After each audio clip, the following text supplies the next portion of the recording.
sick of this friend zone.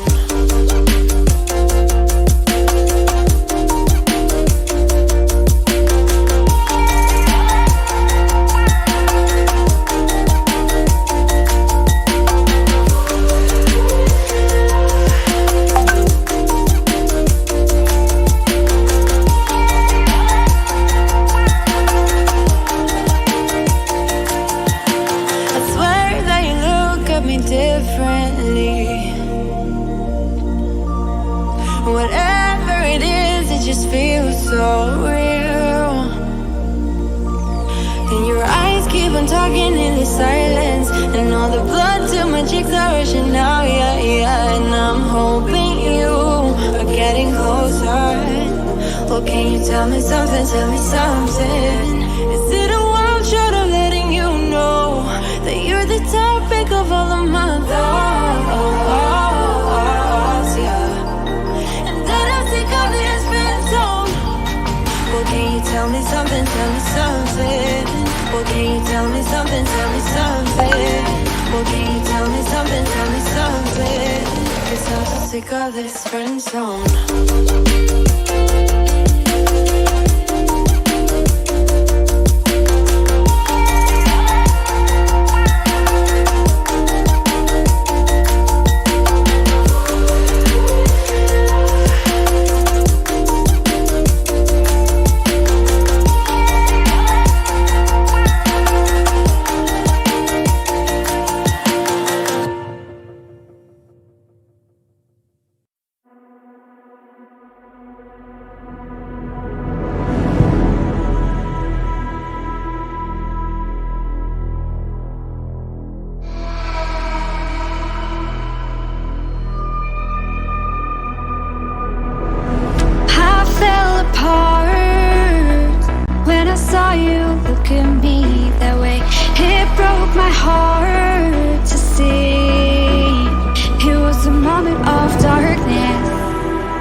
Chasing love in an empty bar.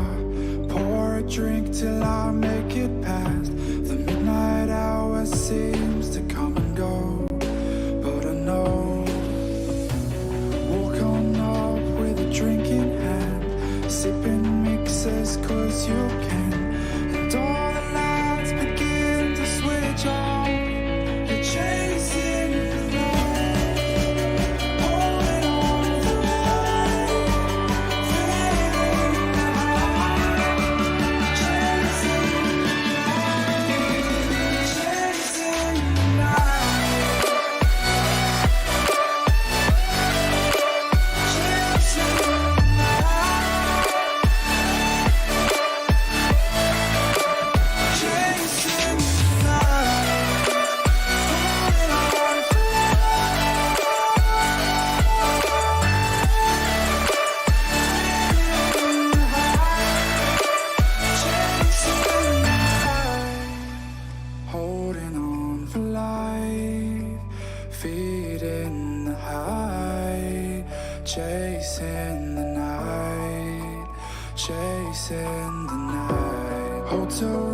homes and city squares, champagne bottles, drum and snare. The sights and cities seem to fall away when you stay.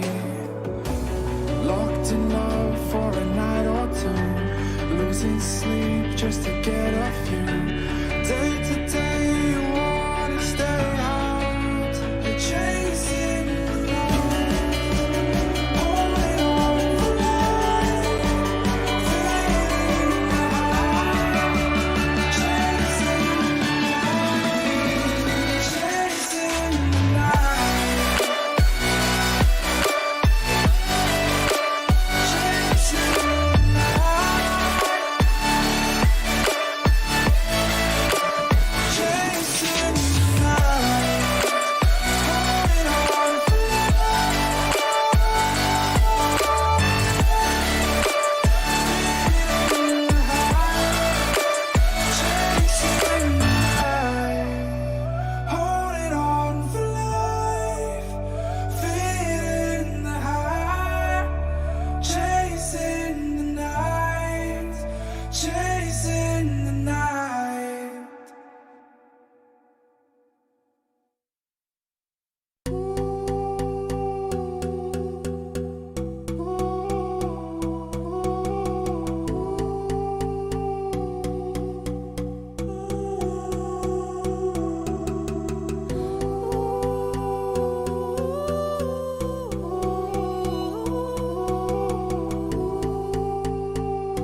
We're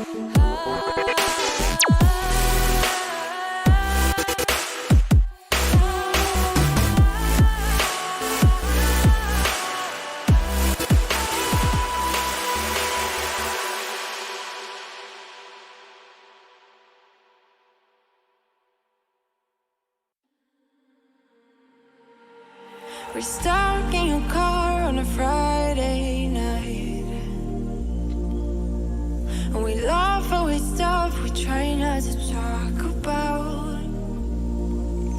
Still your smile keep on heating up the climate, and all the blood to my cheeks are rushing out, yeah, yeah. And by accident, you're getting closer. Well, can you tell me something, tell me something? Is it a wild shot of letting you know that you're the topic of all of my thoughts,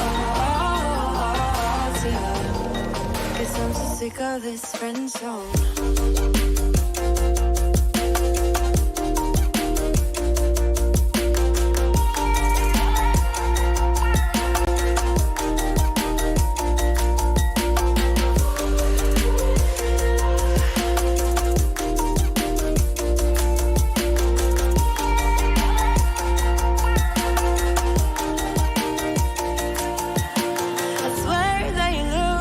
Differently,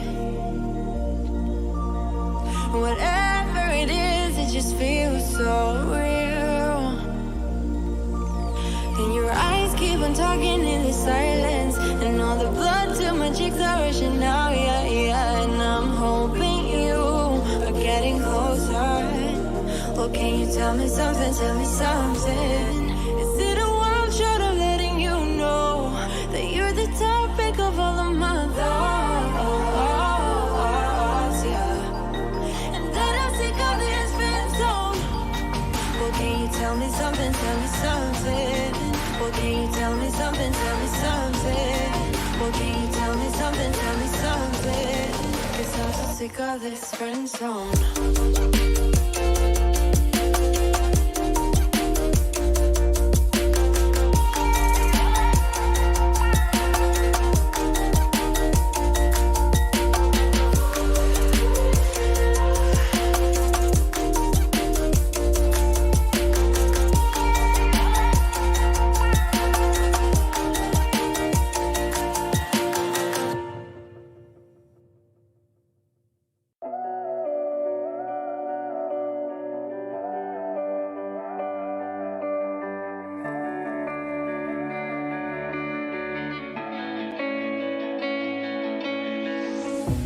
Chasing love in an empty bar.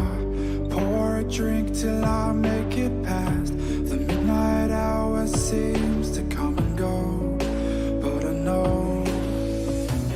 Walk on up with a drink in hand, sipping mixers 'cause you can. And all the lights begin to switch on. You're chasing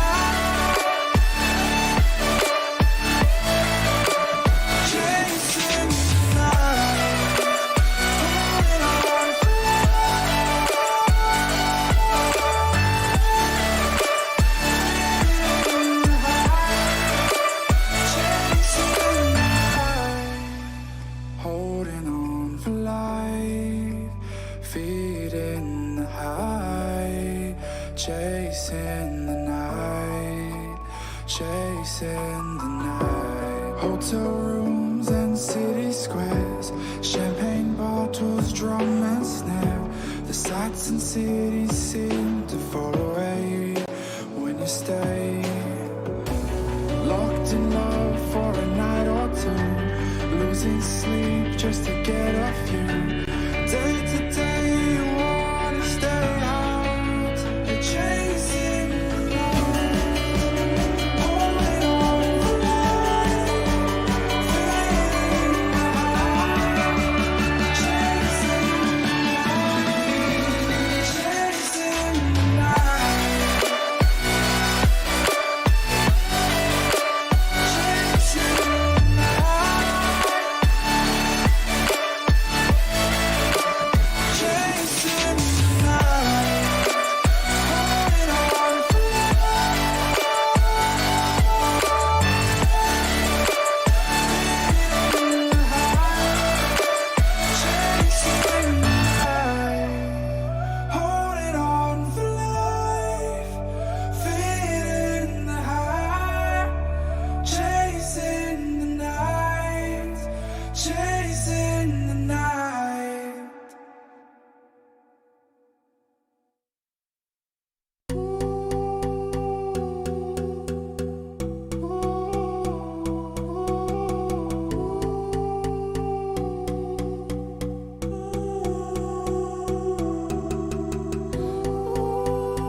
Welcome everybody, it's summertime already, but the Swisscom Hero League doesn't go anywhere. For once, we got a bit of a different thing going on today, so welcome everyone to the Swisscom Gaming Cup here featuring Wild Rift. And unfortunately, as you can tell, I cannot be in Switzerland right now, so I'm casting remote. But back at home in our beautiful studio, we have a new face, and that is the one and only Shin Wukong. Hey there, Kevin, how are you doing? Hello, Don, and welcome to the League of Legends. And it's a pleasure to be with you today. And I'm a bit alone, yeah, it's true, but I'm sure it will be fine. I'll try not to burn anything. It's always good that when you're like gone and leave your home in a sense back, that it is well protected, and I of course appreciate it. And who knows, maybe we'll have you back soon in that said studio. So what is going on today? We have a community cup featuring League of Legends Wild Rift, and that means we held some qualifiers previously, and our best 8 players managed to come this far, and now today it's time to host these finals and find out who will be the first ever winner of the Swisscom Community Cup in Wild Rift. For those of you who know that I'm usually a League of Legends caster, and Wild Rift is quite a bit different here, as we definitely found out in preparation for today. So with Shin here at my side, I got the perfect expert in the mobile gaming department.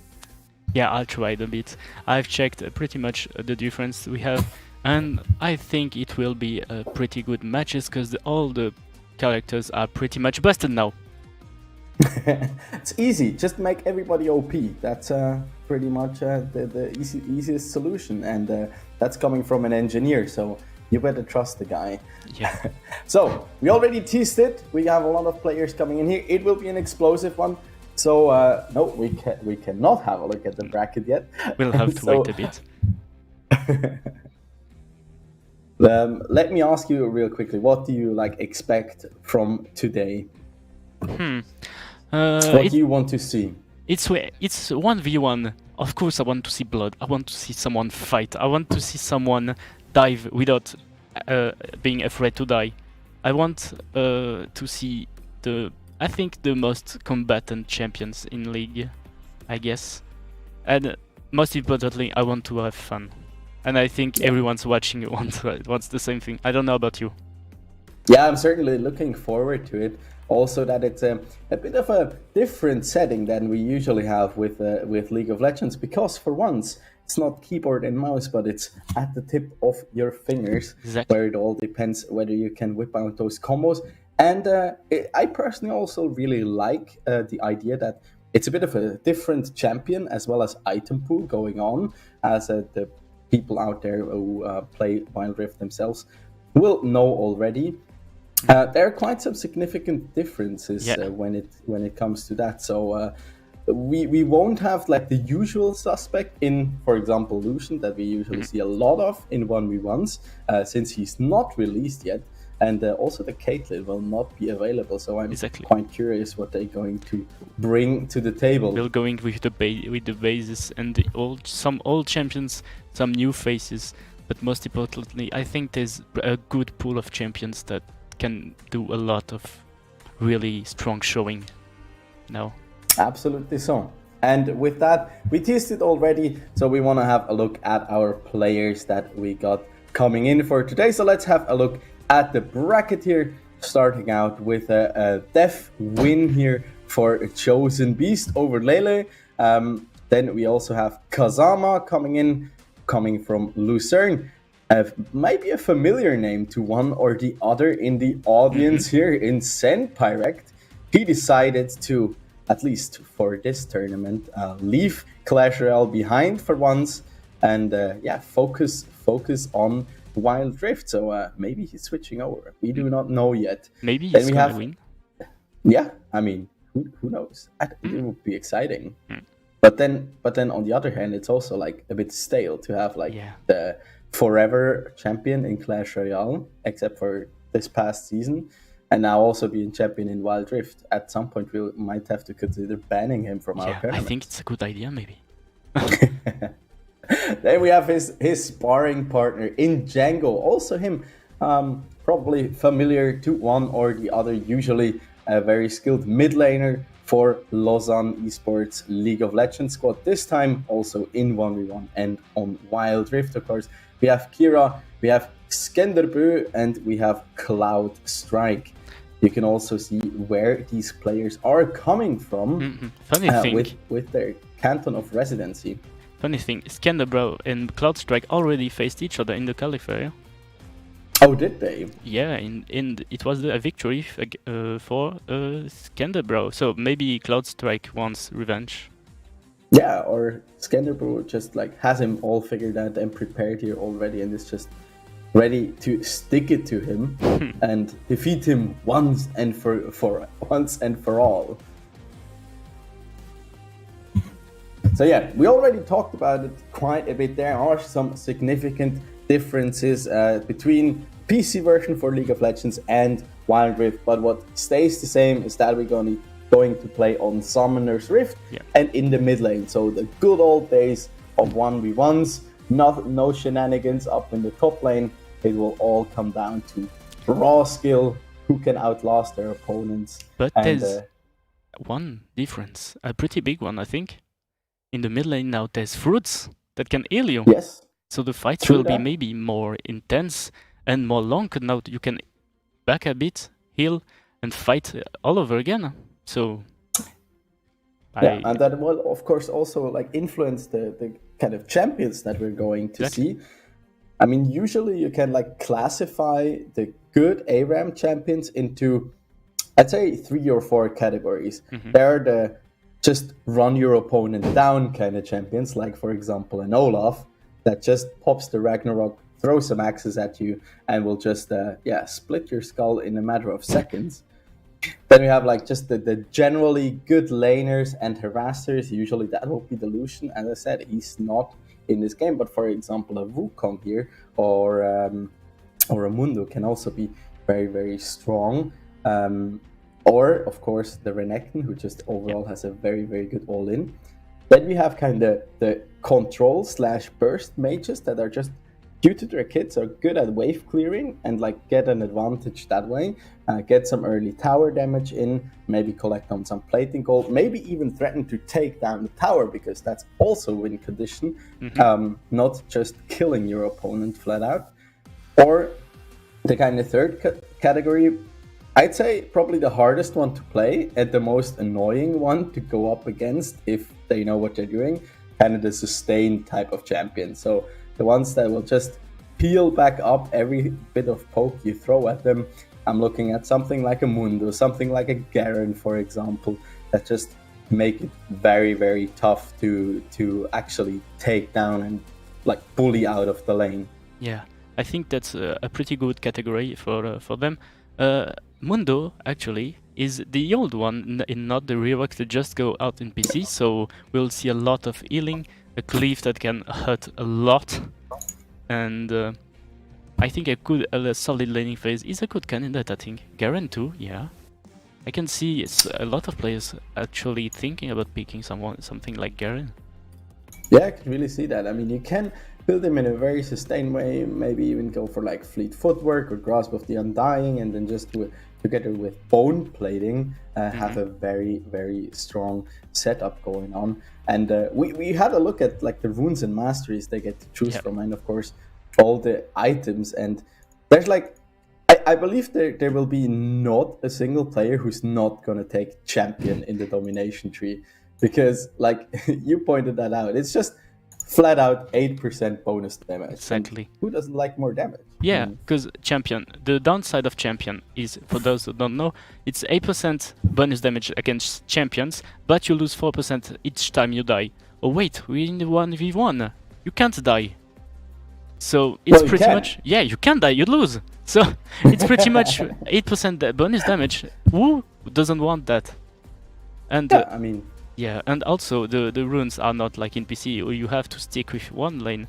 Now it's one of each, so you have one adaptative, yeah, one domination, and one more sustainy. So I think there's a lot of champions that really benefit a lot having this much options. it is basically like going to an all-you-can-eat buffet and just pick like your favorites from like everything. There's everything to choose from. You have every kitchen you can imagine, and you can just pick whatever you like best. And I think we're gonna have an exciting match or some exciting matches here coming in.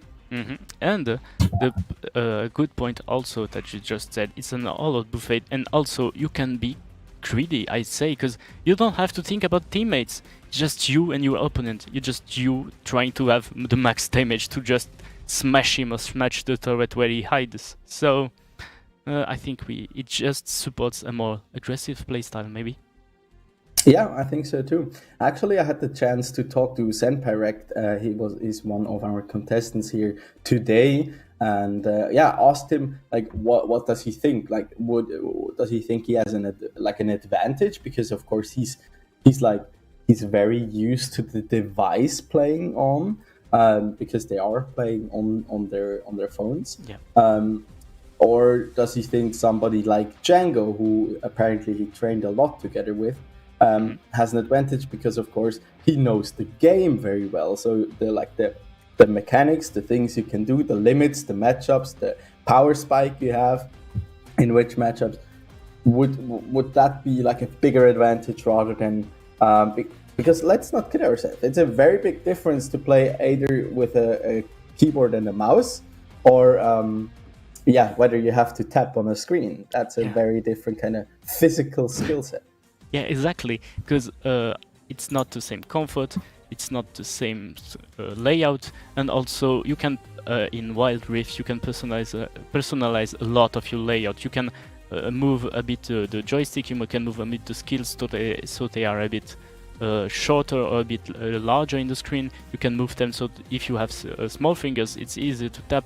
So I think there's a good also way of optimizing your combos in just tapping them in like a piano. So yeah, mechanically it's really good mechanically, I'd say. So yeah, having getting used to your phone to where you play, it's a big thing for the game. Yeah. So what do you think would be some champions you would be like, given the case that you're a player here, what kind of champions would you think of that could be strong going into this? I'd say depending on who I'm against, there's a lot of champions that are quite seducing, I'd say. Like Pantheon has a good early game, he has strong tools, he has control, he has still his E that is pretty strong to deny damage. I think it's a pretty good pick. Garen with the sustain is always good. We've seen Fiora in the standard Wild Rift performing really well. So maybe that's also a pick to watch. Yeah, I agree there with you. I also hope to maybe also see some like signature pick, like somebody like Django, for example, bringing like an Orianna and showing a bit of a different playstyle rather than Exactly. like the all-out brawling, rather than like control the waves, build some big pushes, try and maybe even bully your opponent out of lane. Because the thing is with Wild Rift, the game overall is just so much faster. For those Exactly. of you who don't know, you get access to your ultimate at level 5 already. Plus, you get significantly more gold, especially when you do last hit. So that just propels you ahead so much. You'll have your item power spikes faster. You'll have your core abilities maxed out faster. So it just overall drives up the pace of the gameplay by quite a significant margin.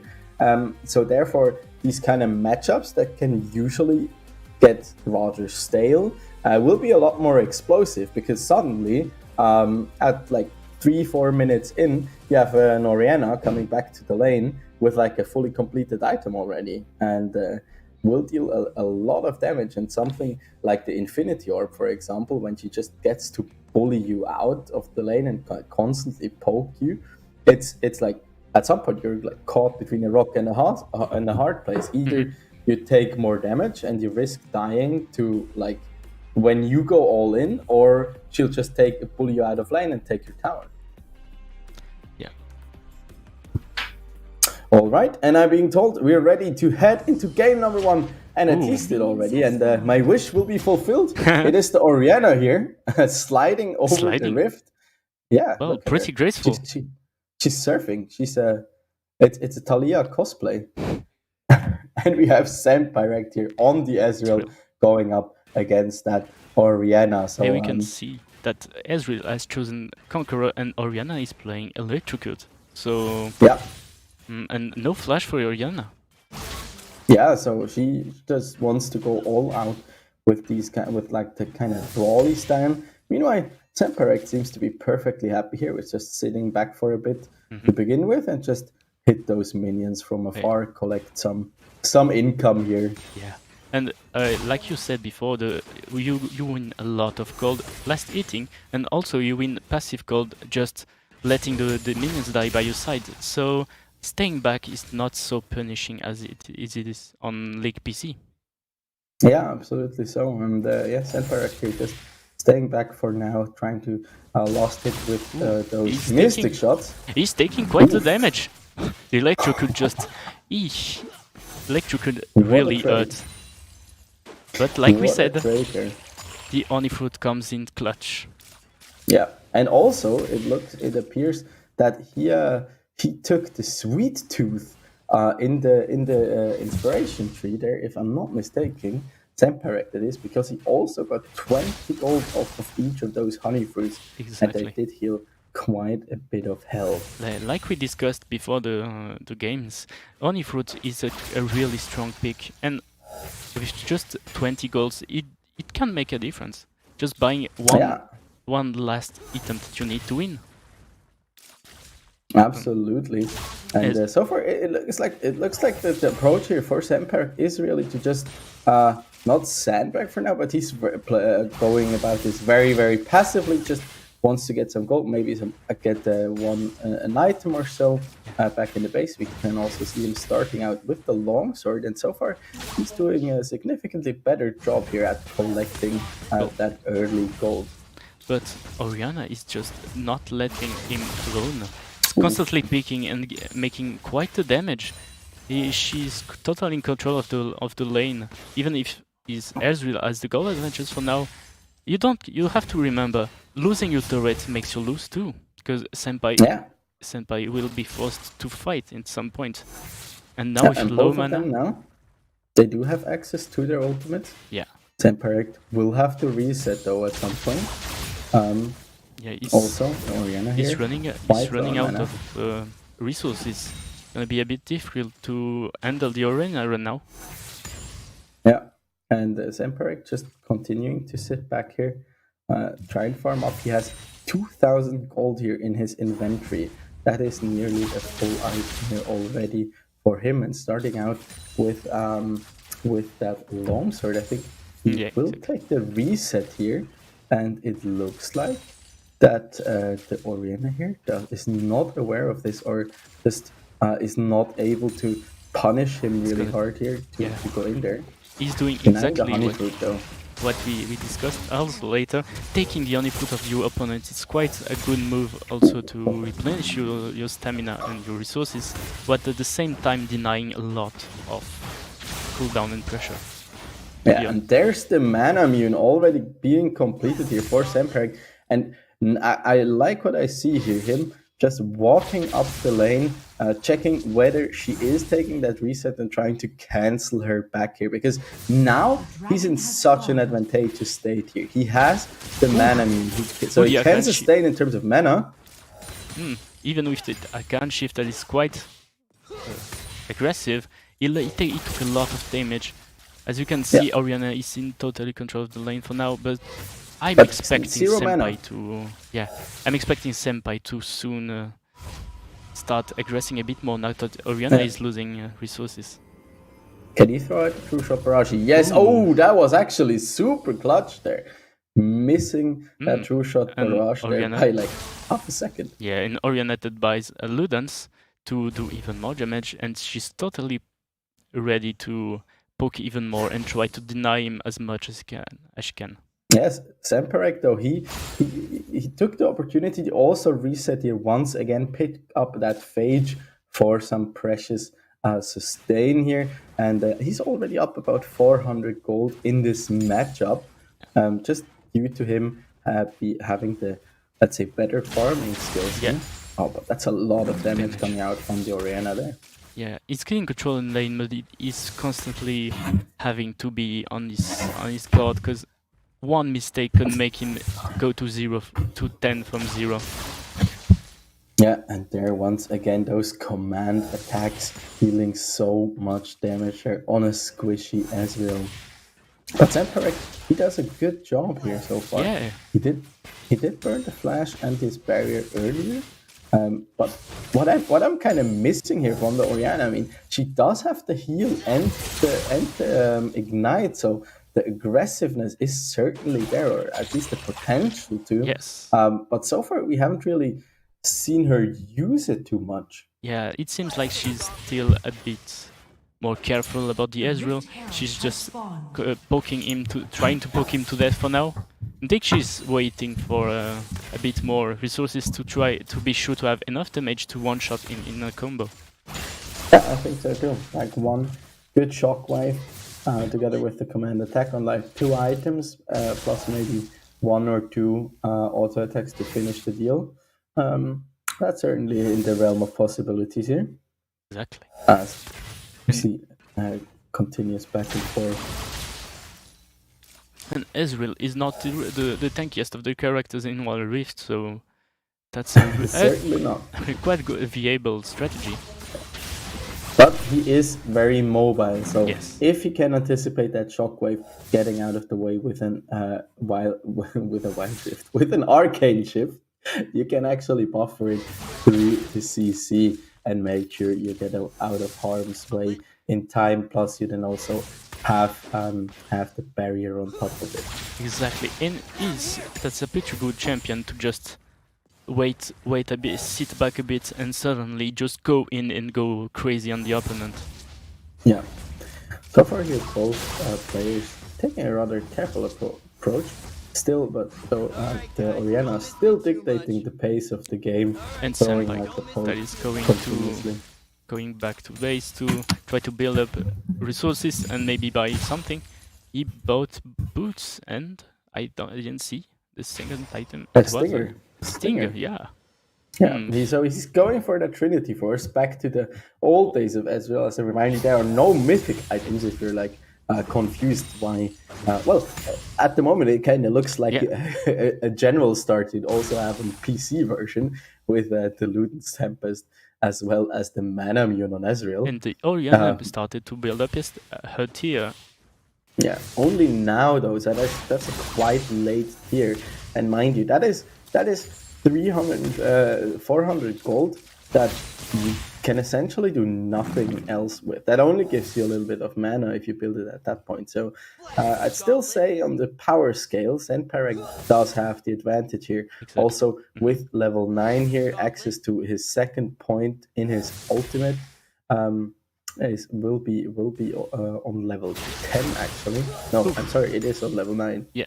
Ooh, another great exchange. Like you just said. Oh, Ooh.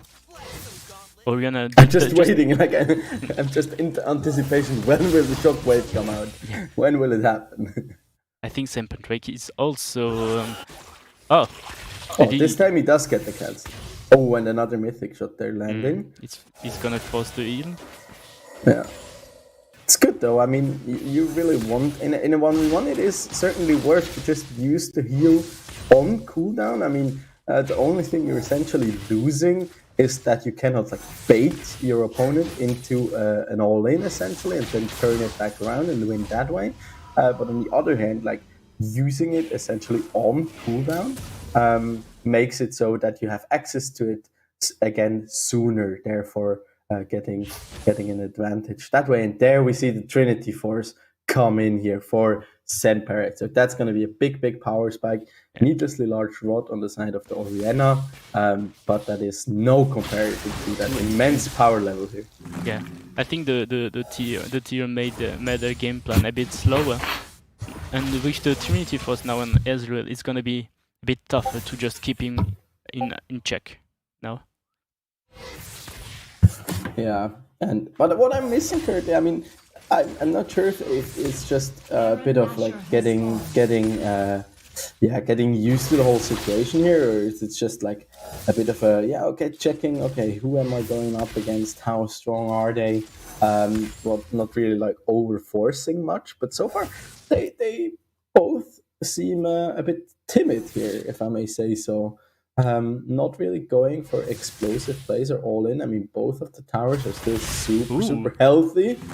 That's quite a big poke. With the shockwave that totally whiffs.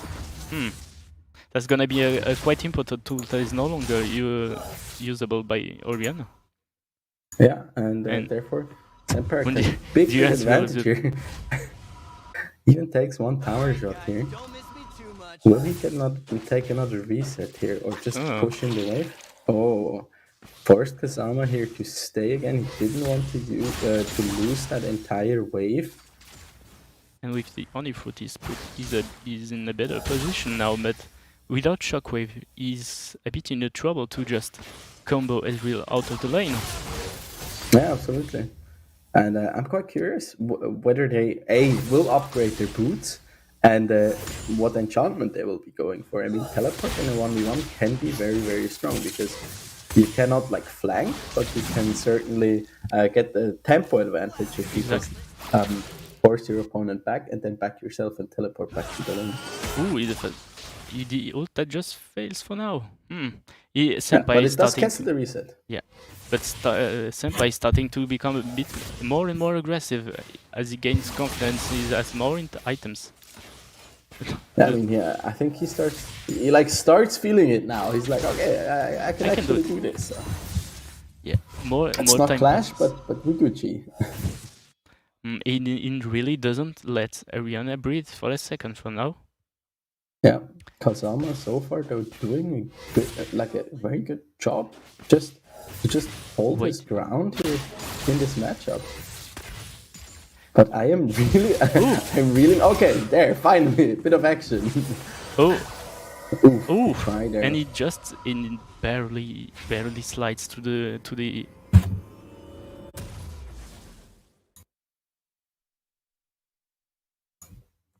Yeah, that two-shot rod once again. They're flying past, but Orianna does take another reset. Now comes back with the Liandry's Torment. Now she's going to hurt a lot more, but then her tier is still useless for now.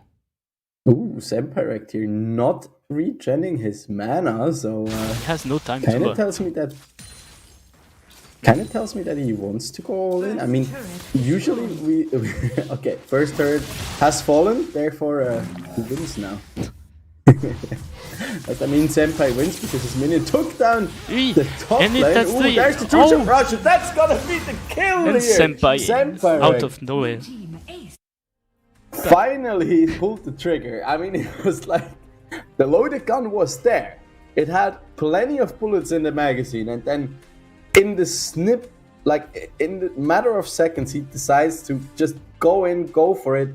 Shockwave there, not being able to do anything against it. And 1-0 here for Senpai. That was a pretty slow start, but we both opponents were a bit watching each other, trying to judge what was the other playstyle, and then until Senpai just snapped, and with one swift combo ended the game.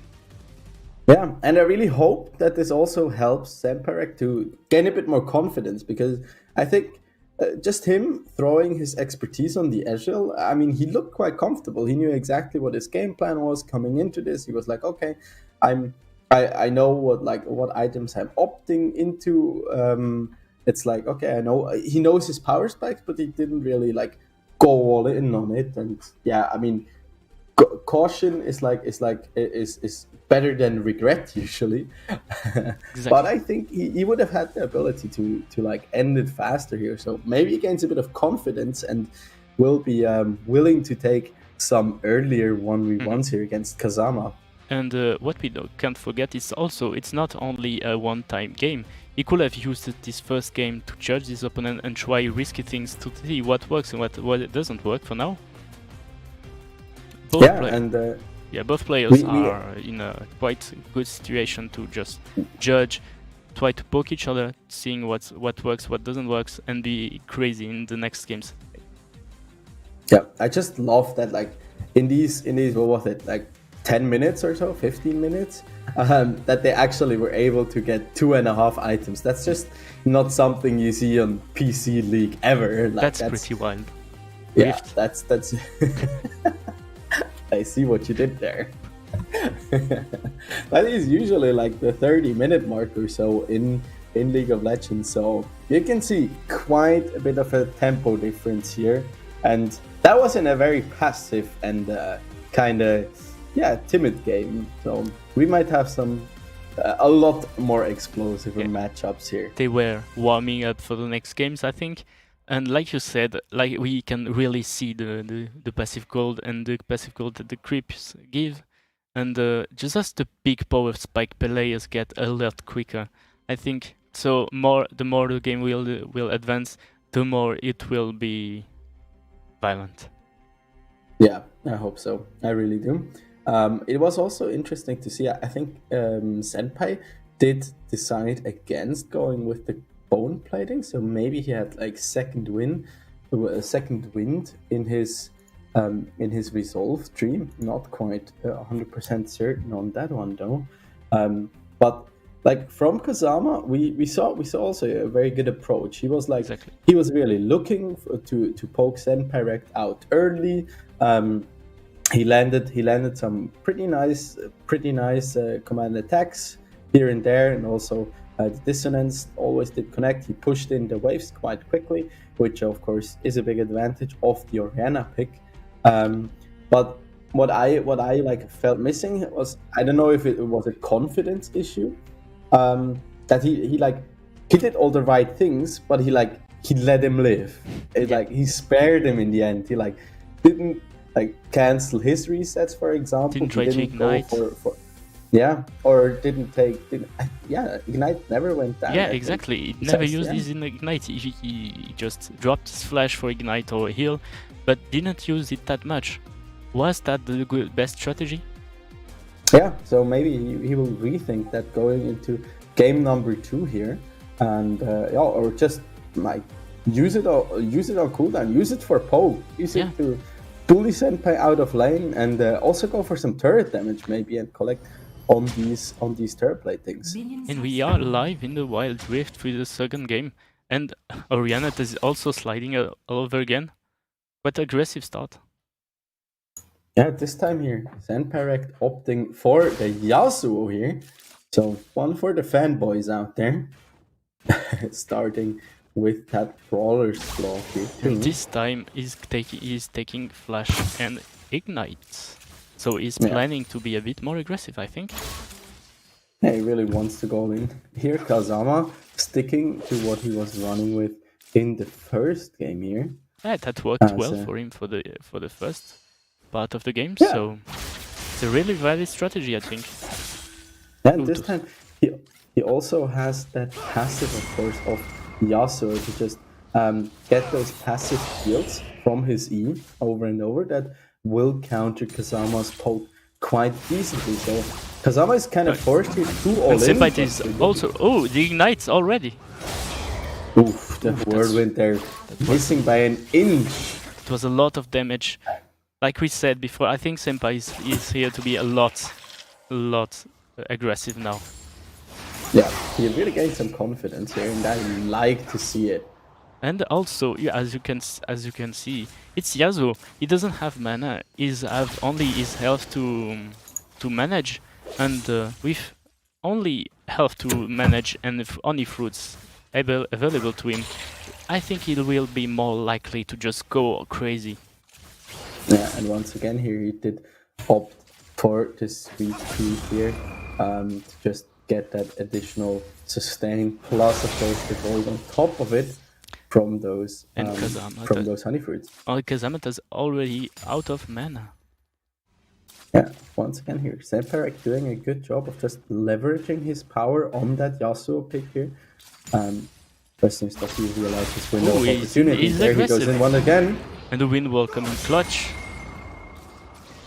Yeah, but he is a little scared, understandably so. I mean, there's still good damage coming out from Kazama, and also that clockwork wind up on her passive. It does a surprising amount of damage. Like, just 1v1ing an Orianna with auto attacks is not always the best idea. There but Simple, he's taking a lot of damage from creeps, and that's a flash that is burned.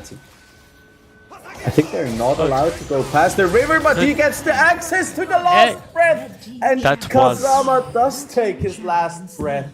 Falls to a beautiful ultimate there. That was quite a finish. And also that was quite a different game from the first one, as we said before. This time they were ready to have blood.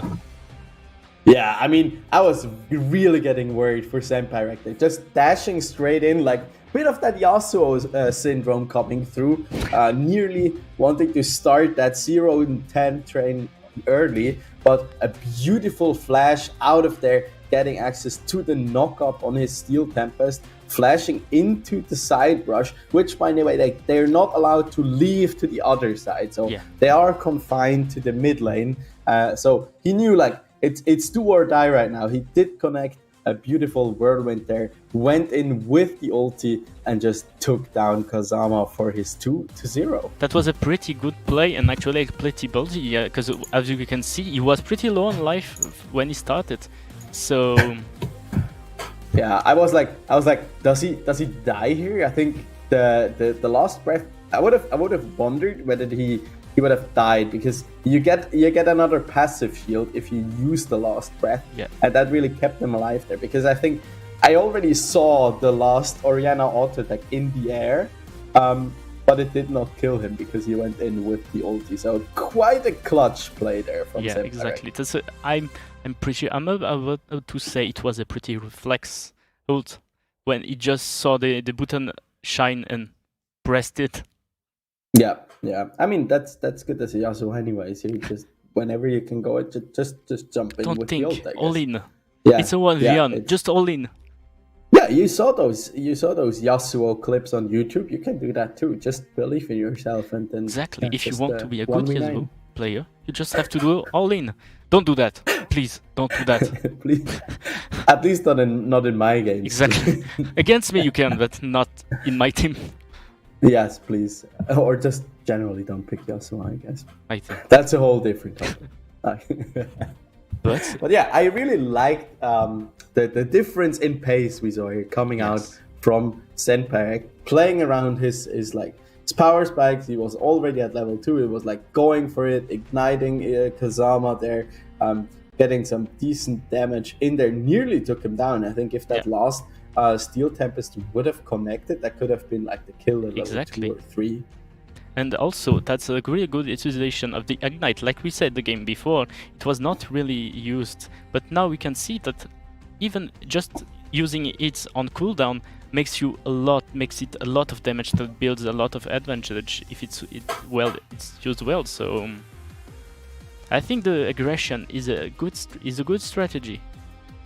Yeah, true. It's like, but I think Zenpark. I mean, he's a very experienced esports athlete, so I kind of expect him to go about this very very strategically. So first, like, yeah, okay, checking out, okay, what's going on? How's my opponent faring? Going for like a bit of a careful approach in the first game, but then like turning up the dial. But this was like the first game was like really low speed, and now he was like going full throttle. So he'll land somewhere In the middle. around, I don't know, like 3/4, 2/3 of like pedal to the metal mode. Yeah, and but he must be quite hyped about it, because if it's just dropped one time, he can just lose right there. He must be on the guard every single second if he wants to keep this kind of play going all over the finals. Yeah, absolutely so. And with this 2-0 lead here, he's already up for that first match point here. If he takes the next 1v1 here, he'll be already advancing to the quarterfinals.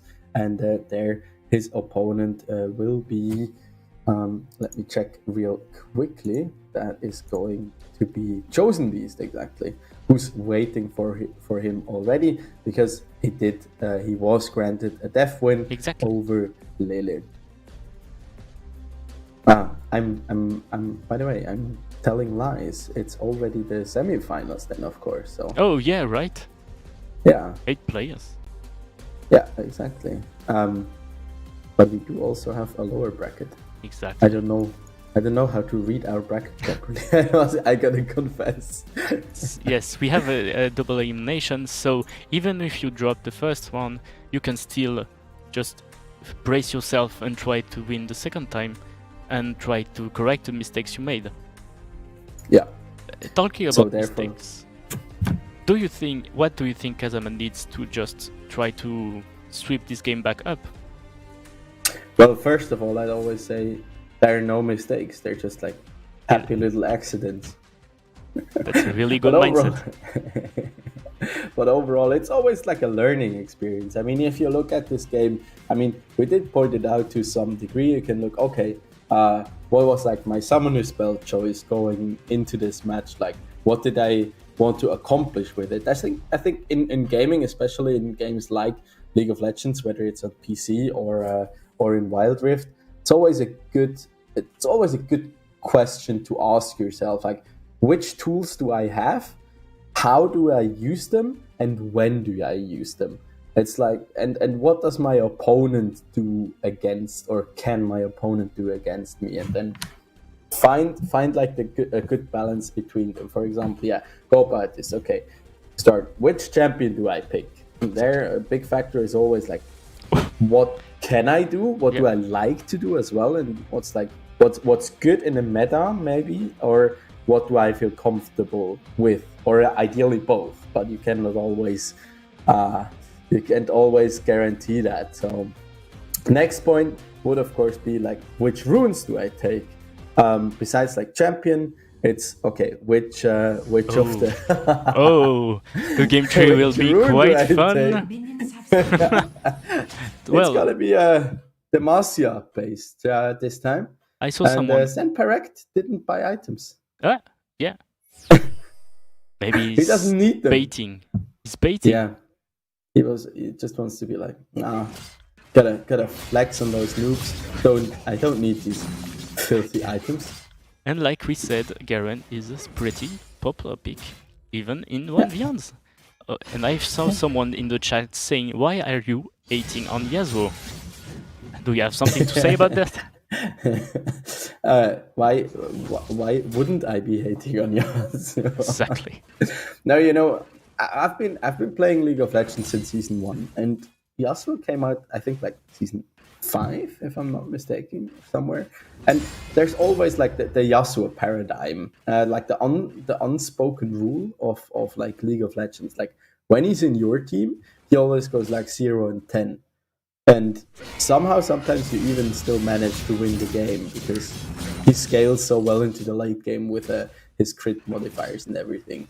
And when the Yasuo is like on the opponent's team, it's like he's always going 11 and 0 and just completely ruffle stomps your entire team. And while we were talking, it was a pretty good match of Beyblade in the mid lane. Yeah, I was about to say like, welcome and let it rip. Those two Garens are ready to let it rip because they all are aggressive about each other. And but Senpai is taking grasp against Electrocutes.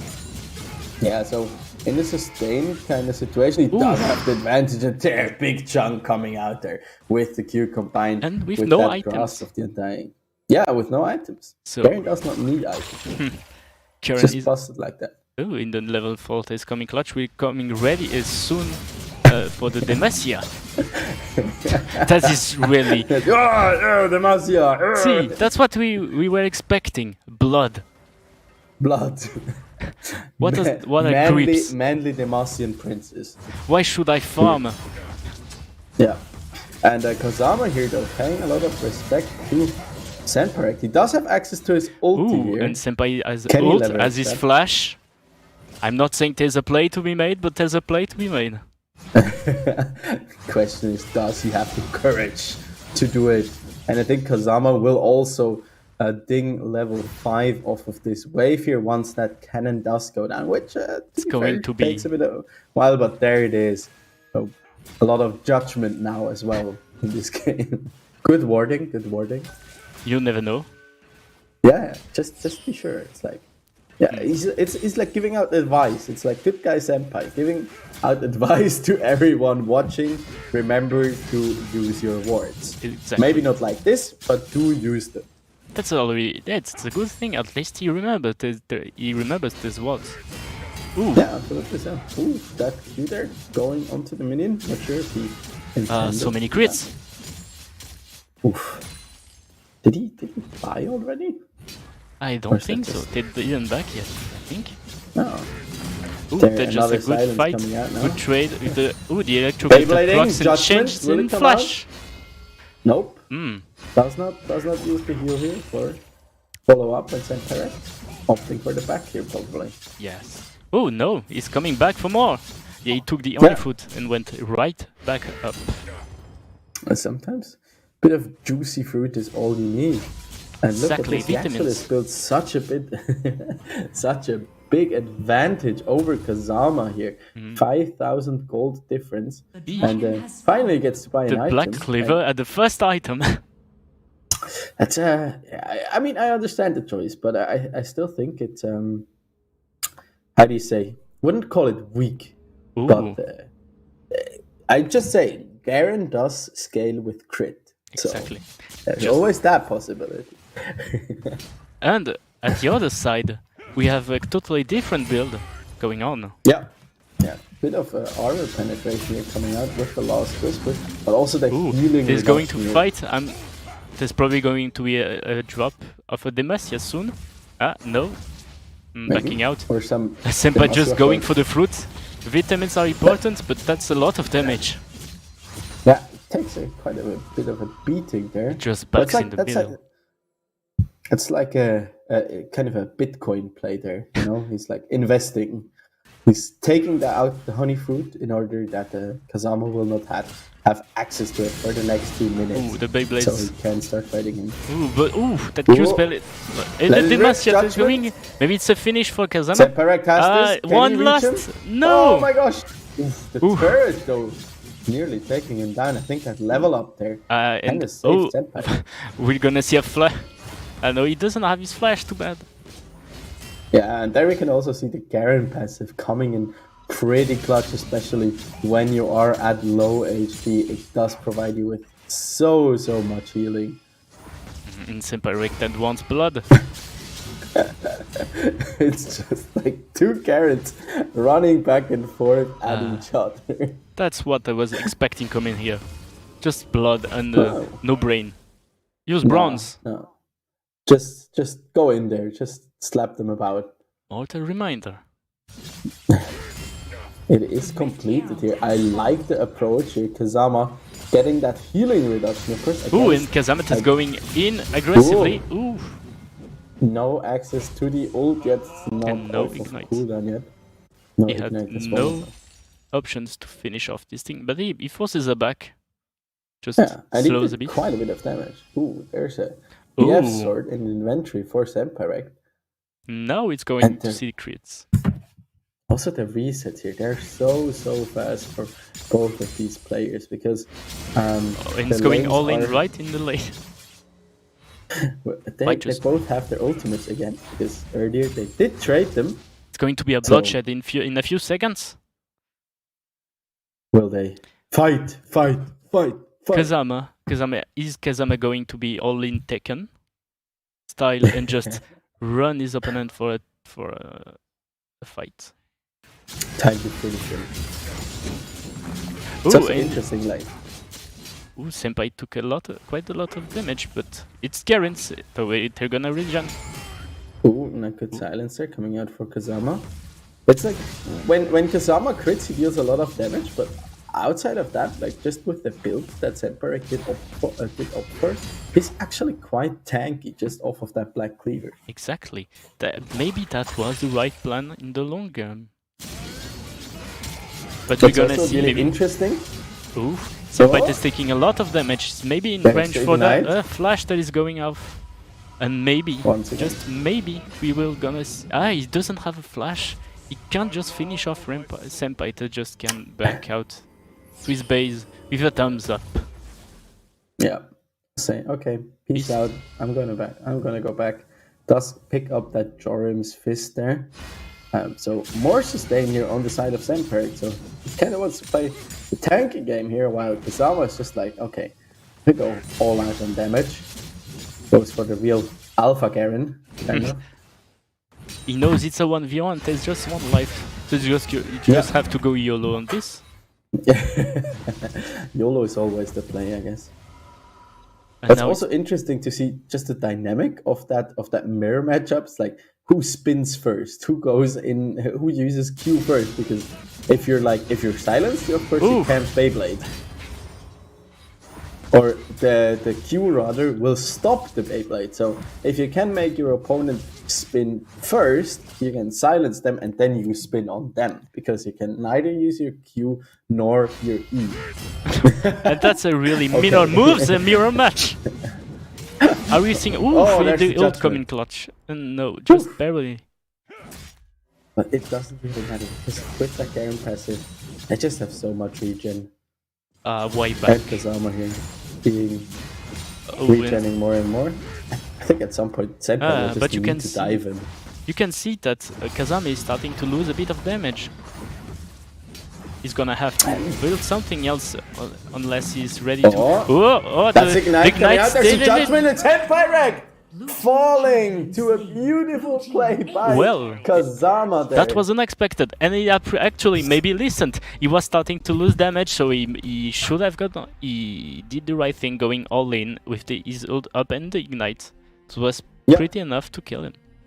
Yeah, he correctly identified his window of opportunity. He knew, okay, the ultimate is out for Senpai Reg. I still got everything up. I also have the ignite ready. He's quite tanky, and if I high roll some crits, I can get him down pretty low, and then together with that spin to win, plus the ignite and the judgment on top of it all, he does manage to take one back here, managing to maybe claw his way back into this matchup here, as it's now 2-1.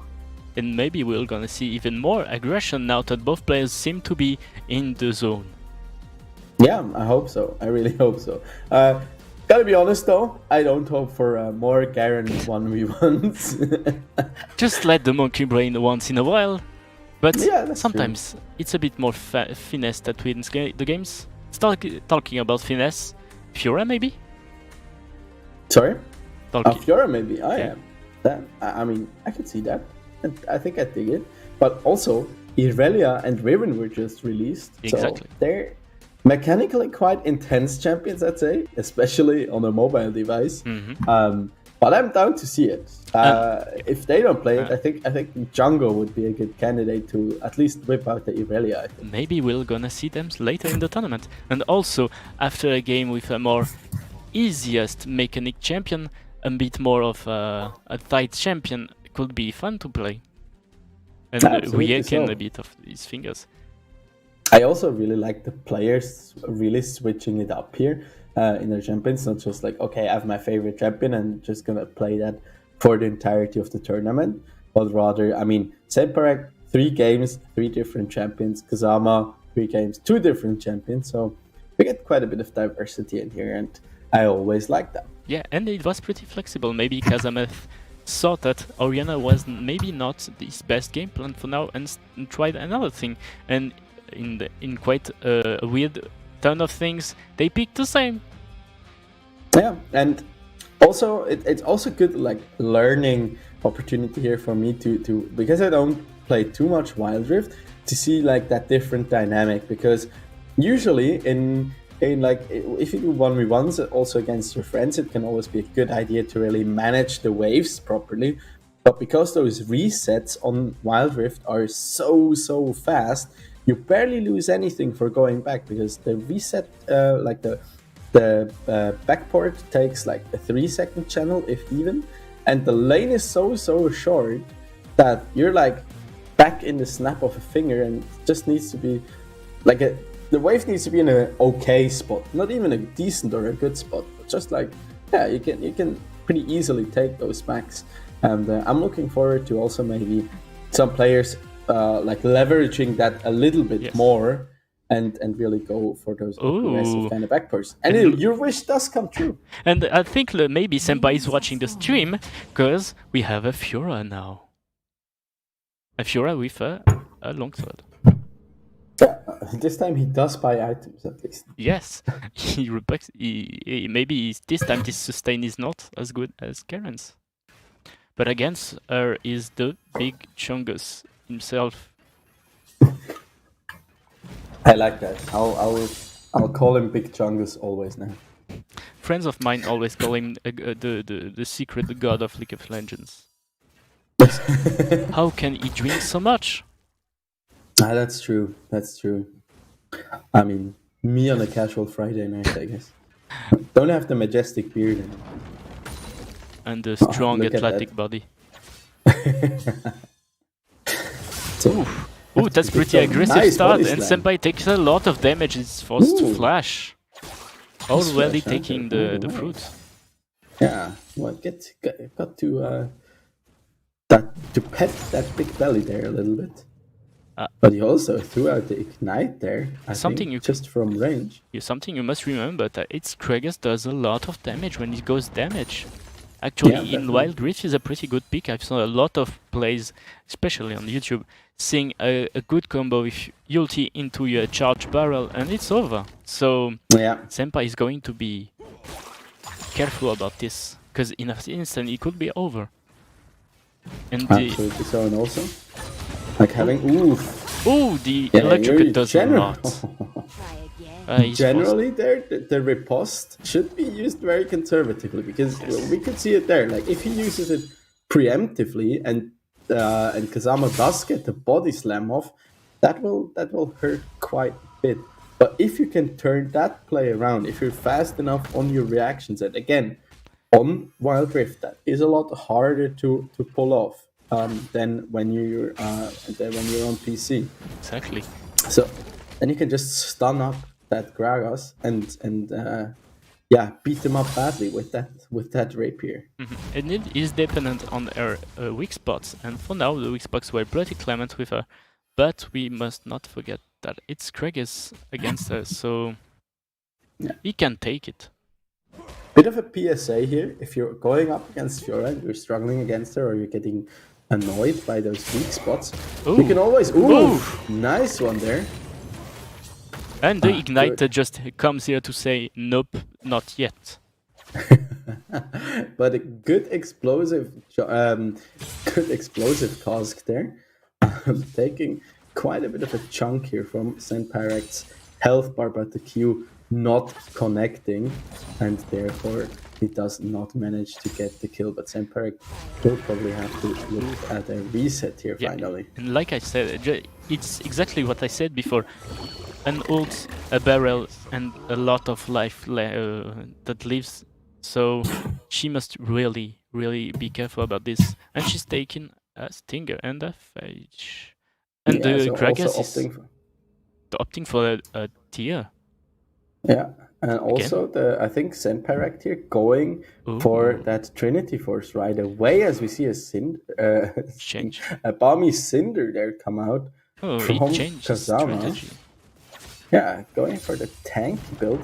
But also, I mean, what Gragas also has that is quite valuable, he does have a lot of sustain. So with his passive, every few seconds, whenever he does cast a spell, he does get some healing. And in a 1v1, that is like always premium if you can heal. The dragon has spawned. Dragon does land on the rift. It will not matter to us, of course. But it will be a quite good bonus if they could have it. Infinite Drake is always good to have. Ooh, that is very that's true. a big belly. Ooh, belly bomb. And Ignite just spawns here. Use it on cooldown. Senpairek just uses it to like poke. Ooh, and there he goes in.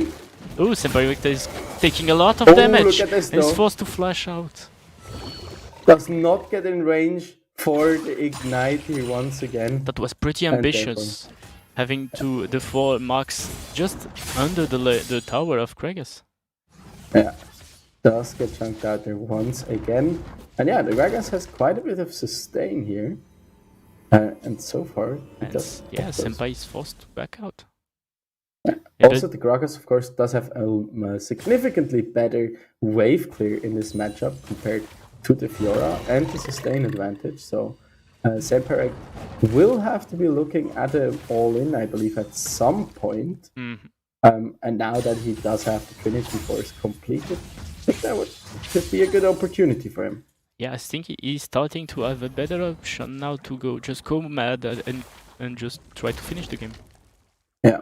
Really like to see him leverage that riposte a little bit more, especially in those kind of scenarios. Yes, it is quite a tight window to block these body slams or also the ultimate coming out from Gragas, but if you manage to do so, that opens you up for a lot of potential. Ooh, there he goes. Senpai just take a tower shot and the electrocute. That's a good chunk of damage for both players. And once again, immediate Ignite coming out. Kazama hasn't used his Ignite once. Senpairek, I believe, 4 times now. Ooh, that's a tower shot that was pretty useless. He could have dodged this. Yeah, another 2 towers that we're taking from Senpairek. Kazama is now pretty much out of mana. So will Senpairek stay? Maybe even pick up a plating here. Force Kazama back. Does get a bit of healing there with his passive. And yeah, to come back to my PSA from earlier, if you're up against the Fiora and you don't want her to heal and you don't want her to hit you for a ton of damage with that passive, you can just walk out of sight from her and those vitals, they will reset. So they will change the position on your character. So and then you can have them on the back, for example, so they can't be reached as easily. Just try to reroll for the best luck. Exactly. Just go to the casino. Just the casino. Just you have to the option to choose when you lose. Yeah. And now Kazama here does have the Sunfire Cape completed. It will be significantly harder here for Senpairek to take him down. In the end, I think he does not have too much damage. He really has to try and out-sustain Senpai here. But it's like a Fiora. She does so much damage. She scales incredibly well with items.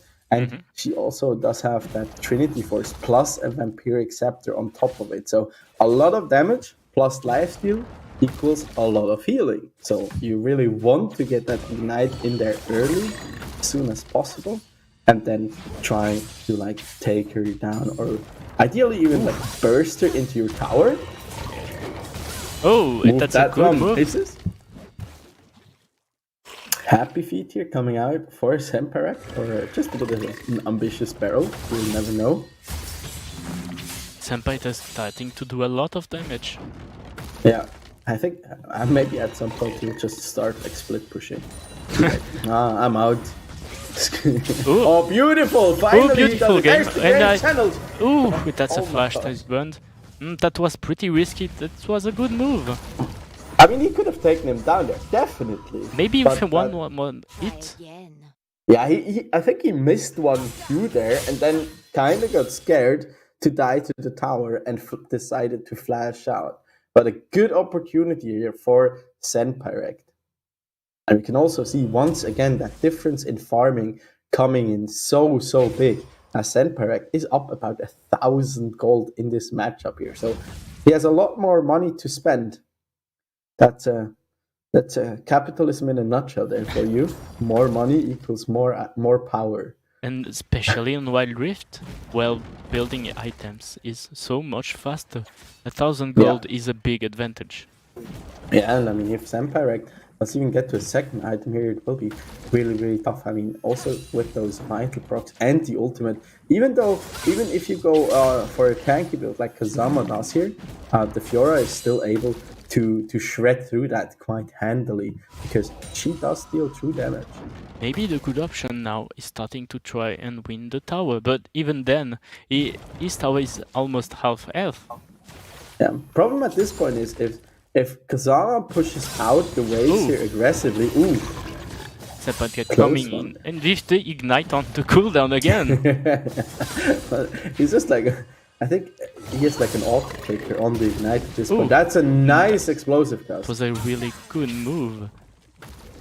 Maybe one step further and Fiora will be right in the tower. Yeah, but it does not like fully connect. At least there's just I mean, you can bop her under the tower, but then you also have to stun her there. Ooh, That was a Senpirect, lot though. of damage from the tower. Ooh, and it's coming he in does clutch. go I in. think it's gonna end here. And Oh, the heal! Senpirect takes it! Does fall? No, he doesn't even No, fall. the He heal. just He stayed alive. just took it.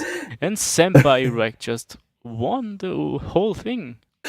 That Was like unnecessarily dramatic in the end. that was a I pretty think. clutch play. I almost thought Gregas will take it, this one. Yeah, but at this point, I mean, the Gragas, he does have a clear cycle of abilities, didn't have enough burst anymore, and the Fiora just too much healing and just overall power with that early Trinity Force, so Senpirect managing to take the first match here of this Wild Rift tournament here presented to you by the Swisscom Hero League, powered by ESL, of course. And that was a pretty nice start into this day. Exactly. As we discussed just a few minutes ago, we started. Both players were pretty cold, but just as soon as they warmed up, it turned into a really bloody fight. So that was mostly entertaining. Yeah, definitely. I mean, we saw a few like hiccups here and there, or just them like being very careful, which is always like it's a good idea. You don't always want to go like full on ham and all in, and just like without a care for your own life, kind of. But rather like be the touch and go approach in a sense. And I think we saw that a lot here. And I really look forward to them getting warmed up and hyped here for these 1v1 matches as they keep getting better and better and more explosive. Yes. And we will see also the players gain confidence in their picks, in their choices, in their items, in their moves. And I think we're probably going to see more and more risky plays as long as the finals go on. Absolutely so. And for the next matchup that we got going on, there it will be between Django and Kira. So Django, a very experienced League of Legends player, very experienced mid lane player. So that is like his realm of confidence that we're currently on. Not on his device that he's probably most comfortable on.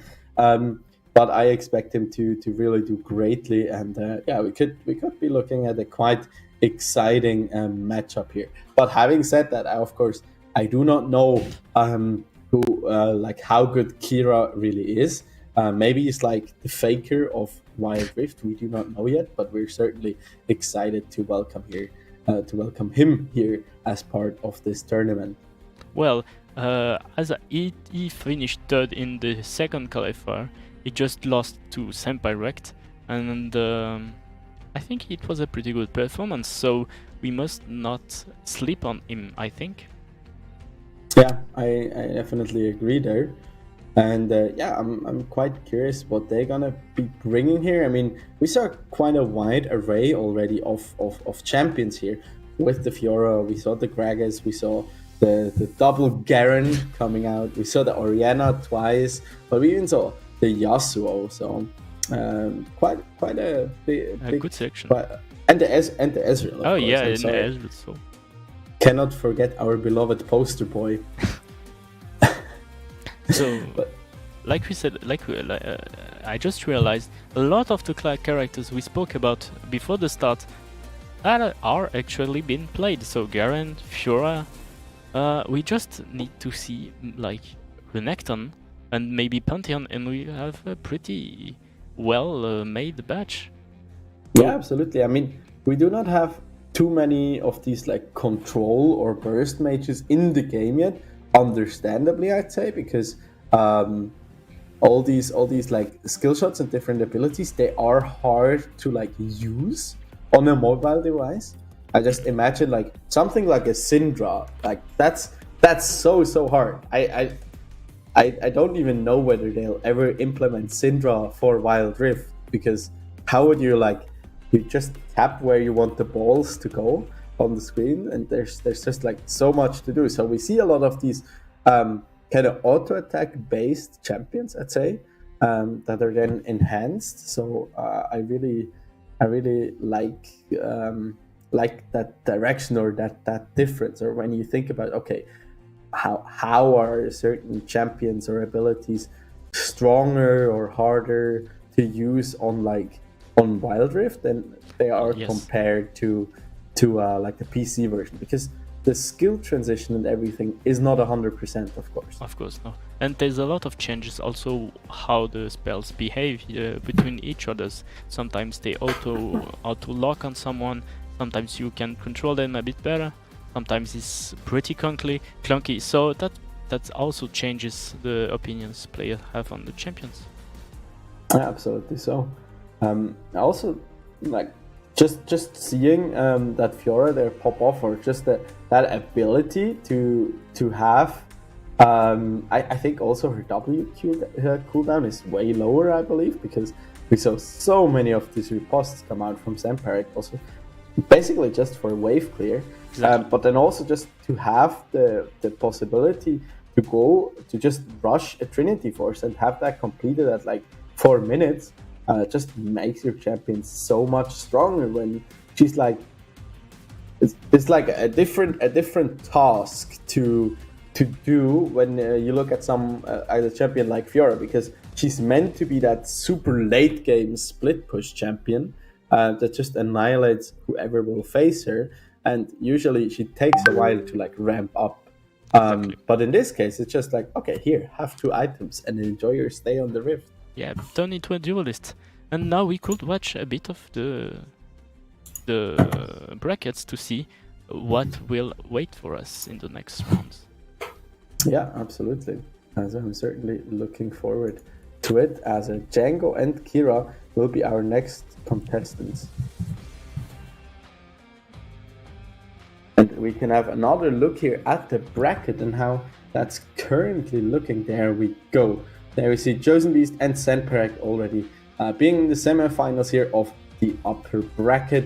And then Kazama will have another chance in the lower bracket, I believe. Yes. And face off, there we go. And face off against what is Senpai doing down there? Is that a prediction? Yeah, it is. Spoiler alert. We have to take that out.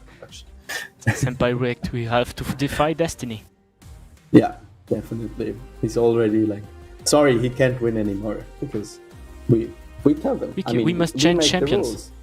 Yeah, it's our league. We can do whatever you want. It's just whoever bribes us the best. There we go. Ah, yes. It's Kazama. Kazama is going up. Yeah, I mean he already gets a free win since Lele unfortunately could not participate. So therefore Kazama essentially does get a free win there, and is awaiting his opponent there from whoever will lose between Zenpyrect and Chosen Beast. So if Zenpyrect loses, Kazama has a chance for revenge. Otherwise, he'll have a new opponent, and then we're just waiting for the next match here to get settled and to get ready to jump back on the Rift. And I gotta tell you, man, I'm really excited to see Django playing Wild Rift. Exactly. I'm really excited to see what kind of play style he will pick and what kind of champion he will take. Yeah. I want to see. I just realized something. Lux as a global ult. You could back and just surprise your opponents with a quick ult into their face as they were low life trying to flee from the battle. True that. Or just see, this is like how to tell how different we think. You're like, okay, you can just kill them, and I'm like, I'll ult the wave. That's also a good strategy. I'm all about those minions, man. But you know? you just have to remember, it can do both. It can kill the wave True. and the champion. That's Big a brain big brain play right there. Exactly. Yeah. Because the best way to win is just make sure that nobody stays alive except you. Absolutely. Yeah, just rain destruction. Just take the tower, take the creeps, take the champion, take the nexus, and continue game even if you won. Yeah, just do the good old Daenerys play. Spoiler alert. Burn everything. Burn everything to the ground. And I think... talking about burning, we have someone that loves fighting things that burn like Daenerys has. We have Jarvan. And there, Jarvan, very interesting pick coming into this CC. And Django used as has a jungler. chosen Darius, and Darius with quite a pretty skin. Yeah, I think that's a Lunar Beast one. Exactly, right? that's Lunar Beast Darius. I was already like, is that one of the exclusive ones that we don't get to have? No, the exclusive one actually is Lunar Beast Misfortune. Oh. She has rollerblades and all. Oh, nice. Rollerblades are Darius cool. is a pretty strong pick in the Wild Rift. I don't remember if I think he got nerfed, so I maybe dropped a bit. But when I played not so long ago, he was a pretty good pick on the top lane against a Jarvan that is always a classic in League of Legends. Yeah, and I mean, just Darius overall, he's pretty much one of the kind of D1v1 champions that we also see in the PC. We see so often come up because, yeah, he has everything. He has the looks, he has the muscle, he has the healing, he has the beef. You know, he's quite a tanky boy, and then also he can just grabs you, makes you bleed, and even if you flee, you are not safe. Absolutely not. And let's not even get started on his absolutely ridiculous passive that once you get those bleed stacks all the way to the max, you get like 7 bajillion AD just from stacking that one up, which is like just a huge steroid. Ooh, there's the coming pull. from the 3 stacks, maybe 4, 5 maybe? No. Does he even flash after him? No, decides against it. Good shield actually coming out from Kira, and I'm surprised how tanky he is. Exactly, maybe he took some precautions before the game and changed his rules to something a bit more tanky. Yeah, maybe armor. Not quite connecting. Maybe on. Maybe I'm wondering though, how's Jarvan gonna win this? Will he just try and like outlast him? That's very hard thing to accomplish into a Darius, because at level 5, which is now, he also gets access to his ultimate that does true damage based on how many stacks you got on you. And if you're ever like get baited into like a prolonged fight, you're not just bleeding, but you also have a giant ass axe that will split your skull in half. Exactly.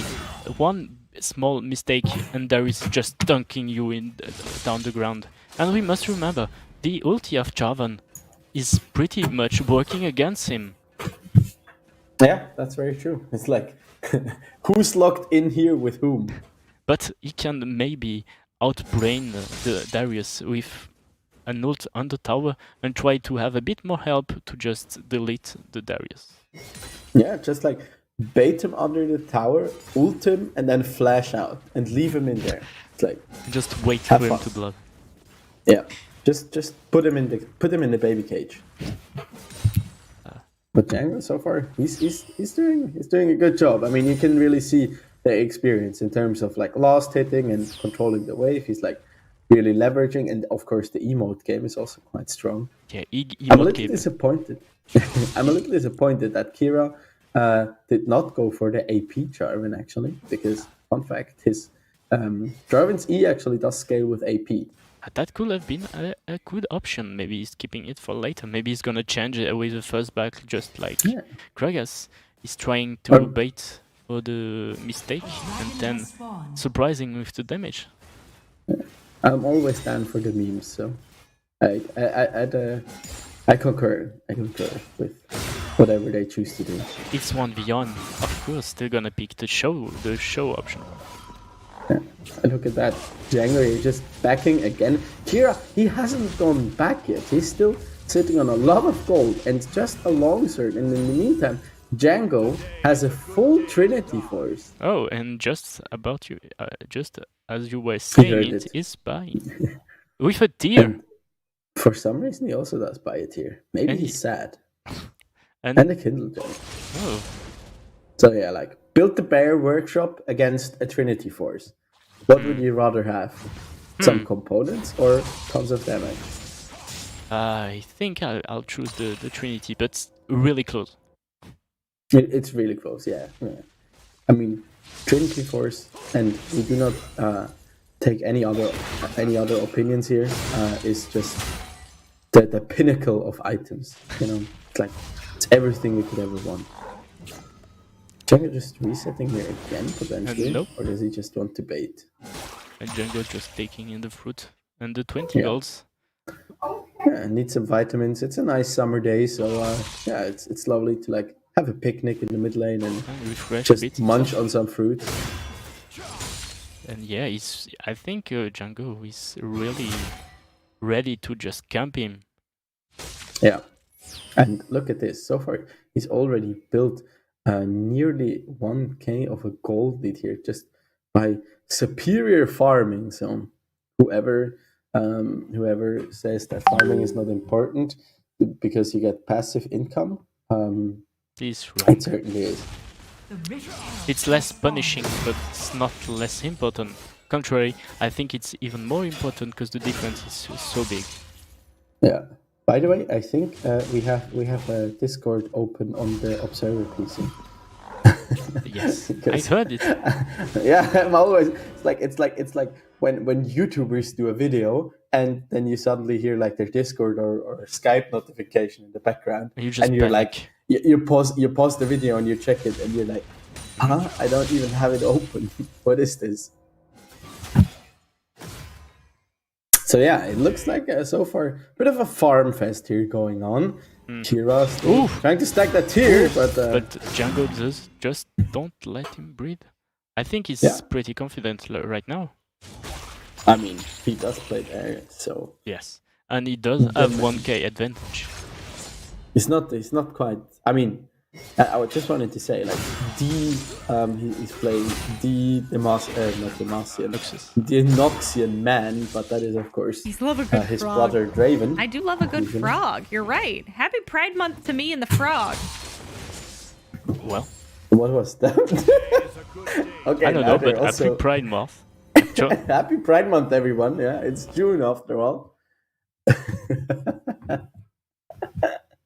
We were just so much talking about Darius that Twitch just remembered that. Yeah, but we should totally like set it up so that Twitch can just like not even donate but like use channel points or something to get voice messages in. And that apprehend nearly connecting there.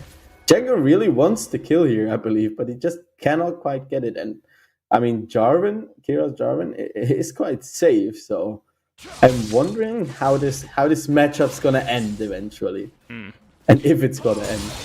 Ooh, Okay. Ooh, Jarvan just does a good chunk of damage to Django. Yeah, that's quite a significant mark there. I have to see the items again. I'm wondering what Kira did opt for actually. Ooh, Oh, there we go. It is the Black Cleaver. yes. I just don't quite get the tiers yet. There are a lot of tiers being built here today. I think they all have the same way of thinking, as in, I'm using a lot of mana to try to stay in lane. Or maybe they just want to build like the busted item. The new one, the Fimble Fimble Winter. Winter, yeah. Yeah, maybe I just want to get access to that Exclusive one. to... Ooh, As but Kira Django gets has pulled no on the time tower. and it's over. Like we said, Yeah. and a dunk, and it's pretty much gone. That was quick. Yeah. Sometimes you just have to go for it, do the dribble, just dunk him down, smack him in there. And Django did so, pulled him under the tower just to help him out for good measure. And shows him that Noxus apparently, at least for game number 1 here, is in fact Stronger. greater than Yes. Demacia. And as we just saw, maybe he just used his strategy against himself. It's not the Jarvan that uses ult to keep Darius in check, but just Darius saying, "Get over here and let's finish this." Yeah, it's just a good old like, call an ambulance, call an ambulance. Not for But me. not for me. Did you ever watch like the original video of that one? I've no idea. I just saw the memes and I think, what is in the world is this? It is actually so good. The original video of it, just go check it out. Also in Twitch chat, if you're watching and you haven't never seen that, it's a beautiful ad. It's actually an ad. It's an ad. Yeah, for like a seniors organization for gun holders. Oh, so that's pretty specific. Yeah. So, But I don't want to spoil it too much. so in this case, Darius was the senior. Huh. Yeah, It's pretty well yeah. made for a senior. Yeah, I think so too. I mean, imagine you're like a senior and you still get to lift an axe that is like the size of your entire body. And wear an armor the size of almost pretty much all your body, and Yeah. probably weighs a lot more. True that. True I- that. And also, you get to have a cape, as Yes. we saw on that Lunar Beast skin. You can have a bit of... I think he has a metal army this skin. Also, Yeah, I think so too. the- But yeah, I gotta say, I'm just like as a long-time League of Legends player, there are just some things about Wild Rift. We talked about this a bit before the stream that are just so nice, like some significant quality of life changes that we see. Yes. I mean, in that case, for example, Darius' E is so much more telegraphed, for example. yeah, for example. And also like the Ezreal passive we saw in the first game shows you exactly, okay, I'm at 1 stack, 2 stacks, 3 stacks, and when it's like fully stacked, you see like the timer going down that you have to like keep it up, and that's just like something Yes. that you feel like, okay, why isn't this a thing on like League of Legends, which Yes. still is like I the biggest think- esport out there. I think it's probably because it's a new base, and they're starting to do that in Lake PC also, like with the Annie stacks and such. There's more visibility. I think it's more important in Wild Rift because it's a phone. It's probably like half-inch screen. You just, it's constantly flooded in special effects and shakes and camera moves. So you must be able to just identify everything. Yeah, and it's also interesting. I mean, Riot, they do get a lot of criticism these days, which is natural. I mean, you're trying to balance nearly 160 different champions, and that cannot always be perfectly balanced, as all things technically should be, but usually aren't. So they do get a lot of slack usually, but just seeing like what they can do, or what Riot, as in the design and also balancing perspective, can do when they just get like a blank canvas. It's like, okay, we know we want League of Legends, but we do it like on a completely different platform, and we like build it up from the ground. And I'd say like as a mobile game, it's done pretty fantastically. Exactly, and I think when I've played some others mobile games that are MOBAs and too, but I think Wild Rift is quite a good one and a well-made one, especially in the effects, especially in the quality of life. Is really good at just navigating in the menus. I think they did a pretty good job to have a good experience. Yeah. Plus, it's always also a good entryway for like new players, as we head onto the Rift here once again. This time it's going to be an Akali here for Django, and then Kira opting for that Fiora. Yes, exactly.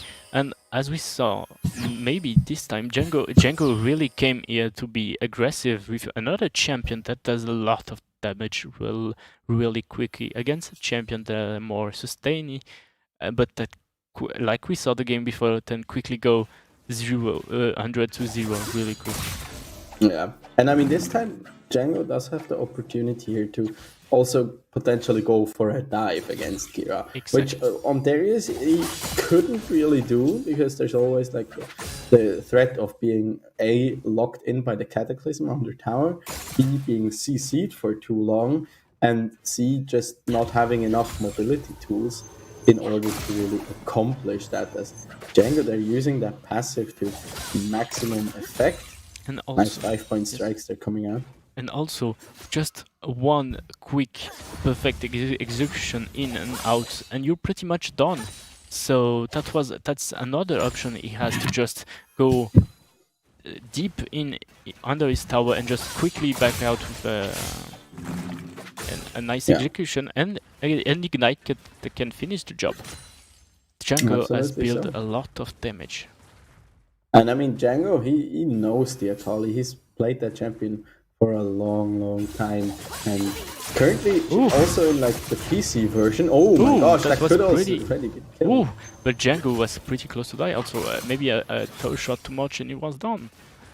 And now actually it's time to Fiora to ignite, and he does take down. Maybe it's over. How much health? What was that? Can we now? Oh no, I think you can't look at the. Let's just say it was 1 HP. It was. It definitely was 1 HP. It's 1 HP. As our good friend, rest in peace, Hextech Revolver here, is back for the Akali. I mean, those of you who play the PC version of League of Legends, they know, okay, or watch the LEC, know, okay, Akali currently is very, very strong. Yes. So imagine her not having her best item back that was taken away from her, which here she does have again. Yes, and she's turned into a pretty dangerous mid laner. Yeah. And she builds items faster, also, because we're still on Wild Rift, so that's a quick way to... Ooh, that's an aggressive... Nicely done. Nicely, really... Where she is? That Twilight Shroud. That's... they all play even me. I'm not playing. Yeah. Shin Wukong was bamboozled. It was very effective. I really thought she backed out in that last move, but no. She was in for more. One thing to point out here is in Wild Rift, Akali can actually not throw her shuriken throw into her Twilight Shroud. Yes. So she can't like deploy that, like fly into the enemy and then just jump back out. That is not a possibility. So the dive threat level is a little lower than it usually happens, which makes it a little less explosive for us viewers, but a lot nicer. The Shroud is coming clutch again with big damage and perfect execution. That's there we go. Finish. Perfect execution indeed. Django there without breaking a sweat. No Hextech Gunblade even needed. Just goes in for the swift kill there. Takes it 2-0. Exactly as we told. Just the perfect execution in the right time on the tower, and that's a lot of damage that can close out the game. And that's 0-2 for Django. Yeah, him just also doing a great job there, deploying the Twilight Shroud, just getting in there, using the passive to maximum effectiveness, throwing out those 5-point strikes over and over. And I mean, Fiora is pretty much in a 100%, okay, outside of her W, a 95% auto attack based Yes. champion. What are you going to hit with your basic attacks if you cannot see your enemy? So that made it quite unfortunate here for Kira to play It was this matchup. maybe that was maybe a bad matchup for him. Yes, I think. Yeah. He's gonna have to think about it for the third match because it's the last one if he loses. Yeah, and I mean another factor is always also like one of the big points for Fiora if she like cannot just run you over and run you down or outscale you essentially, she pretty much has to make an outplay, and her outplay mechanic is kind of her W, the riposte that just makes you immune to damage and crowd control. But if you get crowd control and you face your enemy with the hitbox, you reflect the crowd control and you stun them instead. So in this instance here against Kali, there isn't even a crowd control anymore because her Yes. ultimate doesn't even mini stun you anymore. So it's pretty much useless. It's a wave clear and a slow tool at this point, and you can't really do much against the Akali except like getting beaten up or hope that she misplays and she dies to your tower. Yes, just the only way she could have won is just wait for the right time to just go in and try to punish the Akali that has not a shroud, because with the shroud she's pretty much safe against Fiora, so that was a pretty hard matchup and really hard to handle. And yeah, even So- with a so riposte, no. So you'd say, talking about shrouds, that Kira did get smoked. We can say that, yes. This time Fiora has not been enough. No, definitely She was not. So- left in the dust. So yeah, I'm quite curious what they're gonna come up with here for game number 3. As Django here once again already has a match point here, the Yes. ability to close it out and to make his way into the winners bracket semifinals or quarterfinals. Semi-finals. Semifinals, technically, yeah. Yeah. But also But it's like we have a final and then we have a grand final. So Yes. would you call it a semi-final before that, or semi-finals maybe. Semi-finals part 2. But a semi of a semi is a quarter, Yes. technically. So maybe we can call it Huh. quarterfinals. Or Really good quarter- way of thinking. The mathematical problems we're confronted here. We're League of Legends players, we can do math. Nah, we don't. We can just like Smash. play Garen. Yes. As we have seen before, it's a good match. It's a good pick. Never Yeah, definitely, underestimate the monk. Yeah, And a I'm good not buddy talking of about mine- Wukong.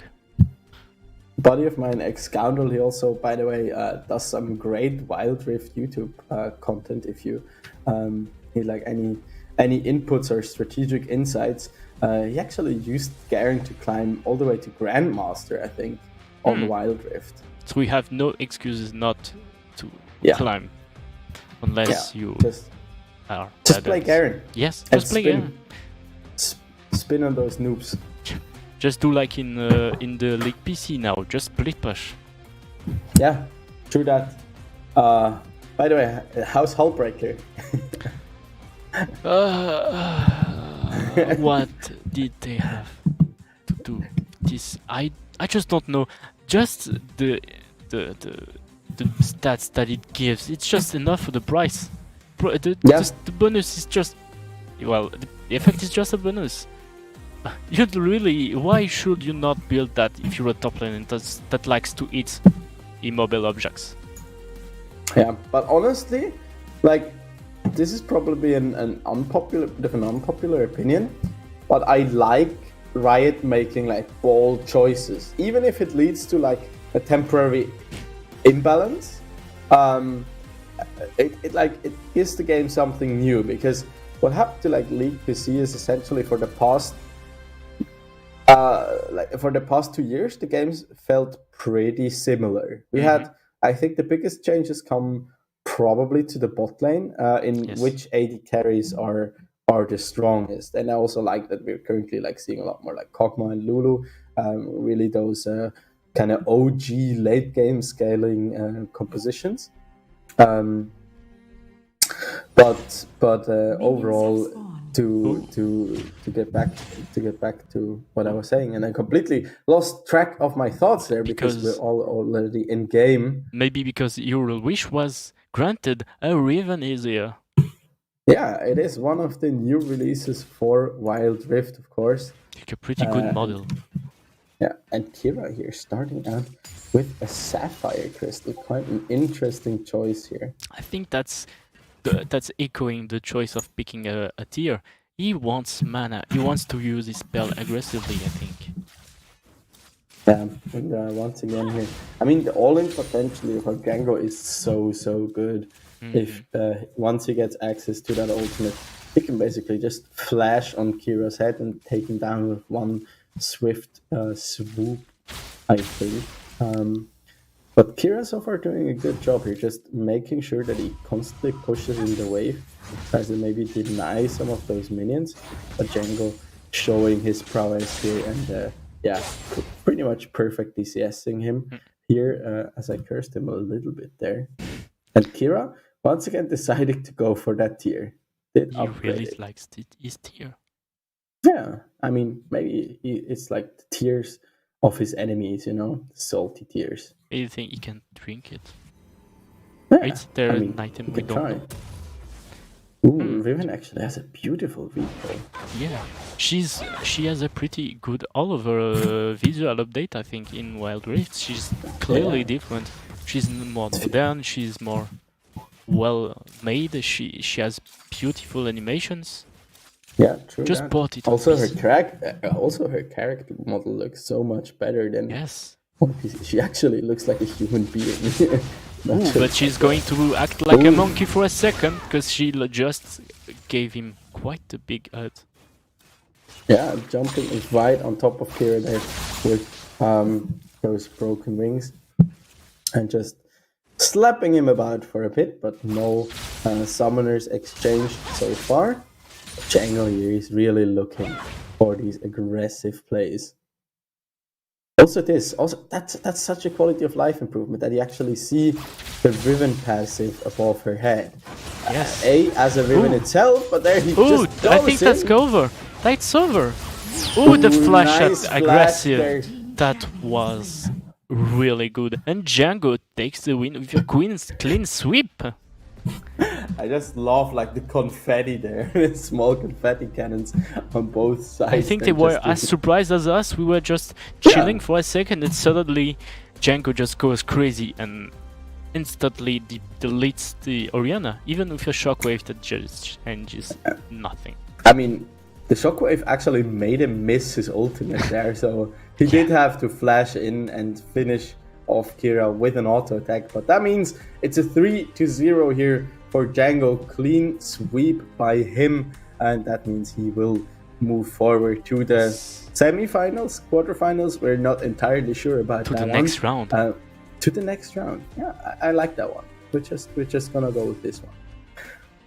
So Kira will have another chance though, going down to the losers bracket and await whoever will be the loser of the next game between Skanderbo and Cloud Strike. Yeah, I think whoever wins it will go up against Django, which will not be an easy one. Yes, I think it's gonna be a really close match to whatever has to fight Django, because it seems to be pretty confident today and has taken quite the strong and quite the aggressive champions. So we'll have to see what our two next players will have in mind. Yeah, like from Django, it was more what I said at the beginning, like more the all-in kind of style. Yes. Not really much of sustain to be seen there. That would be more the kind of the Garen approach to things. But I'm looking forward. Yes, and Kira didn't have the chance to shine a lot during the game. With Javan, he didn't have any chance, I think. With just such a bad matchup, he was just forced to try and wait for the right time to play, but Django just didn't let him make one mistake. And I mean, I mean, Django is quite the beast to take down, and in my eyes, he's quite the favorite actually to win it here. Just, I mean, yes, the device is a different one, but if you know the in and outs of just your champion, what you can do, what you want to do, like what your champion is good at doing, and that gives you such an edge. I mean, we could see it there. He was like, okay, I'm just gonna stay safe for the first like few seconds until I get access to all my abilities.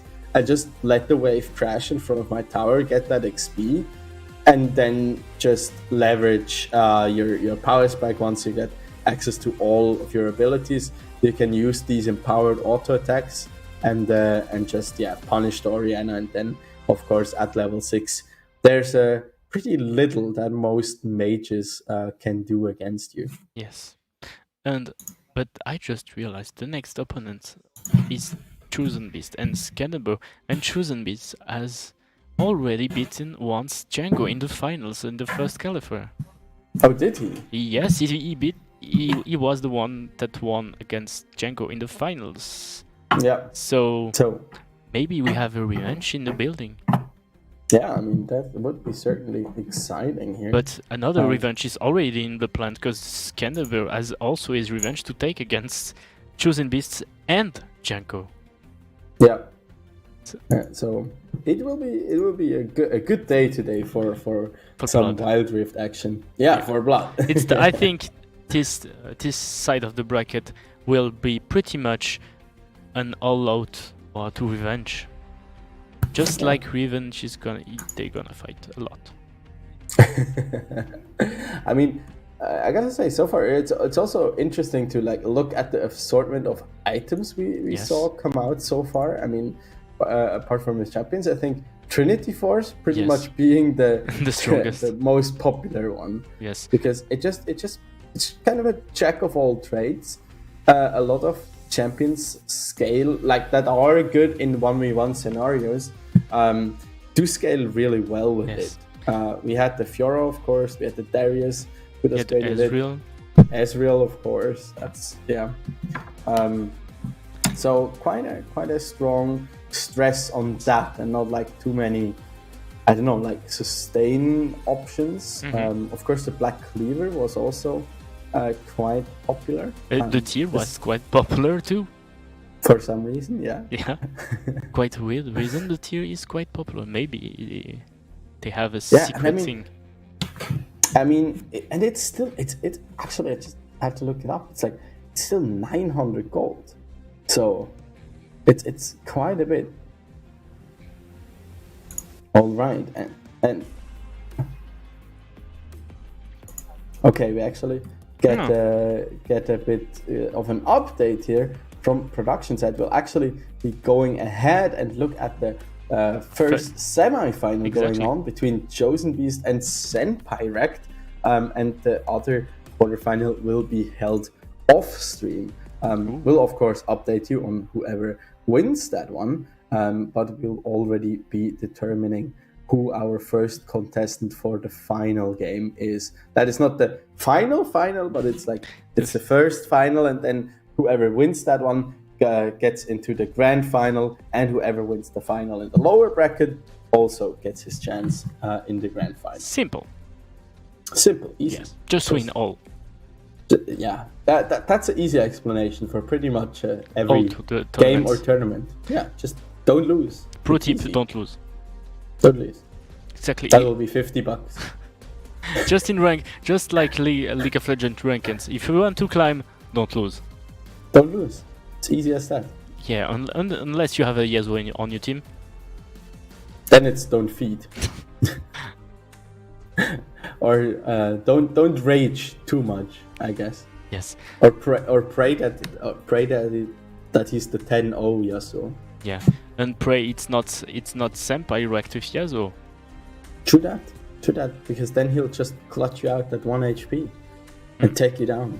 Just disappears But, in the bush, reappears down on your face, and you die.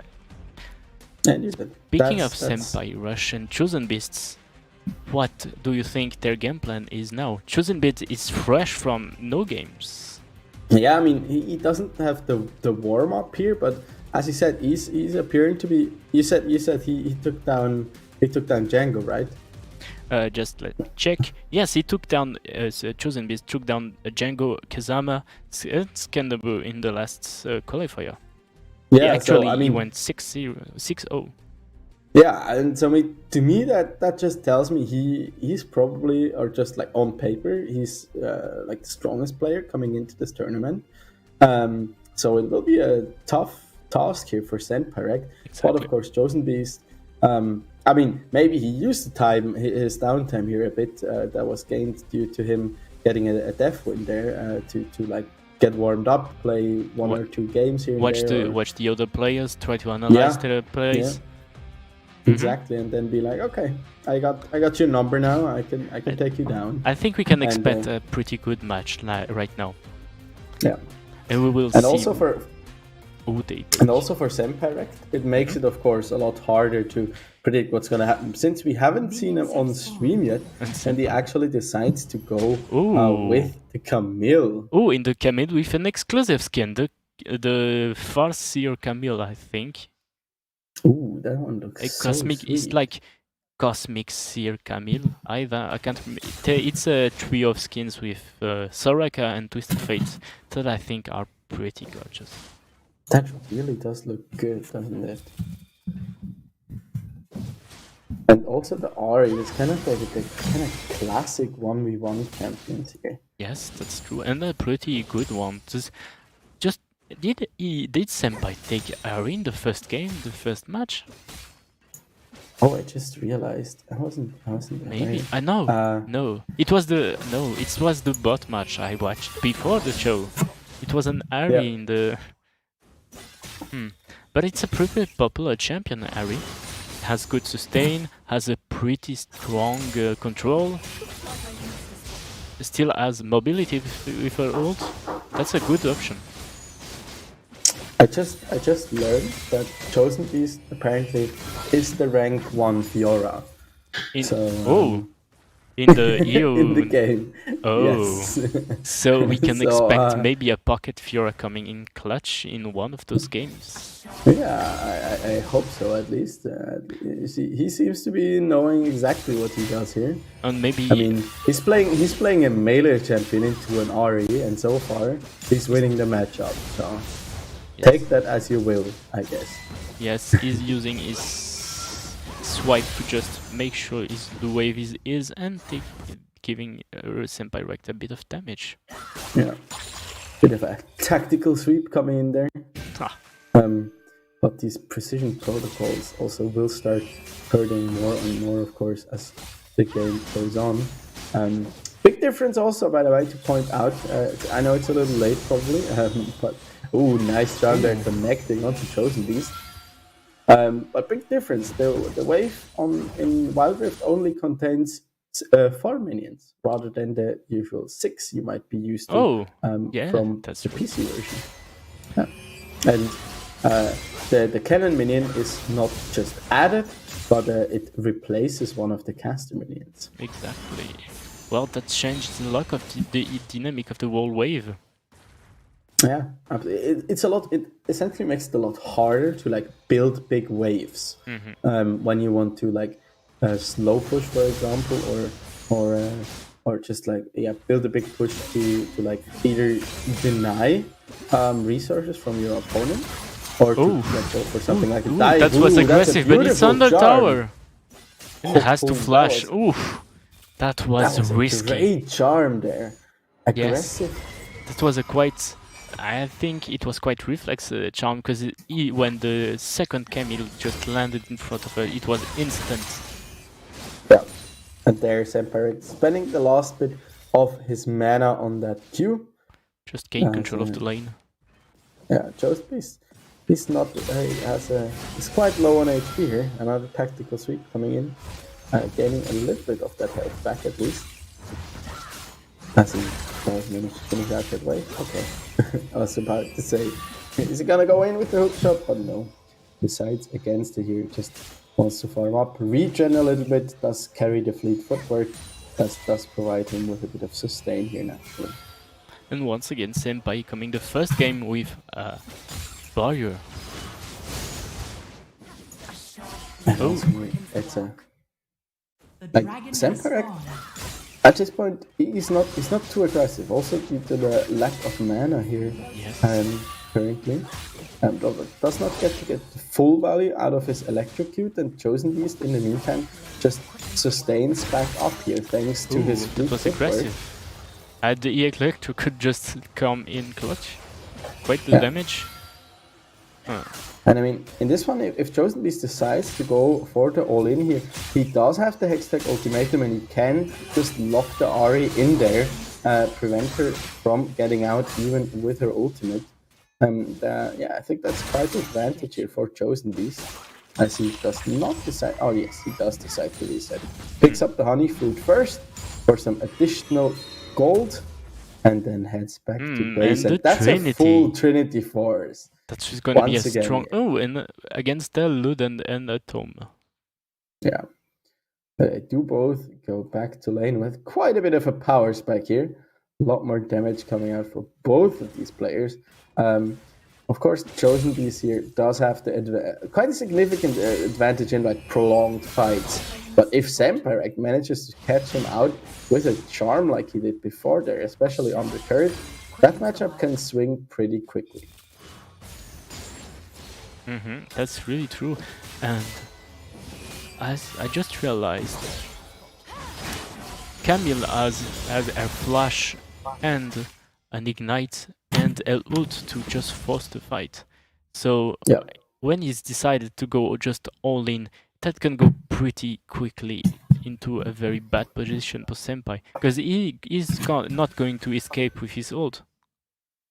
Yeah, doesn't get out, but he can of course count around Yes. inside the Hextech Ultimatum to Can you some really? degree. Herald has Yeah, Can you exactly. really- Can you really? Can you really escape In theory. Camille?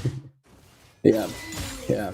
I mean, also if the hook shots do connect, but I mean that's kind of the problem here for the Camille. Yes, she is stronger, but into an Ahri who's A ranged, B has an ultimate where she can jump away, and C also has her charm.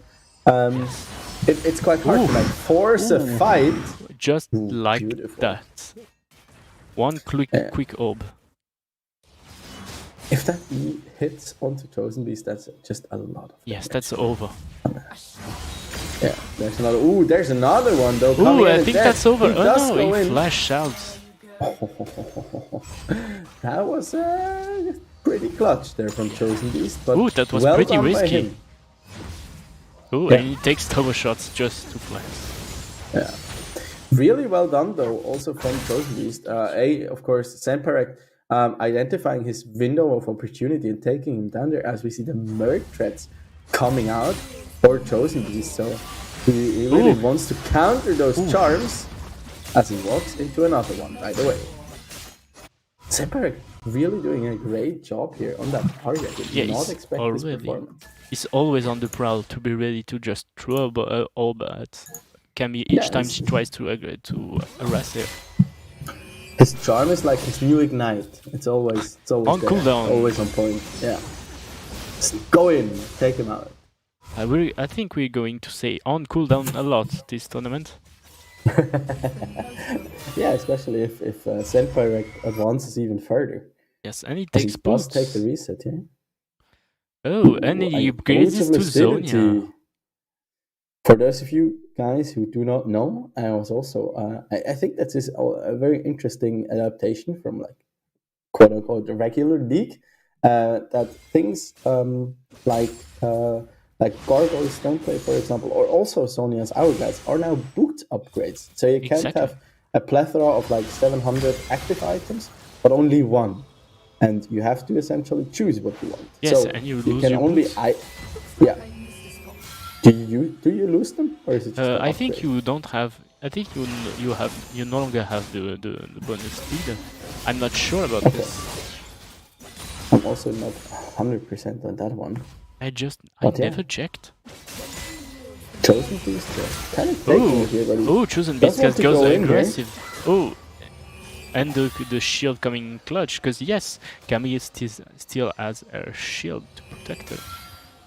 We haven't really seen it too much yet because so far Semperect has done a great job of just keeping his distance between him and Camille. And I also think that Chosen Beast might want to reconsider his choice of champion in the second game here, because so far he doesn't have the greatest time into this Ari, as is with most melee matchups into range. Yes. I think it's gonna be a hard matchup. Maybe he will have to swiftly change gears into something else, because he's taking a lot of damage right there. And I think did the minion just tank the charm? Yeah, look at this. Semperect now. Ooh, really Camille is for going that in power, hard, and with the Charm does miss. Oh, but she is slow on life. Maybe it's over. Ooh. Oh, maybe. Chosen Beast there. Oh, she was close. Getting out Ignite on once cooldown again. may have killed. He does not have Ignite actually. Yeah, he he does actually carry the used barrier it. on Ari. Oh, yes. Chosen Beast did use Yes. his Ignite, but Semperect actually didn't use the Sonias. He Yes. still has that going. I think he was pretty confident about his survival.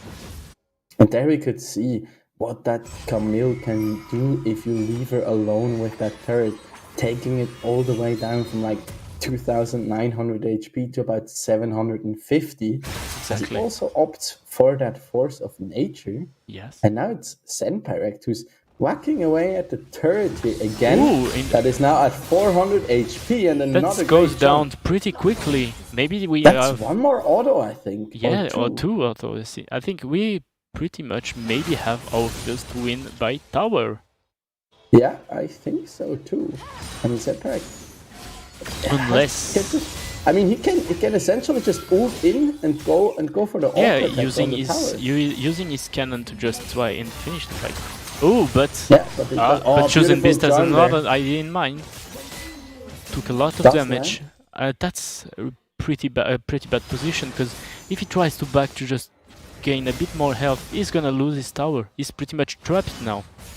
Yeah, no honeyfoot there. Yes, So, and the minions are charm trying to does finish the miss. game. And But look at yes, this, the Hextech ultimatum that's- going in. the Zonia coming in clutch. Maybe it's over. Oh, look at this, 45 health. Just killed him. Go in there. Just hit it. I just going ult flash one auto. Think about our advice. Just win. Just win. I'm not sure. Does Semperect not realize his opportunity there? Maybe he wants blood. Maybe he wants to win by glory. Maybe he just waits for the cannon to finish the job. Or maybe Oh, maybe but he Chosen does charm Beast. him. No. The auto Oh, the attack should flash come in. in there. Ooh, but it's over. And there it goes. Nah, Semperect minions. finally taking it here. Ah, He does get it down Minions. eventually. Yes, the cannon just did its job. Yeah. But What yes. it's hired to do, just get in there, fire off those shots, take down the turret. That's the 1-0 here for Semperect. And the Quite first the win. surprise here, actually. And the first win we've had against the tower. Yeah, but I mean, he nearly won both Yes. ways. I mean, the Camille there just lived by like one, max Yes. 2 autos, and that flash was really necessary. So congrats here to Semperect, taking that one over his Chosen And Beast. Senpai that chose this time to pick the right moment to use his Sonya. And Yeah. to just deny Camille a win, because that could have been game just like that with this ult, huh? Yeah, definitely so. I mean, if you're just locked in there, you get the bonus damage done to you, and I mean, Camille is a very scary champion still. Yes. So going in there, yeah, was quite difference maker. I was found the approach of Chosen Beast interesting to like opt for the Trinity Force and then strictly defense. I think I personally would have preferred something like a Maw of Mortius. Yes. To like profit off of that, because you have to go for an all-in at some point, because just a better wave clear than you do, just the mobility, so you really depend on that all-in, and if you get chunked out by those combos over and over again, it might just be a good idea to get that additional magic damage shield, plus you also get some ability haste, some magic resist, of course, and then also the lifesteal when added up. Like when that lifeline passive is triggered, you get the bonus lifesteal, and then you can like sustain back up because you are relying on those prolonged fights at this point. Yes, but the prolonged fight are pretty short when you're playing against a champion that can just end the fight there and just deny you to continue fighting. That is true. That is true. Fun fact: you cannot continue fighting if you're dead. Exactly. And Words to live by. yes. Maybe that's another one to keep in mind. We're just giving out pro tips to win. Just don't lose, and if you're dead, you can fight. So, unless you're Katus. Oh, Katus is not in Wild Rift. Yeah, so Oh, you're absolutely right. And No, Zion isn't either. yes. So we'll still have to wait. I wonder what will be Katos on Wild Rift, because with more quick items, and his passive with his global ult, that could be pretty good. Yeah. But also, like, I think his Q is also something like the Syndra example I made earlier. That would be pretty hard to like implement. Well, in the game, when you have something to, it's a bit harder because he can just spam it. And so in Wild Rift, when you want to cast a spell that you want to direct to somewhere, you just have to click on the button and move it to the place you want. So it's a bit hard. It's just like the Ziggs ult when you have quite a weird cursor that appears that lets you move the space and lets you move where you want it to land. Maybe it's not great for Katus because you can't spam it as much as you could on PC. Yes. So maybe they find like bit of a change how to like implement it. But I think cartridge will be a big one because you get items so fast, and then also like just using your ultimate is always like. It's always like the meme, just press R and you did your job, which isn't like it's not wrong. In 5v5, a Karthus ult can change the game. Yes. Yeah, absolutely. And also finish like even if you won a team fight, and then there's just a Karthus ulti who also like kills 3 people on top of it on your team. It's just like a fight that wasn't really worth it. Yes. There was a Karthus, and now he's even stronger. We are in the Rift for a mirror match, a second one. Yeah, one for the furries here, as they're both opting for the Ari. Or the poster girl of the game, I think. Yeah, pretty much. Definitely one of the champions with the most skins in the game. Yes. Both of the players though rocking the default one in this case. The faker skin. Yeah. Zenpyrek opting once again here for the barrier, while Chosen Beast decided to go with the ignite. So they kind of cancel each other out here. Of course, there is a merit to the ignite, since it can deny a potentially clutch heal come out. And also here, once again, look at this visual clarity, everybody. Yes. 3 skills, so that means your next skill will heal you. In Wild Rift, it's just a flat amount and not based on your ability's damage, actually. Ooh, double charm. That's flirting. Yeah, I mean, happy Pride Month, everyone, Again. As they throw these charms back and forth here. And yeah, I'm quite curious whether Chosen Beast can turn this one back around. He certainly was annoyed enough here by the looks of it, by that Ari from Zenpyrek, that he decided to go with it himself. Yeah, he's testing out Senpai, maybe. Can he play the mirror match? But he proved himself already that he can play Garen against Garen. True that. So, will he win his second mirror match of the day? Well, will the mirror match be a new gimmick in this cap?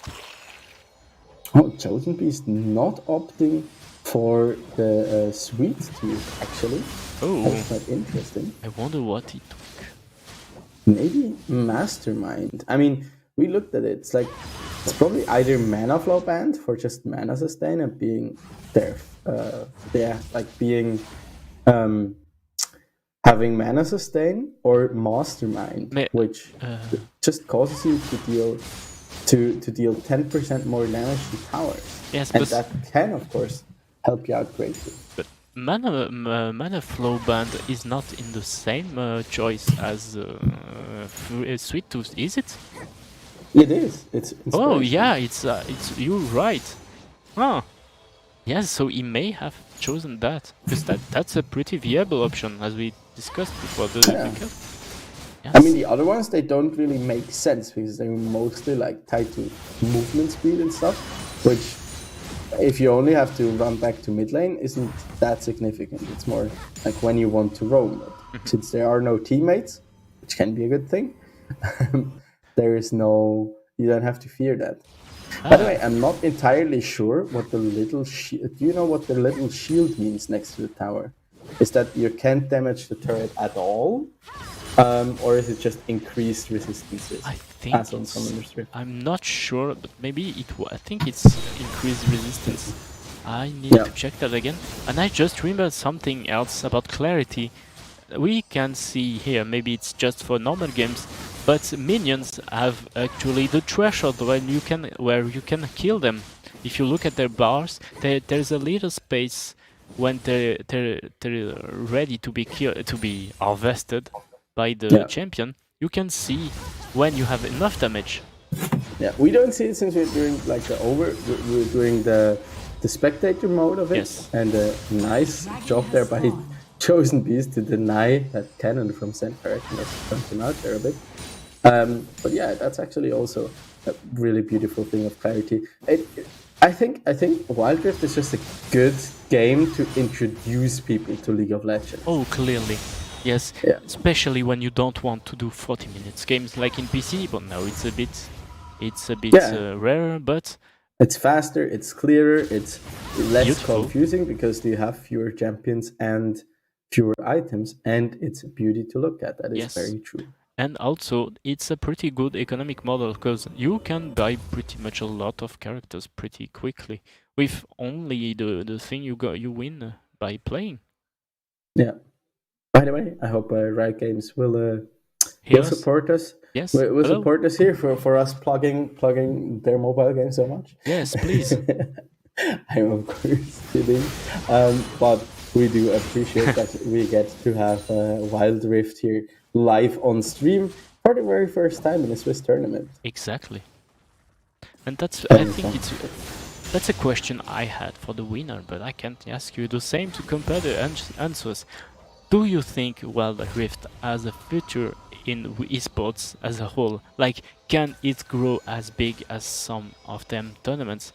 Maybe as big as main League of Legends? Ooh! That's While we were good all discussing, in Senpai there. Reg just flashed out of death. Had to get out of harm's way right there. Chosen Beast trying to get in there. Ooh, That's a Chosen great Beast is flash. flash and Ignite. ignite. And it's 1 Not HP. enough once again. Once again. 1 HP. Just one. It's correct. Does have to go back here. Once again, when you don't look at it, it stays alive with 1 HP. Yep. And they both starting with the Ludan, but this time Chosen Beast has not yet backed and is taking And quite he a also lot does- of gold. And he does take a third plating here. Nearly a Maybe second second. one. Ooh. Ooh, and Also- aggressive. also great Welcome. charm. Chosen Beast And turning it up here. a And he little bit. took also the honey fruit of Senpai. So no additional gold income, no sustain, at least in that department. And yeah, Chosen Beast getting a bit of momentum back here after going down in that first game. And Senpai, don't forget to just place a ward. We never know. Yeah, okay. Chosen Beast does go back, opts for that. No, And needlessly large he's rod going is to sold buy. again. Yes, Uh, a It rod. is a needlessly large rod. So, a But yeah, rod. to come back to your question, Yes. I personally think the market is certainly there, and like we know these days how big like mobile gaming is. Yes. But I personally think mobile gaming is it's harder to make work as a like full on like big scale esports as the Yes. PC version is because you're way more capped in what you can do. Like you do not have the same capacities essentially on the same complexity in as you have in PC League of Legends. Also, Yes. the depth of games. I mean, usually takes between I don't know, like max 15 to maybe 20 minutes to finish a game of Wild Rift. Compare that to an average game time of like 32 minutes for PC version games. Exactly. Yes. So yeah, it's just I think it's a bit too fast paced. It's good like as an entry level, but I think it's more to like promote League of Legends. So make it easier for people to get into because League of Legends PC is not a particularly entry friendly game. And then like just make it easier to get into the big thing. Yes. And I think that's where the potential lies for Wild Rift. Yeah, I think so, because yes, it's pretty hard to start back. Even if you played League of Legends before and you start again to play, you lost a good chunk of knowledge. And I think having a Wild Rift, because it's a bit more accessible, a bit more enjoyable also, and a bit more, just quick, fast-paced, just really helps the whole scene. But maybe we can have good competitions, maybe like Clash Royale, or maybe other mobile games that work pretty well, especially in Asian countries. You can certainly make good tournaments and cups like this, especially. That's double charm again. Oh, Chosen Vista just moves away pretty quickly, and Senpai just survives once again. 1 HP. Yes. Now, this looks more like 2 HP though. Yes. I'd say. 2 big HPs. But Chosen Beast once again proves that his mechanics are on point. Yeah. Interesting choice here, by the way. Oh, it's so that's a tower going We totally down forgot that. The tower. It's like, oh yeah, it's true. It only had about 1.1k HP remaining. Yes. And as we established or presumed, it was probably the mastermind for Chosen Beast that helped him take down that turret pretty fast, and with him continuously forcing Senpai out of the lane, he was able to take down the tower. So second game between the two, again ending by taking the tower first, but this time it is Chosen Beast who does claim the win. It just proves how good they are, both of them, because they are pretty clutch. They don't make a lot of mistakes, and when they fight, both of them always react on the spot. So you can just one-shot one of them just like that. You just have to plan. You have to really plan ahead your moves. Yeah, absolutely. So, and one thing I wanted to say is like it was an interesting choice there by Senpai to opt for the Awakened Soul Stealer. For those of you who don't know, that's an exclusive item to Wild Rift. Yes. It does provide you with AP, of course. Also gives some ability haste and mana, but most importantly, its passive gives you ultimate haste for each unique takedown you get. So if you kill each of your enemies once, you get a total of 15 ultimate haste. That means ability haste exclusive to your ultimate. Exactly. But we just have to keep in mind that this item will never be full powered because, well, one death, it's over. Yeah. I just remember. And you can't even get one stack, so it's probably not the most ideal choice. But another item that is exclusive to Wild Rift that could help close out games could be Infinity Orb, with his passive that gives just 20% crit damage on abilities when your enemy is 20% or less health. Just with that in mind and any other item, as long as you have 2 items, that your life can go down pretty quickly if you're playing against AP. Yeah, definitely so. And overall great second match here second game rather in this match between those two players. I'm wondering already whether we're gonna see like an other Ari mirror matchup, and that's just gonna be pretty much the process from here on out in this matchup between Semperec and Chosen Beast. Until one Ari. But we'll have to wait and see. Yes, there can be only one. I think maybe they chose to just show to the other one who's the best Ari. Yeah. Will it be a rematch? Okay. Oh, I'm today sorry. we're on fire. I apologize to the audience. How many have we lost yet?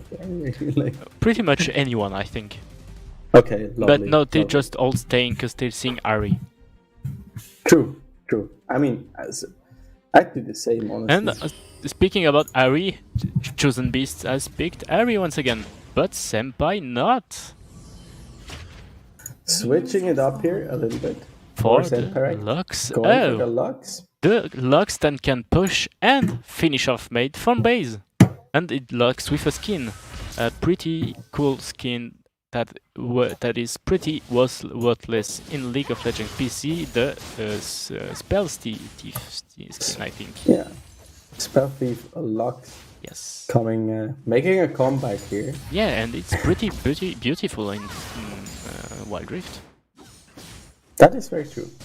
But I overall think so many of the already the base skins, but especially the skins do look so great. And then you could also see it, like that illumination proc. So her proccing her passive looks so much smoother. It's not just an auto attack, but it's like a zap. Oh, and the cage that just touch. And no more damage. Good life binding. It's also, fun fact, in Wild Rift, it's not, like, proccing the illumination passive is not considered a projectile. So, Exactly. for example, a Yasuo wind wall cannot block it. They will always go through because you, like, zap them, so they're not blocked. And one thing that can be interesting with Wild Rift in general, and those animations are always clean but they're always different from the ones in the League of Legends PC. That's just not something just League ported to the game. That's just something they had to make from scratch, I think. Yeah, absolutely. And that's quite And a also- work. Also, these lucent singularities, they look so nice, I gotta say. It's And like readable. really visually pleasing. Light binding Ooh, Chosen just Beast missed that there. just touches with the... Ooh, that's a lot of damage. And forcing him to take the Oni fruit. That's a lot of damage. But he still has that sustain option. Does push the wave back to Chosen Beast.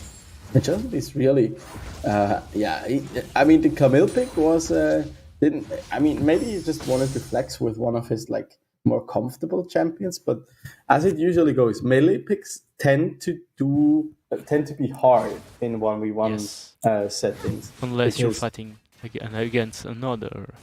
Exactly. Then it's like a fist fight. But it's like being a melee champion against a ranged champion feels like bringing a knife to a gunfight. You're just not gonna have a good time because you're just at an innate disadvantage. And so it just makes sense here for Ooh! to switch And it up Chosen as Beast another that just charm lands. turns on the... That was Yeah, that was quite strong. And he forced him to use his barrier. yeah. Does get that. Oh! Oh, it's there's over. another beautiful No. charm. No, it's not. The beautiful No. shield they're coming out shield. from Semperec. And also the light binding right in range of that tower. Beautifully done by That was Semperec. quite some good cold thinking. Yeah, but Semperec does not have any more mana here. Just has to rely on his auto attacks, and Chosen Beast can still throw down a bit of harassment here. Yes, he can As maybe that's kill two him. Cannons. Yes, that's a built lot up of two damage to the cannons. towers. Yeah, how did that happen? He just thought. I think he Oh, stalled. beautiful root though under Oof. the tower. Not enough damage coming out from those though, but nicely Don't done by sleep on Semperec. Lux. I think he didn't expect that light binding to connect there. Could have maybe finished him off there with two more auto attacks, proccing the electrocute. And I'm always surprised, like the towers, they really do quite a bit less damage in Wild Rift than they Yes. do on Summoner's Rift. Maybe they're trying to invite people to just dive. Yeah, it's End like, the game come on, quickly. do it. Once do it. again. I know you want to. There's Semperek tries and keep pushing back here. And Chosenbeast Chosen doing a Beast just good job. waiting it. Yeah, it's Just like just attacking the pushing at the canyons. waves. Yes, I think we're seeing slowly and slowly his game plan is just controlling the waves, trying to stack minions to just try to arrest the tower more and more until he can get the win like he did last time. Yeah, and also Semperek being zoned away entirely here from the wave. But the wave is currently pushing towards Semperek, so he doesn't really lose much of anything here.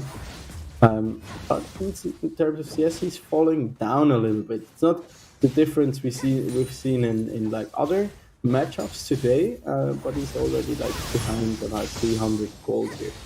Light binding does not quite connect though. And I think Semperek does now eventually has to take a reset here. Ooh, and Oh, that's there's the charm. another Ooh, charm. a lot of damage. Oh my gosh. Once again, that's a lot of damage.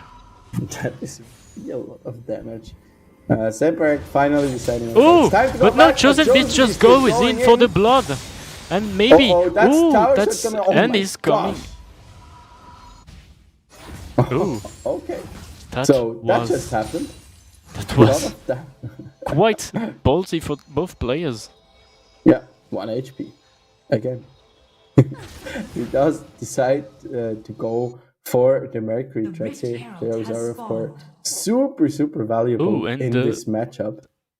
Is Senpai starting a Morello? I don't think Morello is not in the game, I think, isn't it? Yes, I think it is. Isn't that? Oh yeah, it is. But it's but you can build the Oblivion Orb, I think, into Ooh. both Infinity Orb or into Morello. Oh, maybe So, he's yeah, going in choice. with the Infinity Orb. Yeah, Maybe would he be wants cool. that pseudo execute with a nult, because a nult that does 20% more damage crits. That could be. Yeah, very and I strong. mean that could be a really good, if he like actually has the mana for the full combo. That would do quite a bit of damage to Chosen Beast. We haven't seen it come out yet, but oh my gosh, those Lucent Singularities, they do hurt quite a bit. And it's But once not again, without no passive. Sweet Tooth. Looks like Chosen Beast doesn't like the sweet tooth. Yeah, He has maybe enough he doesn't- vitamin. He doesn't have a Sweet Tooth. Maybe. Also, like it's a simple things about Wild Rift, you know, just the minion going down and the ching sound it makes when you get the gold. It's very satisfying. Yeah, they really did a really good job with everything around the play. Oh, and the minion just saving him from a charm. Charm did miss there. One more stack here for Chosen Beast. Can he bait him? That's like the big brain Ari play. You use 2 of your charges, scare them away, and then pretend like, okay, I can't all in you anymore, but you save the last charge and then go in once again once you have your other cooldowns back. And Senpai Thank you, has ladies. his tower that is quite well damaged. He lost already a plate. Yeah, 1998 Two. HP remaining. Ooh, and the still double full rainbow. HP here. Oh Ooh. my gosh, that's a lot of damage. We don't have Chosen an emote for Beast this. Chosen Beast here opting for another reset.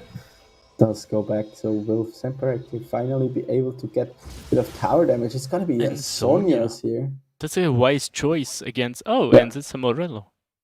That is the Morello to deny that healing from the Ari. And Ari that Sonya to just deny the burst of the double rainbow. Yeah, definitely so. Ooh, But also, but double control, but Senpai Rex takes the shot. He just loses a lot of health.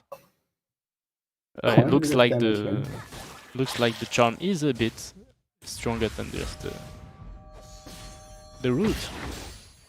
yeah. I mean, I still. Oof. Senpai Ooh, taking so much which damage. is That's gonna be the quite a flash strong, in. and the barrier that comes in clutch, but no!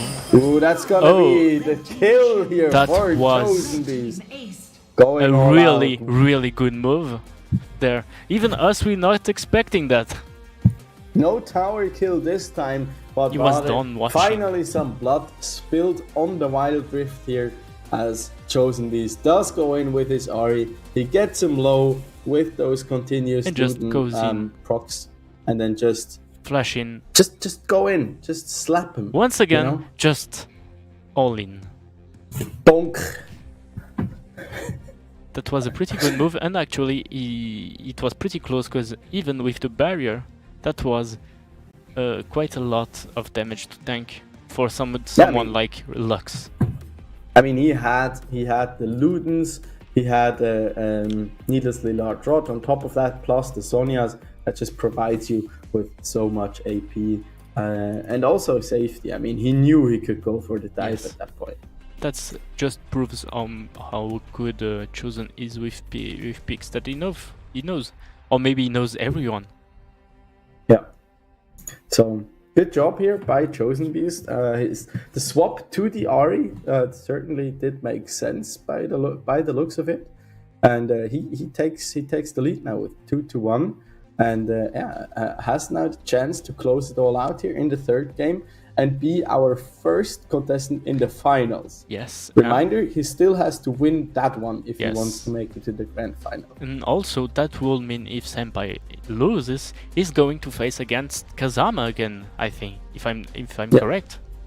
Yeah, exactly. Yeah, and he gets to have his revenge. He gets to put him in the dirt even more, or Kazama gets his revenge. We don't know yet, Yes. but we'll have to see. But will Senpai let this happen, or will he just change strategy, maybe pick something else, because Lux clearly didn't work out for him, and just try to sweep out and finish?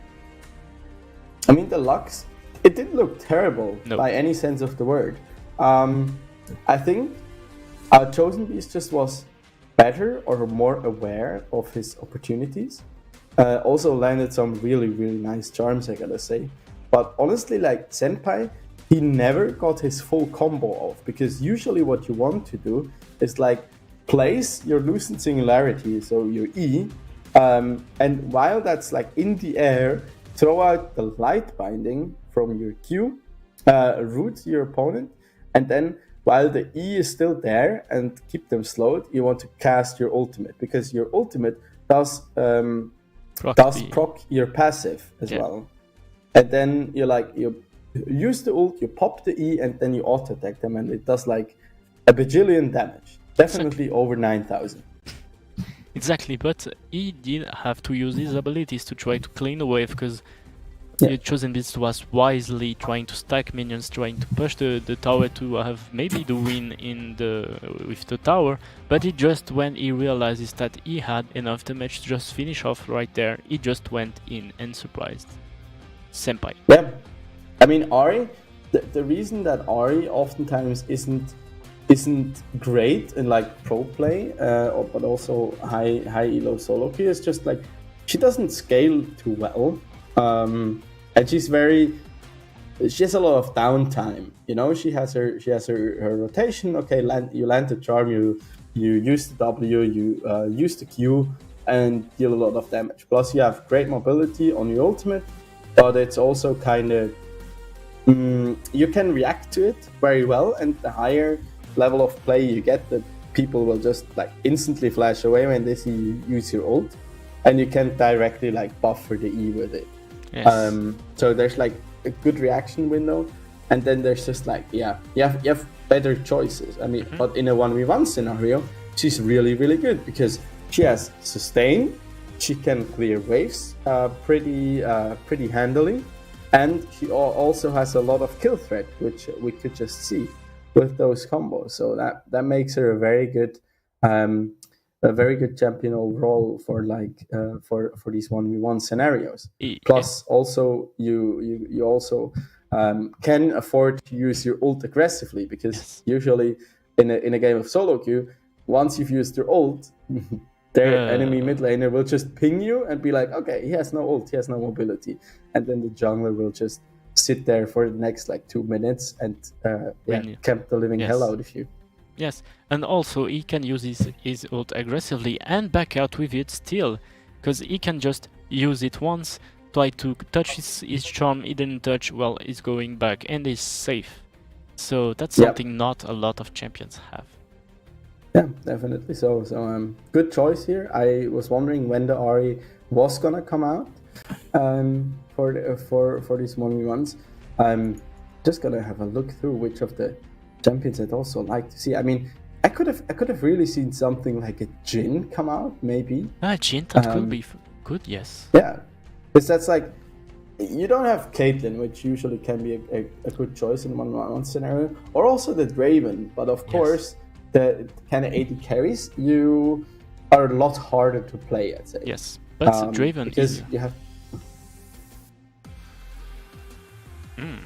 Okay, so we're being told that apparently in the game before, we're checking whether Chosen Beast was in the jungle, because when he dropped super low, you might remember when he nearly managed to kill Zamperek, but then had to flash out and live with like a sliver of health.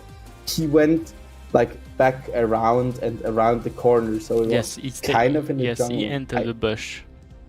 Yeah, but like the second bush, not like the bush inside the Yeah, I think maybe we can get an update from production on like the exact rule set. That was true. That was quite the move.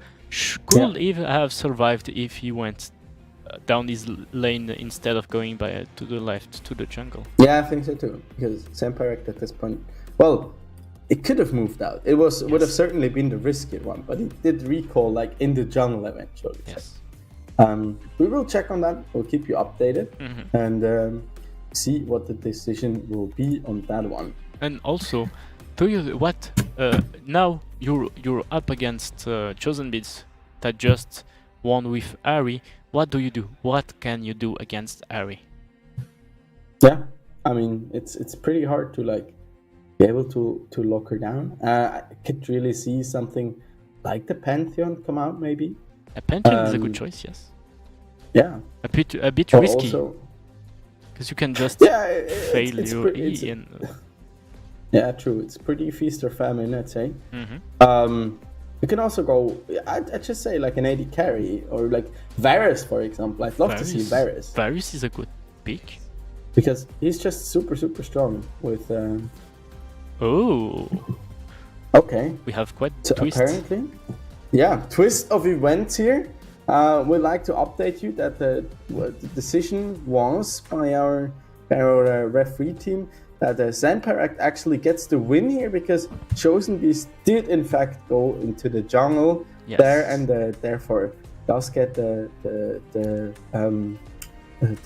game over to Zamperek. So it's now 2-1 for Zamperek. And just like that, the shift in the tone. Yeah, the turns have tabled.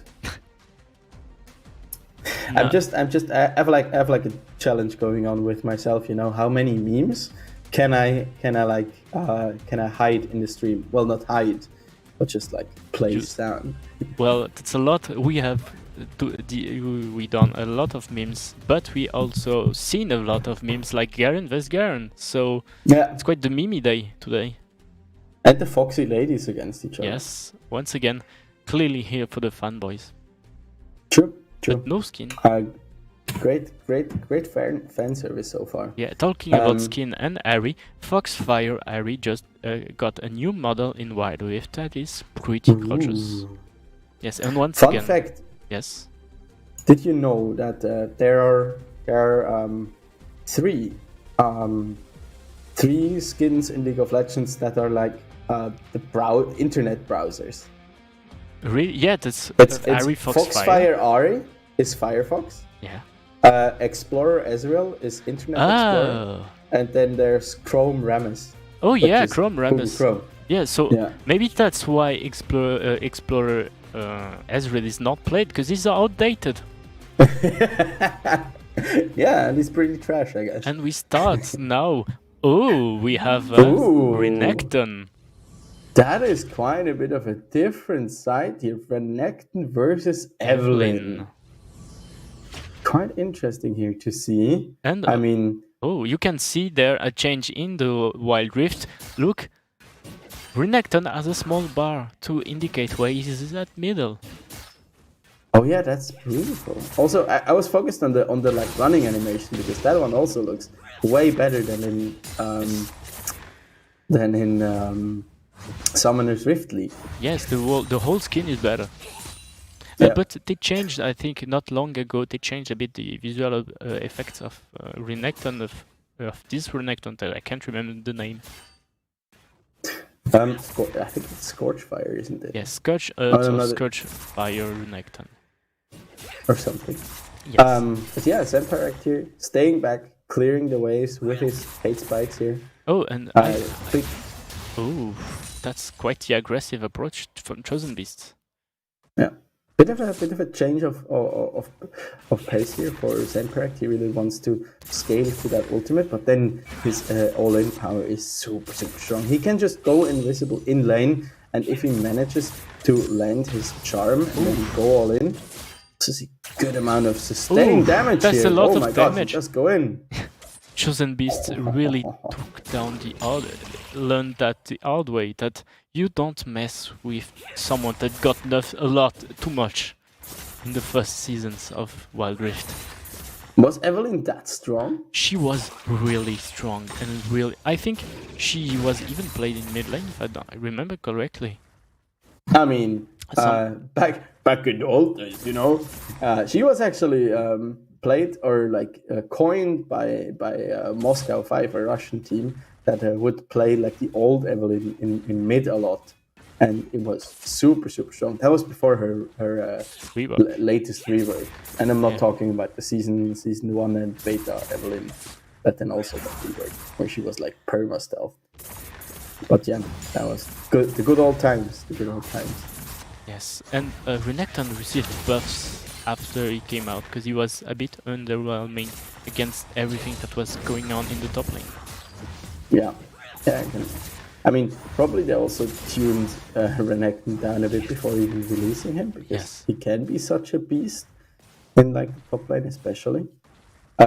Problem is here for Zemparact. I mean, he does have great wave clear with the hate spikes, and still in control of the pace in this lane, but approaching the tower and potentially getting that down, or just getting like a tower plate or two, is very hard to accomplish for him. Yeah, I think it's going to be a close match this time, once again. Yeah, but it is the match point here for Zemparact, so if he takes this, he makes it into the finals. Was Renekton the wise choice against someone that can go invisible and someone that has the advantage? Ooh, the forcing of flash. Zemparact deciding, nah, I don't even want to deal with that. Just get me out here. Ooh, the hate spikes does not quite connect. Yes. No Fun fact, I didn't notice until some time ago that you can see where Evelyn is depending on where the spike appears from her charm. Yeah. It's a small indicator once it's like ready to pop. Oh, there's the Ignite going down to try to keep him from try to heal with the Honey Fruit. Yeah, very nice done. But it's a small thing. It's a small thing. Small victories. Yeah, exactly. We take this pass. Zemparact here potentially looking for a reset. He's building up his rage. Yeah, but for Zemparact also, like whenever the Evelyn does go invisible, she does regen a big chunk of her health. That's what I think it's over. The man operators, that's the win here for Zemparact, ladies and gentlemen. We have our first finalist. 3-1. What an all-in here with the Evelyn against the Crocodile, turning into a nice handbag, or maybe a pair of shoes in this case. The Evelyn does take down the Crocodile. It was as simple as that. Just one small tower dive too much, and Evelyn could close out the game pretty quickly without using her ult. Yeah, and also the slice and dice wasn't wasn't up anymore because he had to use that to get out of harm's way. So that was down. So he could just freely connect the charm. Run him down essentially. And So very nice choice here. Yeah, very nice choice here by Semperek, going for the Evelynn. Looked to be really confident on it, so I was pleasantly surprised. Yes, I didn't actually expect Evelynn. I didn't write her name in the names I have here. Actually, so yeah, I was quite surprised. But that's a good idea, actually. Maybe a bit of a secret pick here for Semperek. That does mean he advances into the finals. That only leaves us with a couple more matches. I think two thereof. There will be three thereof. There will be another semi-final, I think, that we got coming up. Then we have the final, and then of course the grand final to find out who will be our first winner here of the Swisscom Gaming Cup featuring League of Legends Wild Rift.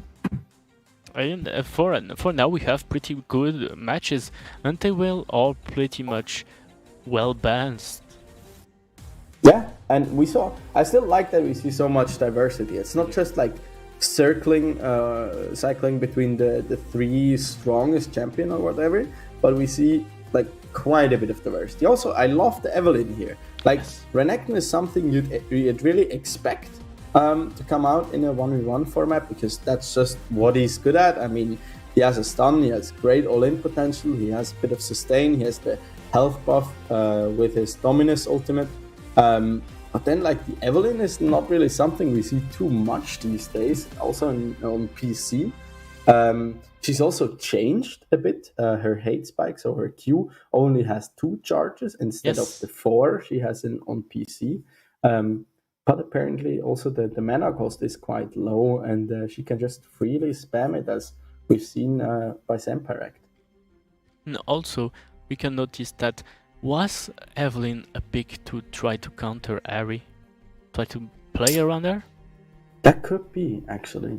That could be, because you can just move out of the way, invisible. You can sustain back up. That's also a good thing about Evelynn. For those who don't know, when Evelynn turns invisible after she's hit level, not level 6, after she has access to her ultimate, level 5 in this case, she does, whenever she turns invisible, she will fastly regenerate a big portion of her health up until a certain threshold that is determined by her ability power. So that's also why you see a lot of Evelynns, also in professional play, when she was meta in the jungle, to opt for like a second item death cap, because she can like double dip in those items. She A, deals more damage, but B, also the threshold of the HP that she regenerates will get significantly higher. And since Rabadon's gives you more HP based on a percentage of your total AP, that's just a good choice. Yes, so we can count as Evelynn as one of the good picks you can pick in case of emergency. Yeah. And I really hope the future opponent of Semperek will watch this match, because that's going to be an option. I think we are waiting for a quick update here, but we can have a quick look at the bracket, how it currently stands.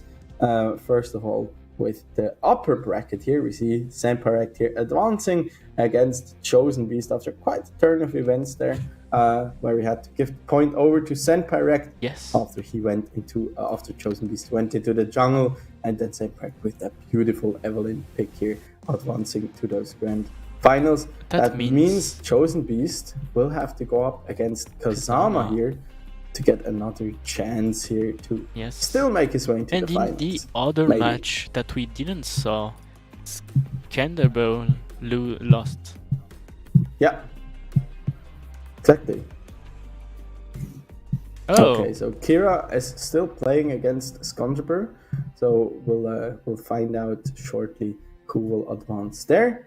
And whoever loses between Django and his opponent will also then drop down and play against the winner of whoever wins that one. Yes. I always feel like double elimination brackets, they're so hard to explain. They're easy when you just like once about it, everything is yes. plugged in there, it makes sense. But to like explain it when you don't like, you're not at a chalkboard. I always feel it's kind of hard. For me, it's the simplest way is this: you lose 2 times, you're out of the tournament. So that's that once again, full circle, just win. yes. Easy. Oh, we just have Okay. new. Okay, we just have new informations that the match we just talked about just finished, and it was 3-1 for yes. Scunderbrew. Yeah. So that means he does advance around, and now awaits whoever will Yes. lose between Django and Cloudstrike. yeah, exactly. Django And Cloudstrike. yes, and Scandible just maybe has a chance to just win against Cloudstrike if Cloudstrike loses this match. And if Cloudstrike loses and Django passes on to the final, he will face his friend Senpai. Yeah. Right? That could Then be a we'll- pretty good match. That's like the scene, you know. Spoiler alert! In the Star Wars prequels, in Star Wars 3, it's like Anakin against Obi-Wan. Yeah, and then we'll have to. I'm still not.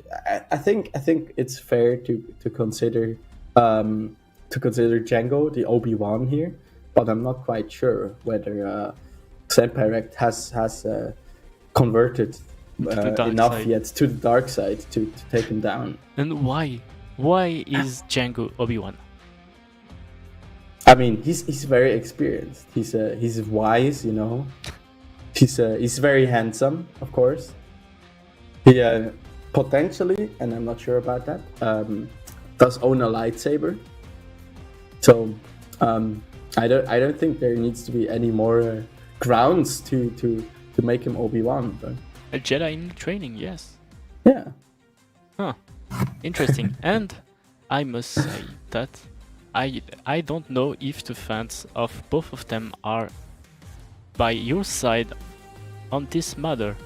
We should ask the chat who is Obi-Wan and who is Anakin between the two of them. Because in the movie, spoiler alert, Anakin wins nothing. He wins a new True. armor. true that. Let's see who has the high ground. But first, we have to see who has the high ground between Django and Cloudstrike. All right. I'll have to. I'm quite curious though what the next matchup is going to be. Maybe we can get a quick update here from the side of our production. Which match we are going to show off next? Whether we could already head into the finals potentially.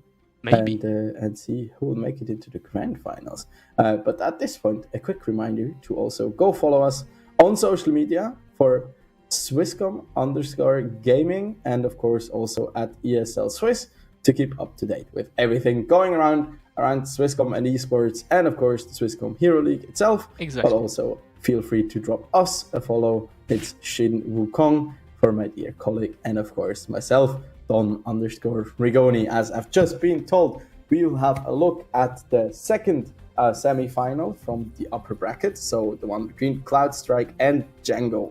And I'm quite curious who will be the ones taking them. And I wonder how they will play and which champion they will pick. Django has shown a lot of good champions.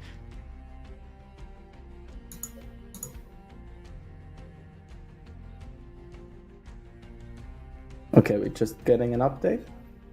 And we are being told that we are in fact looking at the match between Cloudstrike and Django. And after that, we'll have a small break to then come back with the finale as Yes. well as our grand finals, of course. I really think, what can Django bring to the table now? He took the, was it the? Oh, I can't remember what he picked. Now, what did Django picked in the last game? Akali, He was Darius. Darius, did Akali, go- Riven. Yes, exactly. Oh yeah, right. He was quite the aggressive champions.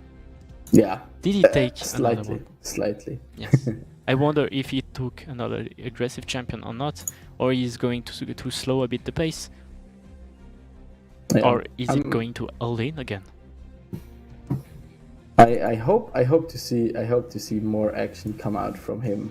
To be honest, like it looked very enjoyable to just witness Django expressing all his skill, even on Wild Rift, and yeah, you could really see. Okay, this is fast paced. We got to see a Riven that is Yes. just beautifully designed and animated. So Maybe always Irelia. nice to see that, or Irelia. That oh my gosh.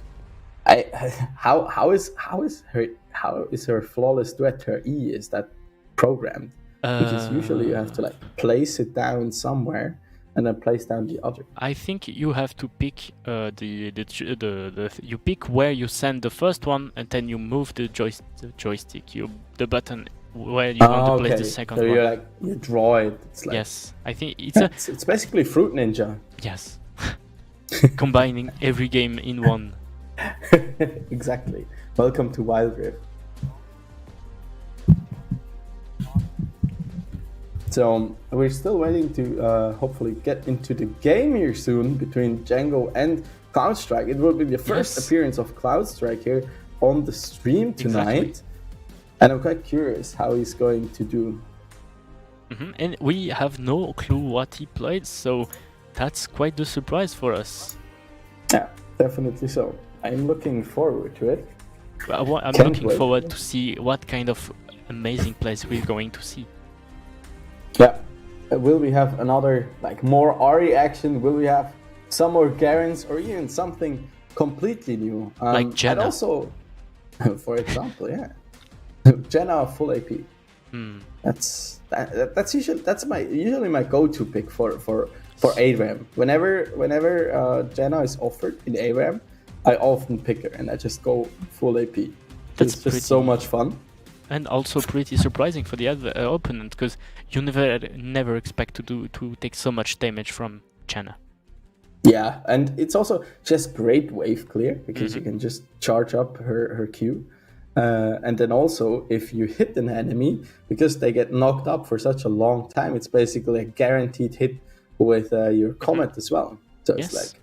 like double damage. Enter W does a ton of burst. That's also true. Another champion that I was quite surprised to know, Yumi is quite good in 1v1s. I have What? no idea why. I see a friend of mine play Yumi in 1v1 and win.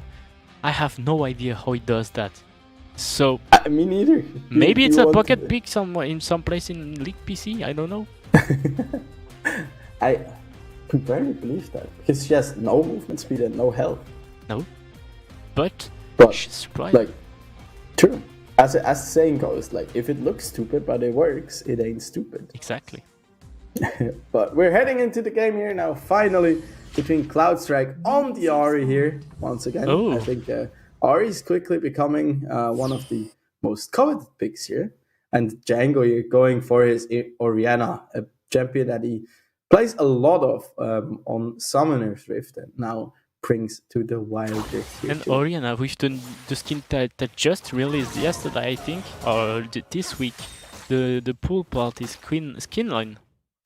Oh, they're just gorgeous. Yes, We also every- had some new ones, yes, and yeah. they're awesome. I just love Brum.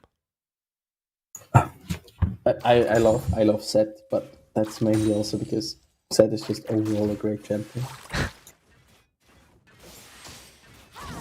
And now, now that I think about it, Ari versus Oriana, that will be a pretty good matchup actually. Bit of a classic here going on. Had to mute myself there really quickly because I had to sneeze. Still, I think there's some pollen around here, and I didn't take my medication today, so still kind of itchy. Yes, the inconvenience of the sun. Yeah, damn summer. Damn summer, damn winter, damn every season. Every season is a good season to play League of Legends. True that. True that. We just need to come up with excuses to stay inside. As Django there takes down that cannon minion for 85 gold. Just so satisfying. Both of them actually doing a great job here, just in terms of CSing.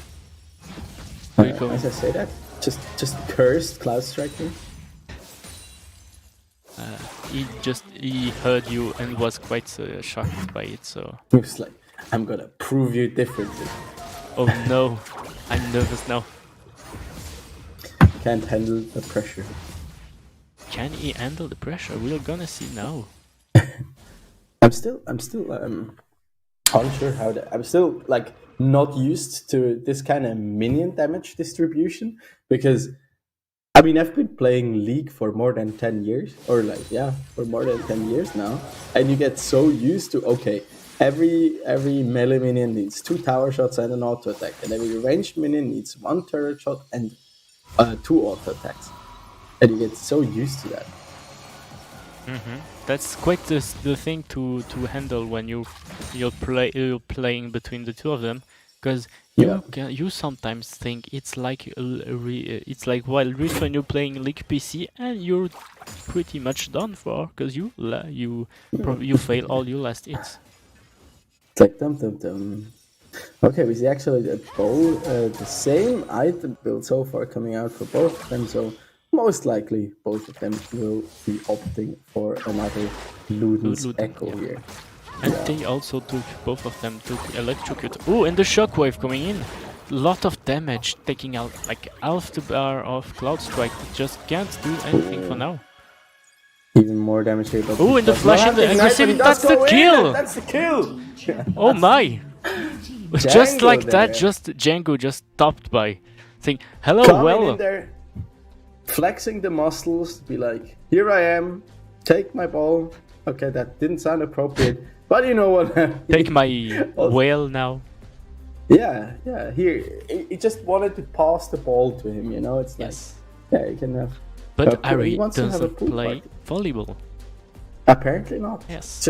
It's like the moment when you try to catch the ball and it just slips between your fingers and hits your face. Maybe it was like... And then you're dead. Just like in the ads you can see for the for internet.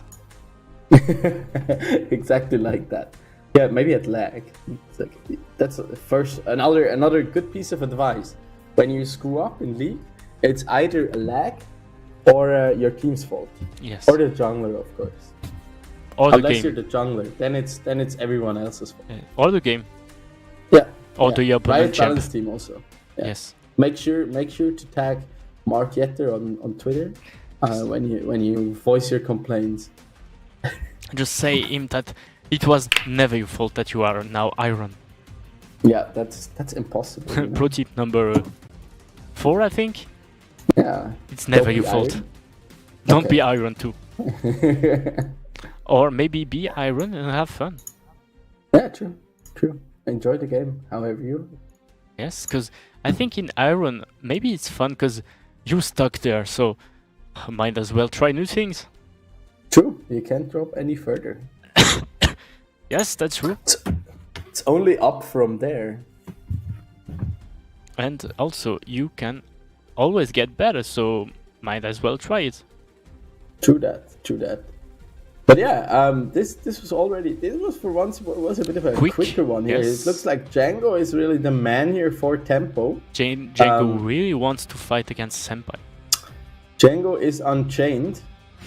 I think at this point I've made over my career as a caster in Swiss esports, I made that joke about 17 times whenever he is on stream. But it's just there, you know. You can't resist.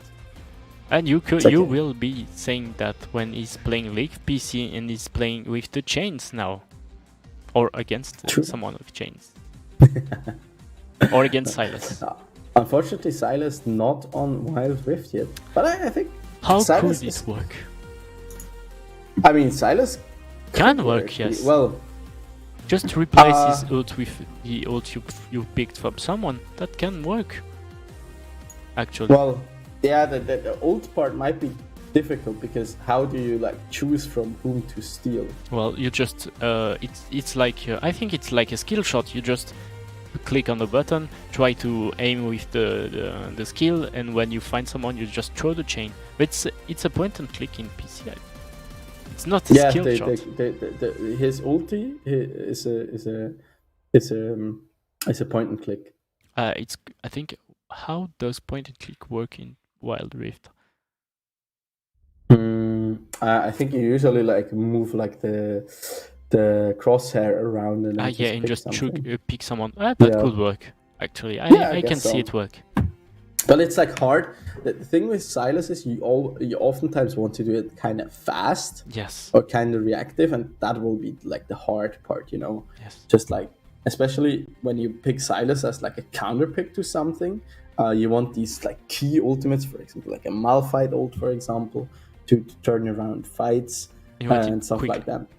Yeah, you want it quickly, and whenever he pops into vision, you just want to like steal it away and have it and like just be that threat, and control his space and scare your opponents away because they know, okay, the Silas does have the Malphite ult and is a big threat. Yes. And can engage whenever he pleases, essentially. Yes, and also we must always think about it. But if you pick someone Zult, how it will react? Because in PC it caused quite a lot of bugs.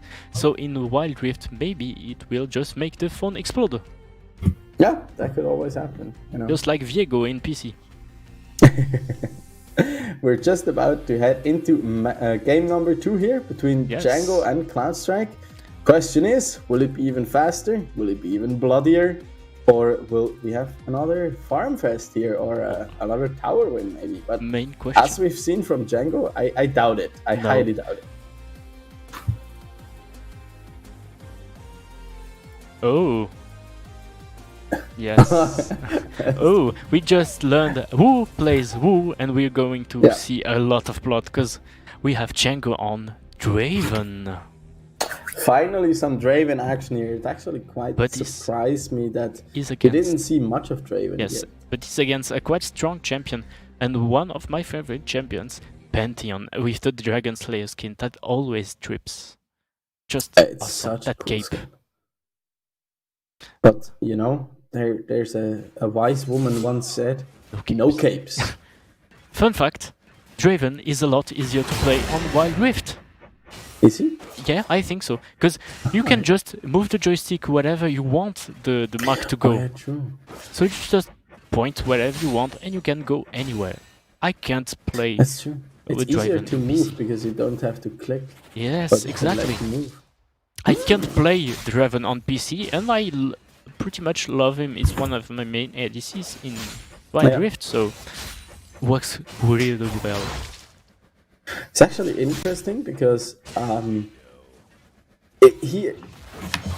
Draven is like fascinating because he's in one month he's so strong just due to the steroid on his Q, but like usually you really want to play around those adoration stacks, like get as many stacks as possible and then get him a kill before dying, of course, in order to like cash in and then get a massive lead through that. But of course in a 1v1 you'll never have that ability. Ooh, nice deny there off the But honey Draven bird. does a lot of damage, base jam damage, so he can trade. Does. And he does have 2 X's out now. Can he keep? If he can keep He juggling those. He just lost one. Oh no, No, yeah, still he's has it. alive. Ah, yes. Did you know that you can theoretically have 3 X's out with Draven at once? What? Yeah. How? If you have enough attack speed. Oh, If you have enough attack speed and you have 2 out already, you can just activate the 3rd one. just build enough until Draven turns Yeah. into a jungler. It's like you have to throw them fast enough so that one is like in the air. It's essentially like juggling, One always has to be in New the skin. air.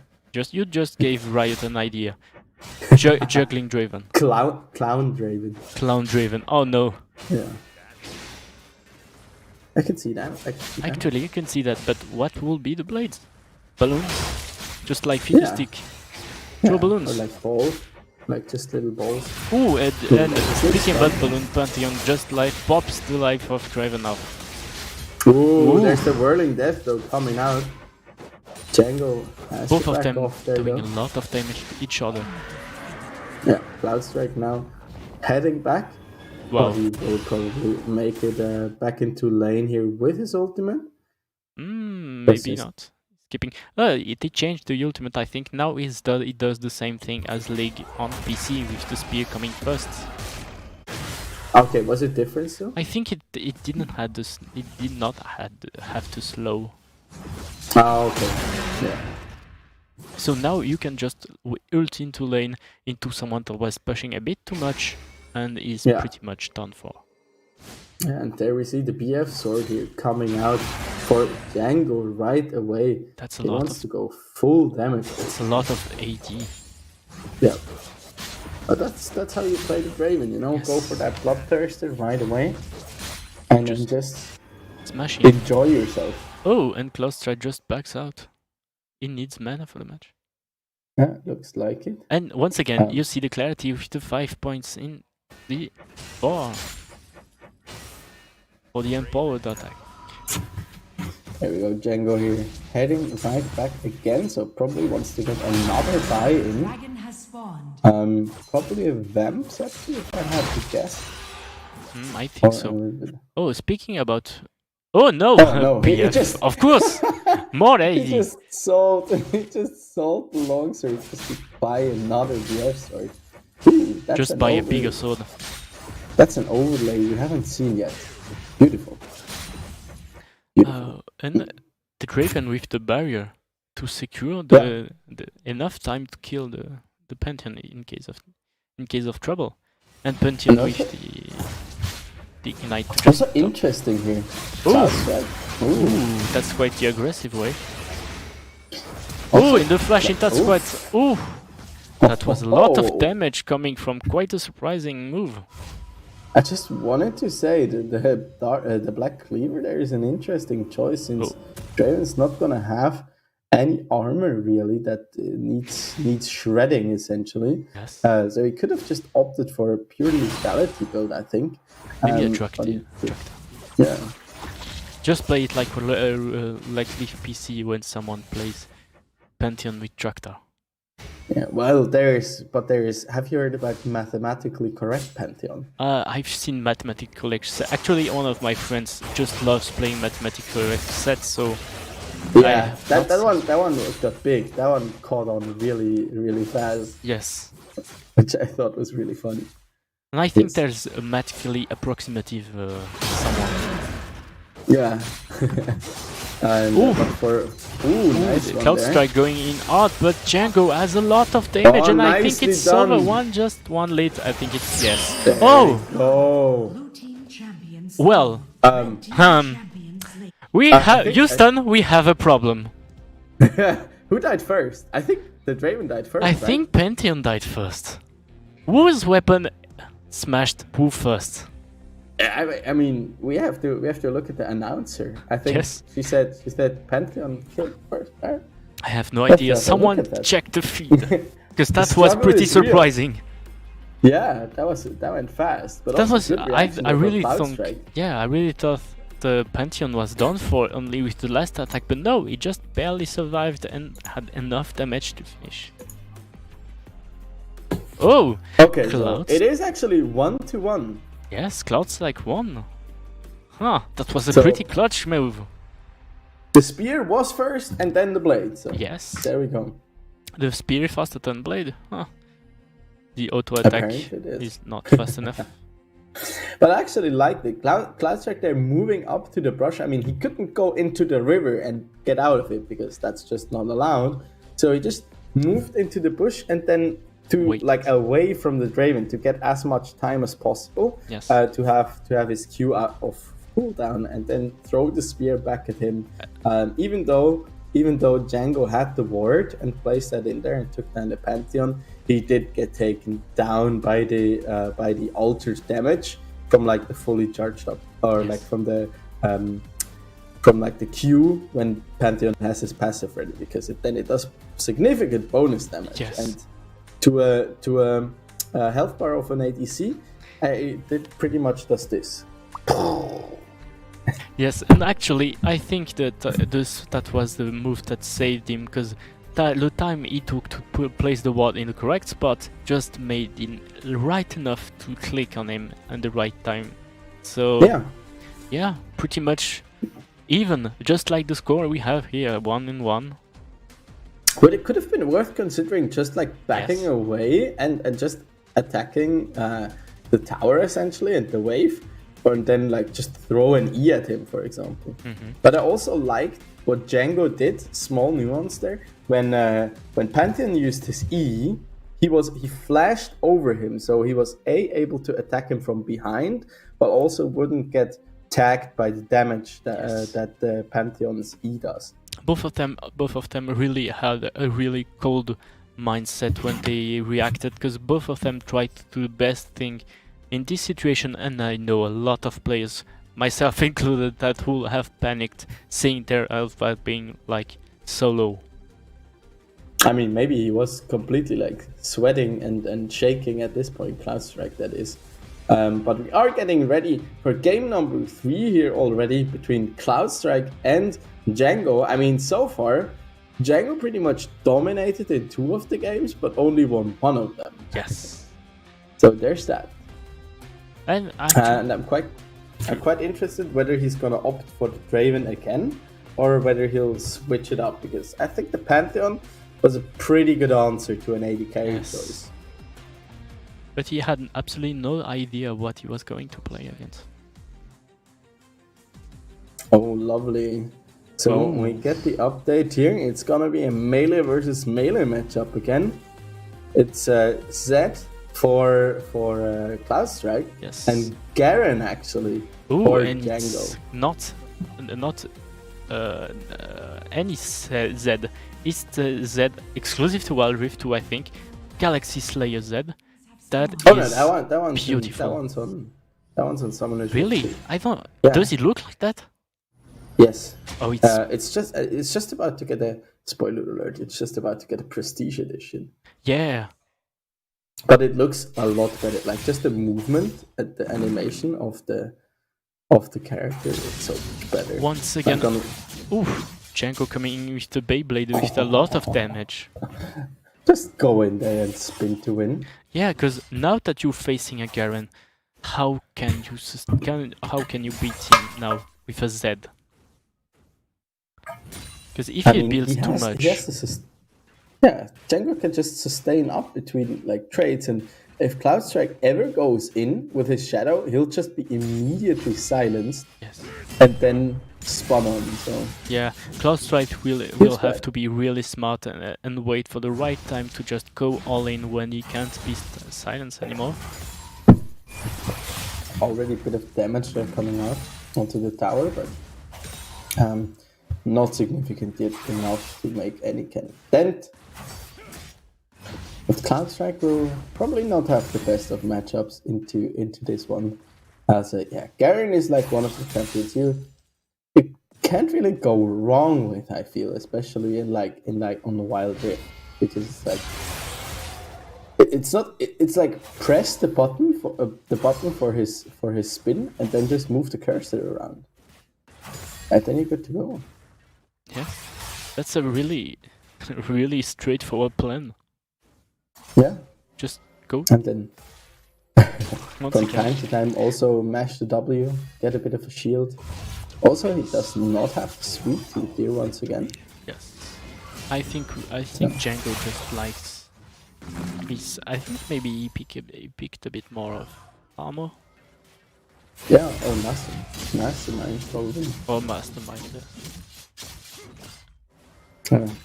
Or a bit of, I don't know, maybe also the Hunter Genius, just for the bit of ability haste, even though it's not much. Yes, and can Cloudstrike just do that. having a deficit of 200 gold for now. Yeah, and it's just snowballing at this point. Yes, This 'cause Cloudstrike. He can't just farm in last hit like he would like to. With just Garen Yeah. Captain just denies his life. And he kind of has to make a choice here, Cloudstrike. That is, does he like use his shurikens to harass Django, or does he use them to farm? Because he cannot really go in there and auto-attack them to farm, because then the Garen will just run him down. Yes, exactly. It's clearly also a placement for Django. If Django plays well, he will have the choice each time. Yeah, look at that. That was two Qs connecting and the electric Q top, and it did nothing to the Yes. Garen. I didn't see what Garen took, and there, Garen is Garen electrocute. Oh, so Phage Yeah, it's and Phage Machine. and Machine. Pretty classic. So once again, Trinity Force. No crit though. I'm disappointed. Maybe the second item, if it goes even to a second item. Yeah, as I know our friend Django here, I don't think so. But I'm open for surprises. Yes, I'd love to see another surprise like we just saw just last game with Pantheon. It is a beautiful skin. The prestige one actually that looks even better. Oh, actually, that does quite a bit of damage there to Django. I'm telling lies. But he still has the honey fruit up and ready to go. He'll probably collect on that one, yes, and top himself off there for a bit. And just like But, that, nothing happened. Yeah. But I mean, he has to find some way here to get onto Cloud Strike.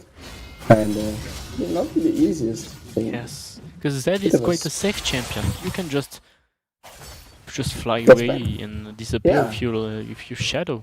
If really, Especially in bad. 1v1s, he's Yes. like extra strong, because what he wants to do is like use his shadow aggressively and like poke you down and then swap in and auto attack you once you're below half health to make use of his passive and deal that extra kind of burst damage.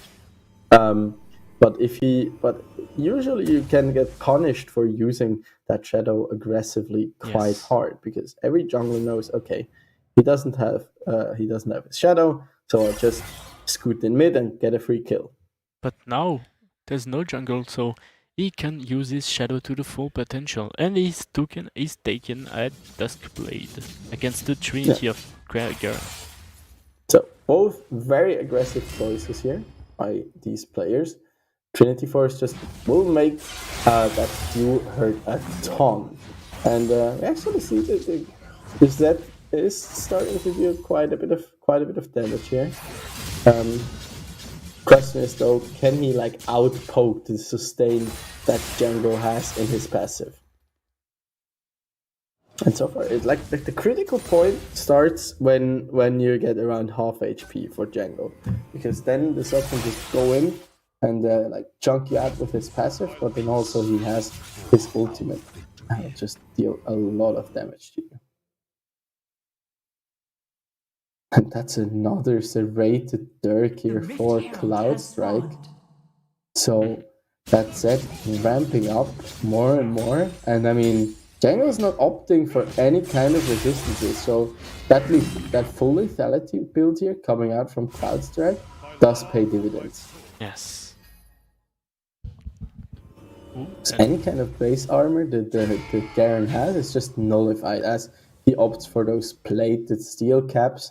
They do offer a bit of armor, but mostly good protection against auto attacks, which Cloud Strike is not doing too much of, and that also takes another reset just for a longsword. Oh, once But again, I mean, at this point, you can see you are the an bar. all-in champion.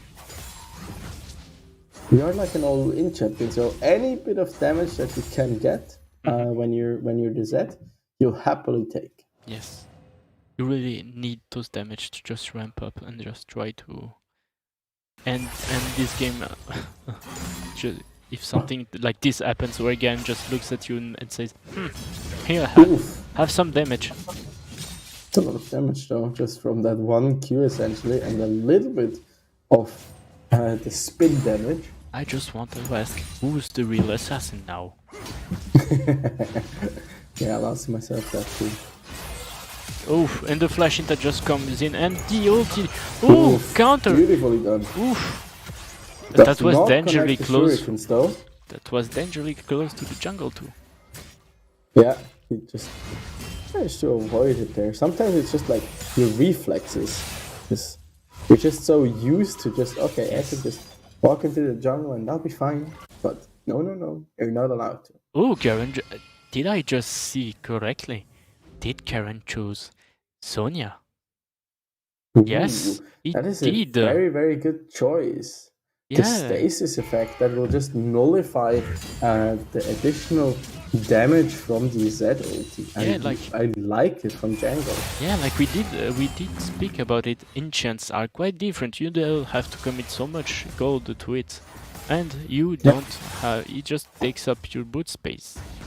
So And yeah, it's just buildable. just to let people know, it's not like that. It's an AP item. It's really just a stasis effect Yes, that you pay for. It's 800 gold, and then you get like the permanent stasis effect on any champion. So it's not like you can also build it on AD and melee champions. So it's not, you don't have to use it on an AP champ exactly. as you usually do. I think we And I saw. mean, I guess go What ahead. what Sorry. was that? What I can't remember that item name that gives a shield to the whole team. It's, Locket of the Iron Solaris. Yeah, I think it's Locket. Yeah, when you use it as an enchant, you could just Yeah. fully stack shields. So in the first season, I think there was Halo games where the whole team had that, and just during a team fight, they just all popped that and all had 5 shields. So they had to Yeah, I can nerf that a imagine. lot. That's quite frustrating if everybody gets access to that shield.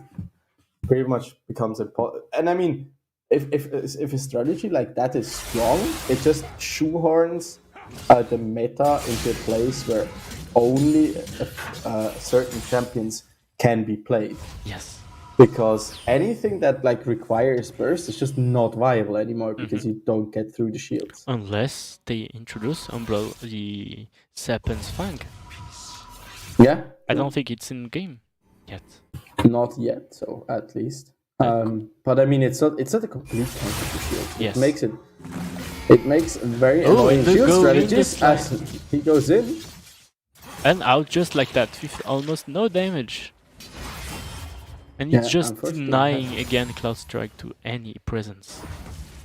And he's I had a going bit to of lag lose a there. plate Can you here. see? Yes, does he take just it. lost. Django is ahead at this point by about 700 gold. Yes, Django does has the lead for now. And he has a pretty good chance of winning if he just Garen stacking like that.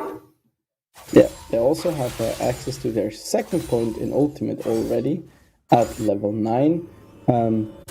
If we can get to level 13, they will have their ultimates fully leveled up. No, I'm sorry, level 14. No, level 13. I'm telling lies again. And there, Django does opt for a bit of sustain here with that Vamp Scepter and the Umbral Glaive here. Interesting choice for Cloud Strike. Yes. I guess the lethality. That tower just took a lot of damage and a plate, and I think Oh my God. he can finish here. Django just goes what? in, just ends it all. Just Okay. look at that damage. And Cloud Strike like can that. try to save the honor by beating him, but no, Oh my not God. even that. He even kills him. Just to to apply cold water on a burn area, just like that. Django won 2 times. Oh my gosh. Yeah, that was pretty strong. Just That like was we strong said, showing. he had Zed was running out of time because Garen was building up, and that Q spell does a lot of damage. As you just saw, absolutely. 2 Q spells it's just 1000 life points to the tower, and it's pretty much over. So, yeah, that was not a choice of skills, but a choice of matchups. But we're gonna see, maybe this time the matchups will be different. Because I'm sorry, I have to apologize. I had a bit of a visit here as I'm currently in like a separate room away from things to be able to cast this here, and apparently had to get some stuff. So I apologize for that one. Currently, standings are 2 to Django and 1 to Cloud Strike. So we are once again at the point where Django has another match point and can just take it here and seal the deal. Exactly, and it's gonna be hard for Cloud to just sweep up back, because Django now has the psychological lead, as he can play Garen pretty well if he needs to, and he can't just act like Garen doesn't exist and try to play another thing like Zed. He's pretty Yeah. much done for if Django just picks Garen once again against a good matchup. It's kind of scary to know that you can just have a Garen that just builds a Trinity Force, runs up to your tower, slaps it for like 1,000 damage with an empowered auto attack by his Q, and then just whacks away at it while Yes. tanking all your damage. And he tanked And then a also lot. proceeds to kill you. Yes. Like, after he just tanked you completely. He just took a lot. He just handled a lot of damage just like that. Just whatever. You can tank. I can tank and destroy your tower and kill you. Yeah. That's pretty mean. So might Yes. have to file a bullying report here for poor old Cloudstrike. Yeah, I think we'll have to we speak with Django because I think he really wants to fight Senpai. Yeah, I think so too. It's like finally to finally find out whether who's the Padawan and how high he can rise, or whether Django can hold the high ground against him. I mean, Senpai Rect has already surprised quite a bit by doing so well Minions have spawned. against Chosen Beast, and I mean, why not take down the Master himself, as he also opted for the Evelyn here. Yes. And I think that is is that an exclusive skin? No, it's KDA Evelyn. Oh, okay. It's just that the models are so much better. Yeah, it's like, oh, this actually looks good. You know, it's like not just some color. Yes. But it's nice to once again see the Evelyn here. Maybe it's a question now, who copied from whom? We'll Is have it- to is it- discuss with them later. Just who Yeah. had the idea? Have to ask them. By the way, who was the inspiration? I think I know the answer. Both of them will going to say, I'm the one that had the idea. It's against Zed, and Zed now has a target that's a lot easier to kill. Yeah, and I mean, this is basically a burst against burst one. Who can burst the other guy away? Level 5 essentially. will be really important for both of them. Yes. Who can get it first off? But I mean, also Django has a significant advantage here once again when it comes to the wave clear, because with the hate spikes, you can just pretty freely whack away at the wave. Yes. And then also for Cloudstrike, if he Ooh, ever gets and the hit charm like is it. that. But that's not too much damage here. Yeah, for for the now. Cloudstrike. But it's a warning. Yeah, it's like- The charm is here and he's ready to use it. Yeah, I will use it. I'm armed and I'm willing to use it. Yes, and Zed is also armed. Actually, he has even 2 arms. And the charm is on. Well, Evelyn also has 2 arms. Yes, but does she have blades on them? No. Yes, No. well, she has pointy I think she has. nails. I think she has fingernails. Yeah. Yes. That Has hurts. he has like little Wolverine claws. In a fist fight, who wins? True. The one with the big blades. or Django is the one really with the- aggressive with his charm. Just asking Zed not to come. And now he's level 5. Django can just finish whatever he wants now. One small mistake and one of them will just go pop. Yeah, probably so. And January turning invisible once again. It's just so scary to know that. She can pop out of darkness at basically any time. Yes. And if you're ever gonna get hit by one of these charms, you're gonna take a lot of damage. And she's going to backload for the first time. Yeah. Does it back here. Curious what he's going to pick up. Oh, Could be Sonia, a- first item. Oh, right away. She's That's really an interesting choice. she really respects Zed's burst. And Zed Yeah, just but at goes that point, in. I'd be so annoyed, Yes. like to see that. Like, Oh my gosh, did he just do that? Did he just straight up opt for a Zhonya's? And yes, dear Cloud Strike. he It's did. that the smart way. Yes, it's that the most spectacular. Ooh, it forces a Ooh, Flash is flash. burned. Hmm. It's He like just. play smart, not hard, I guess. Ooh. Speaking of odd, that was quite a lot of damage. But Zed now knows that Evelyn can just go and deny all his bursts. Yeah. That's quite the advantage, because now he's afraid to go all in until he have popped the Zonya. He will have to do enough damage to basically kill him twice. Or That is surprising. true, and Ooh, then the charm. and just Call Out Star just goes in and takes a lot of damage, and the ult is Oh, he didn't hit? No, I don't think so. I think he missed. Yes, I think he barely missed it. Yeah, flashing in there and trying to take him down with the Lost Caress. The Django is but not finished. Quite getting there. He wants more. Come again. Come at me, bro. He just wants more.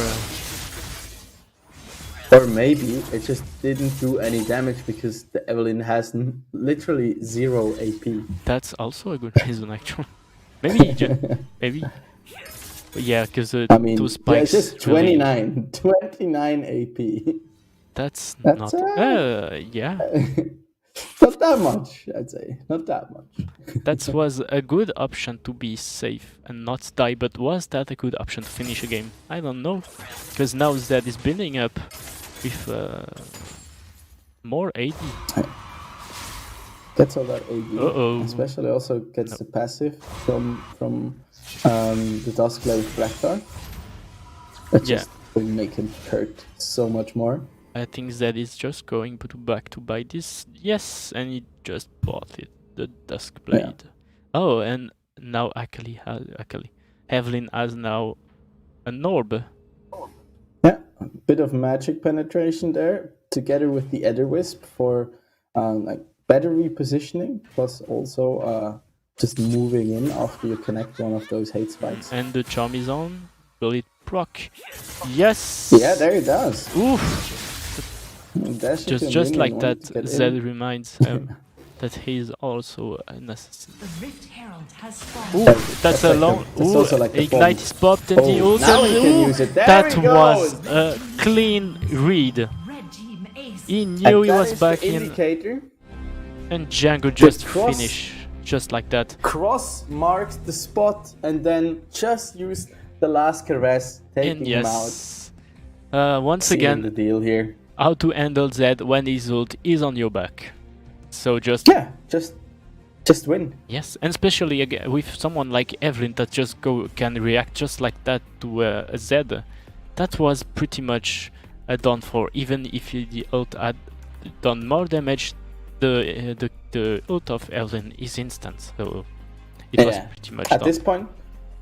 this point, you pretty much had to like pray that Django like Did kind not. of outplays himself. Yes, or did not have the damage, or maybe just missed the hilt. But at this level of play, I had trouble thinking about that.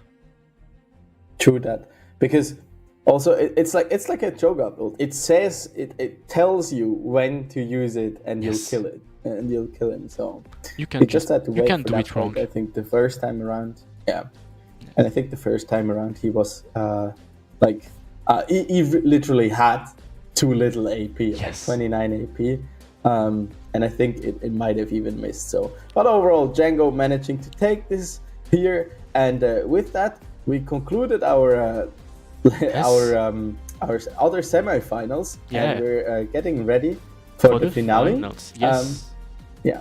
that But was a before pretty good the match. two final games. Yes, that was a pretty good Before match the- for a break, I think. Yeah, true that. Yes. True that. So we'll show both of the finales and then the grand finale as well. Yes. But before that, we're heading into a small break. Yes. We're taking 10 minutes off here, and then we'll be right back. So don't go anywhere. Get something nice to drink, maybe a snack, and then witness those last games with us. Take your vitamins. True that.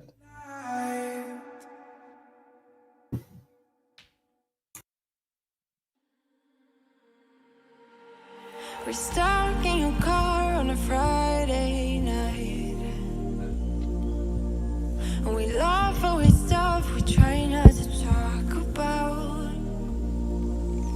Still your smile keep on heating up the climate, and all the blood to my cheeks are rushing out, yeah, yeah. And by accident, you're getting closer. Well, can you tell me something, tell me something? Is it a wild shot of letting you know that you're the topic of all of my thoughts, yeah. 'Cause I'm so sick of this friend zone.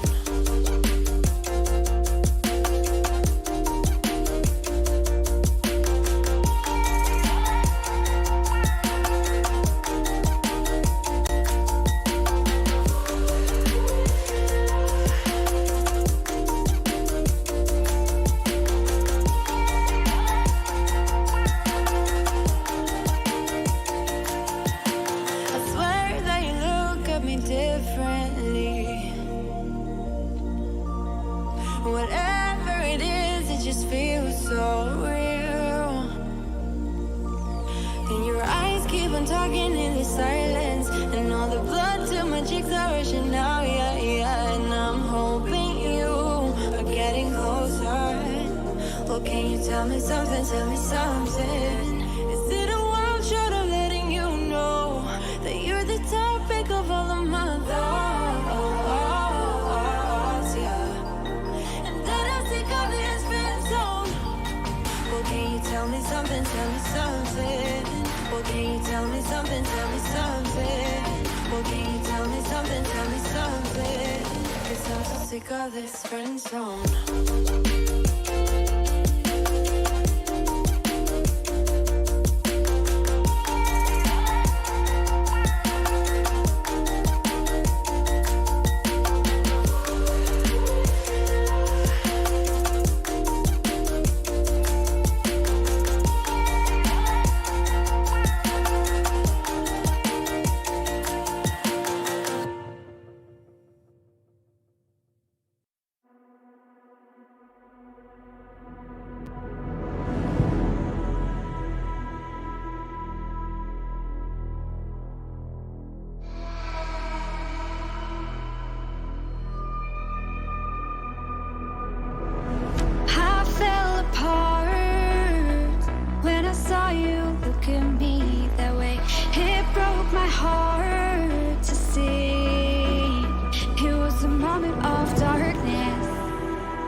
Chasing love in an empty bar. Pour a drink till I make it past. The midnight hour seems to come and go, but I know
everybody to the Swisscom to the Swisscom Cup in League of Legends featuring Wild Rift. Together with me here, it's Shin Wukong, a new face here on the caster scene for the Swisscom Hero League. And of course, myself and Don Rigoni. We've had some quite exciting matches so far. And yeah, some quite exciting plays, I gotta say. Yes, we had quite some matches with quite unexpected finishes. Some finish who just finished in a second. Some just took down the towers. Some were quite, how do you say it?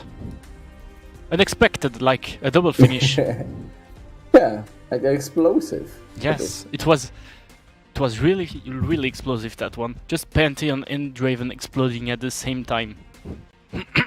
True that, and we can have a quick look here back at our bracket. Yes. As we see Zenparek and Django both making it to the upper bracket finals here, and whoever will win this one will make their way into the grind finals. And we can see here in the lower bracket there's also some things that have happened already. Chosen Beast, not Chosen Beats, of course, took the win over Kazama here, kind of to be expected, I'd say. And then Skanderbo against Cloudstrike are currently fighting against each other. Yes. Whoever wins that will be going up against Chosen Beast, and then can advance into the lower brackets finals. Exactly. And I think we will have quite some good matches if Cloudstrike is still in the run, and it could be against quite some good opponents, and we'll have quite a good grand final. But first we have also a good semi-final, final, half final. That's hard to say. I guess is it the semi-final? If it's a half final, you know, Yes. we're at the Once again, ratios again. So Will telling final. us it's pre-finals. I think that I like that name. Yeah, I like pre-final. I think you can go with that. But yeah, we have actually quite a few more matches Yes. to come. We're not going to be showing all of them on stream. Yes. But starting out here with the duel from the Romandie of Zenparek against Django. Yes, we will who- have fight for Geneva, I think. Yeah, kind of. Who will reign Geneva in terms of Wild Rift status, let's say. Yes, we will see who had the Evelyn first. Yeah, true that. Or maybe it's an Evelyn mirror matchup. Oh no, That could be that could interesting. be hard to cast. How can you cast something you can't see? Yeah, true that. Maybe they just sit in lane invisible and just don't do anything. That will be Just pretty sit funny. Just both of them invisible, trying to check where the other are until one of them just pops up and ults the other one. That will be hard to cast, but really funny. Yeah, Definitely so. Definitely so. All right. I hope we can get into the games quite soonish, at least. As we're currently waiting for our players to get ready. Of Yes. course, they also needed a bit of a break after quite a few matches here. Yes, and So, quite some what are intense. going to be? What is like a champion or 2 or 3 champions you'd like to see? That's quite a good question, because now we have seen a lot of the champions we had predicted actually. Garen, Fiora, Pantheon, Renekton, we've seen Evelyn, we've seen Harry, that is a good pick. Now, what can surprise us yet? Unless, of Yeah. course, the picks like Jenna and stuff. I want to say Teemo, because Teemo is always fun, and with mushrooms you can pretty much bully your opponent out of the lane, and just push with the wave with loads and loads of minions until he just wins with the tower. But if I want a bit more of show, I'd love to see something dumb. Something like a Yasuo mirror match. Oh yes, and then them both ulting each other at the same time. Just Or makes the what game else? explode, please. Kha'Zix could also be interesting though. Kha'Zix, yes. I forgot the last event before Riven and Irelia was Kha'Zix and Rengar. Yes. Yeah. So what did they do during the event? I'm not quite aware of those. You had to pick a side.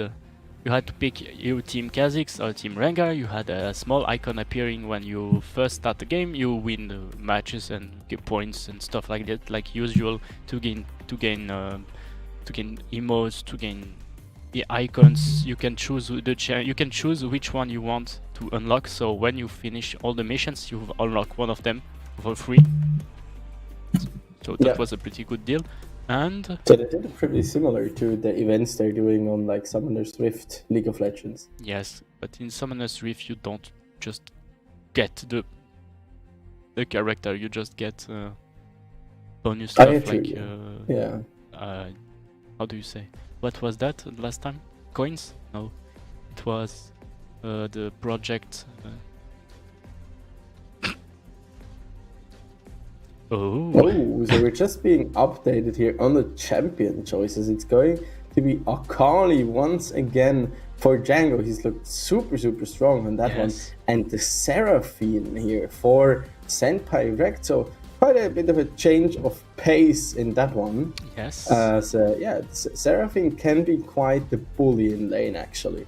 Yes. If she gets to poke you out, has that CC going on, and of course can turn things around if you overstep, because Django in that matchup, he really can't afford to overstep or overdive, because if the Encore, the ultimate of Seraphine, does connect, he'll just be taunted under tower, and then you can also root him down, and she'll die pretty fast, as Yes. we are onto the Rift here once again. And something we can also take in account, so Seraphine is a good character to just touch Akali even in the Shroud, because she has a lot of AoE damage, and just like that the electrical just blocked, and that leaves to both players in level 1 with a lot of health away already.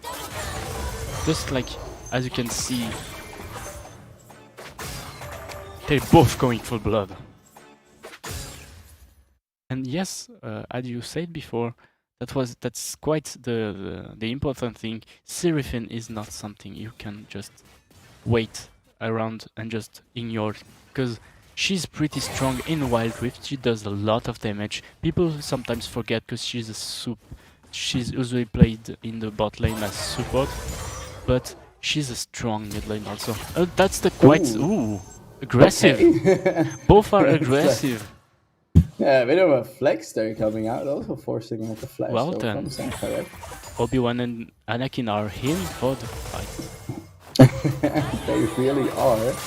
As Senpai, he has definitely the advantage when it comes to that sustain with his empowered W. And also that additional safety here from the barrier. And the barrier also offers an additional thing, which is Seraphine's W actually grants her the bonus effect when she has a shield. So that means when you have a shield already, you get the heals. Yes. But when you're carrying the barrier, you can just press barrier and then W, and you'll get the heal because you are already shielded. Oh, but that's quite there it he goes in, ignited though. the perfect. And that's gonna be whoa, Temperec turning it around. Here. That was The quite unexpected. overstep. I was just planning to see just every Seraphine just pop from the perfect execution, but no, Yeah, she sustained. It's like that's exactly what we meant. Like, be careful against the Seraphine. Don't overdive her, especially if she's carrying that barrier. And Django, he wanted to go in there. He took the bait, so to speak. She had the double shield. Yet the barrier and the W could sustain for quite a bit, and then the tower did finish him off. So the 1-0 here swiftly going to the Padawan. As I really think we're going to see a lot of fighting during this match, because as we just saw, Senpai was ready for the fight, and he didn't let anything pass. A small mistake just costed the game for Django, and Django just smelled the blood, tried to go in, but he forgot that Seraphine has sustained a barrier and really powerful damage. Absolutely so. So yeah, quite a quick match here between those two guys, and yeah, good job here from Semperek to be as safe as he was there. Really not giving Django an inch when it came to that all in. And once again, he showed a lot of self-confidence and really showed a lot of motivation and a lot of planning playing Seraphine, because he was waiting for her. When he just got touched by the mark, he knew she is going to go in. Maybe that's something useful when you're friends with your opponent.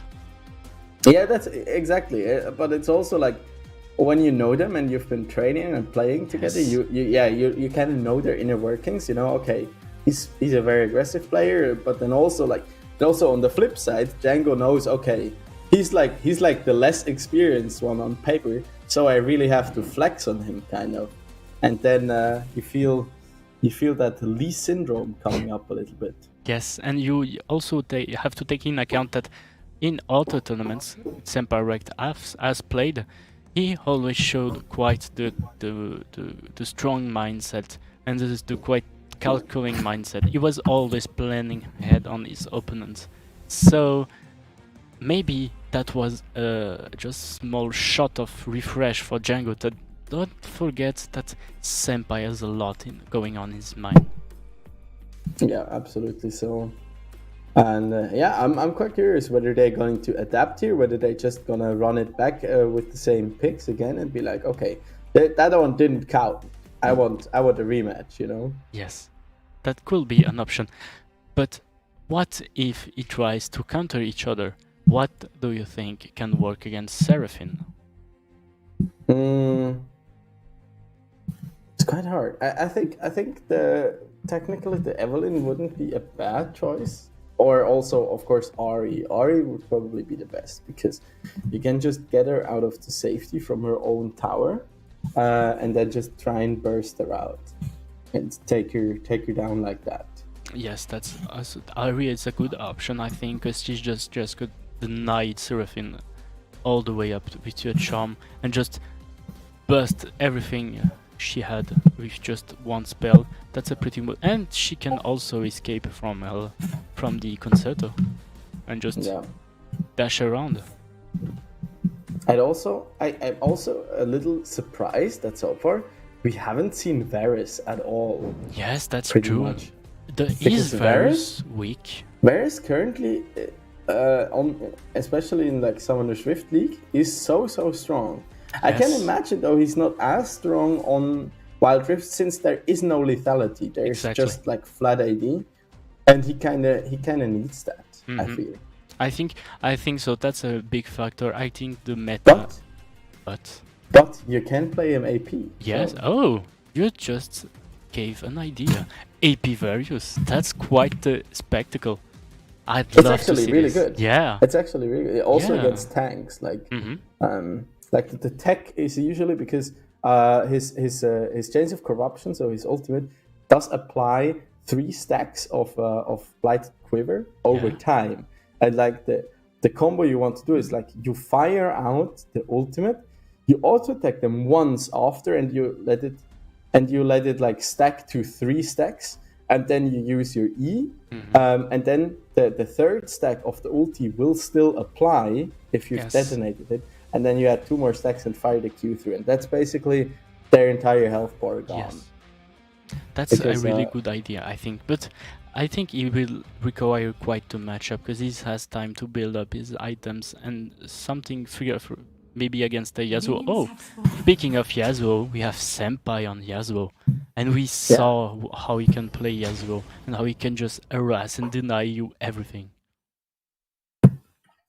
And Django once again here opting for that Akali, so he still wants to like prove himself that he really can accomplish things on this Akali. Yes, I really think both of them are really respecting each other and playing their best with strong champions. Then I'll have a lot of outplay potential. They were going to show who's the best between them. Who's the man? Yeah, and also here once again. Oh, and the Ignite on cooldown yet again. What we know and love. Senpai not hesitating with those Ignites here. Those minions swiftly. Also, the passive here from his Way of the Wanderer is so good against the Akali, who will harass you like with those 5-point strikes over and over. And even if he gets his passive off, he can block that quite handily. Not like this though. He can block that quite handily with those small shields. Yeah, he can deny a lot of damage with his wind wall and just like that. And also with his shield. Also hinder his wave clear. Yes. Ooh, that's a quite aggressive flash and a dash and a flash out. Quite reflex. Flash out, though? Senpai was not risking anything. Yeah, didn't fully understand that flash. He could have potentially just turned it around here and used the flash for later. But I guess hindsight is 20/20, and you better want to stay safe than potentially give up an early kill. Senpai thinking about a cancel attempt there on the recon. And we have Django the X-Tech. back. Yeah, once again here. X-Tech. The totally balanced on Akali item. Yes. The regretfully not here anymore. Yeah, for some it's a regret, for others it's a relief. I mean, currently with Riftmaker, I mean, if you're a mid lane champion and you have 3 different mythic items that you can be played with, that might be an indicator that you're quite strong. In case of Akali, we often see the Riftmaker, but you also sometimes see the Protobelt or even the Rift, not the Riftmaker, the Duskbringer. Yes, I like the Protobelt just to be sure to have a not play potential, because you'd never expect a Protobelt into a E-spell from far away and a perfect execution, quite aggressive, but no. Oh my gosh! Senpai is burning in the wrong side. Oh, no, I think it's over. Yes, it is. There it goes. Django taking this one. Django did not. Big blunder. Yes, Django was in the wrong side. He could have not escaped from such a powerful tool that Akali has. And he was burning. Yeah. I mean, it was beautiful how Senpai blocked the Shuriken flip with his wind wall and denied him the entry there again. But then it was quite unfortunate because I think Senpai missed his Steel Tempest on the minion, so he didn't have the Whirlwind and he couldn't knock up the Akali and therefore didn't get access to his ulti. Yes. So a bit unfortunate here for Senpai, but it does even out the score here to a 1-1. That's quite a good. Actually, that's quite a good thing because that means more matches for us and more show. Yeah, absolutely, and. They are getting ready here, I'm sure. I'm quite curious whether Django will opt once again for the Akali, who seems to be quite the comfort pick here for him. Or whether it's going to be, okay, I showed him now that I can play this champion, now let me get onto something else. But what can he play? He played a lot of things, and it showed that he can play pretty much anything. Because what can he still show that we don't know that can just surprise Senpai and turn the things around? Maybe something like a Galio, for example, or A Galio? AP Malphite. AP Malphite, because Could be funny. you're never expecting an R from Malphite. True that. Or yeah, like a Jin. I could still Jin. see Jin. I kinda would coming. be scared to play a Jin, because I know Senpai plays Yasuo and plays it well, and I don't want to be a target and just stateless, not moving target that will just go boom if Yasuo just comes to me with a Steel Yeah. Tempest. I mean, throwback to the Red Bull universe we just had, where Django actually played Olaf in an ARAM. That was quite Oh. successful in that one. I could also see that one, but Olaf, the yes. problem is in terms of 1v1s, because it's in the mid lane. The lane is quite short, Yes. and therefore the Olaf isn't that good because. Yes, you want to run people down, but you don't really want to dive underneath their turrets Yes. without teammates. Oh, another pick that we didn't see it and works pretty well unless you're playing against something more ranged. Tryndamere? Just have Yeah, a second yeah. health buff. You want to be aggressive, just dive on the tower, press air, and you have time to kill him. You just have Yeah. to survive more times than him. And I mean, those who watch Nemesis stream, for example, he can actually be pulled off in the mid lane because he has such a strong steroid in his Q that just gives him additional AD and Yes. crit chance based on how low he is and how much rage he's built. So you can really make Tryndamere work. He's Yes. a pretty feast or famine, and you really have to know what you're doing because he's like.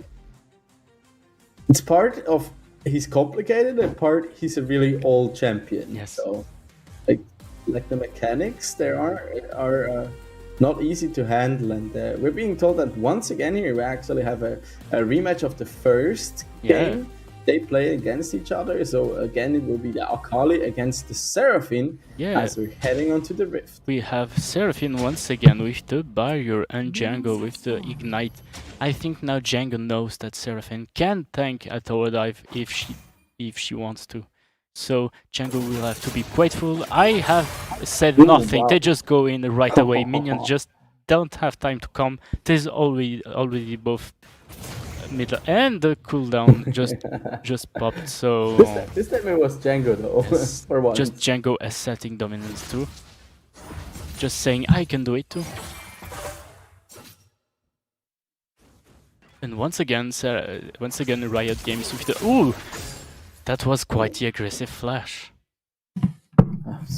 I mean, we've gotten to see that a lot from Django actually. Yes, That he Django just like, really wants blood. He wants to go in and surprise his opponent, and that made him win quite a few matches actually.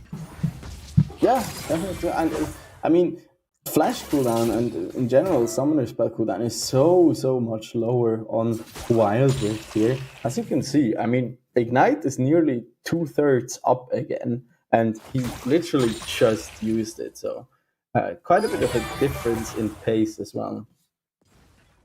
Yes, I think So that's it does just make sense to use these ignites off of cooldown essentially. Because look, it's pretty much up again. it's always Same. free damage and free deny if he takes honey fruit or stuff. He's always denying resources, and I think Contrario in League PC when it's really something you don't want to use in a scenario where it's not useful. Here in a 1v1 in Wild Rift, you can take that chance. Yeah, so far Senpai doing a good job after that level 1 action here to just keep his distance from the Akali and really leverage the fact that he is in a range versus melee matchup. But now we're just about to hit that level 5 mark where the Akali gets quite a bit stronger to put it lightly. Yes, and I think Now it's time. It will be time for Senpai to just try to be a bit more aggressive, try to force Akali to mistakes, just like this, forcing her to use the shroud and denying her any escape. Ooh, and that second set of failed, and that just lets Django go in for free. Hey, that's taken down there. We're chunking out quite a bit. But he does have the heal, does still have the barrier up, so I think he's looking safe. to potentially bait Django in here Yes, once again. Just have the W ready and the barrier as well. But this time Django does not go for the blood. This time he backs and grabs his items. Once again, the classic X-Tech. Yeah. And Senpai just bought. I didn't see all of them, but I think it was a dome and I think it was more AP. Just building up that damage until the very good moment when he can lock Akali into a root and end his life. But then, coming off that reset here, will he finally get to a gun? I mean, he's played Akali 3 times now, and he's never even gotten to the point of finishing that gunblade. So Yes, he never get to used it. properly witness that power spike. It's just in Senpai just forcing him to use his fruit now and not keeping from later. One thing that Seraphine has is her wave clear. Just look at it, one Q spell and all the casters are gone. Just take the control. But, I mean, Ooh, perfect execution! He goes for it, and the 2 spots and the 5-point strike for the end. This time it is going to be enough. It was close actually, like the barrier coming out there. I think the W wasn't quite off of cooldown yet, but with that, Django taking another kill here over Senpai Rect, and that means it is 2 for 1 now. Yeah, just again, Django showing up that maybe he got killed last time, but this time he was ready for it. This time he knew how much damage he needed and just went in. Perfect execution, shroud, 5-point execution, over. Yeah, and that means Django is ahead now with 2-1 here over his Padawan. Still appears to have the high ground in this duel. Yes. So with another win here, he can just seal the deal and lock in his spot in the grand finale. Sends Senpai to the lava. Yeah. Looks like you picked correctly for now, as saying Django is Obi-Wan. Said it right away. Well, I gotta say though, Django's hair is more fabulous than Obi-Wan's. That's true. So maybe Obi-Wan can have fabulous hair in the next series, or show they're going to do. Yeah. Just show Obi-Wan with more hair. Good idea.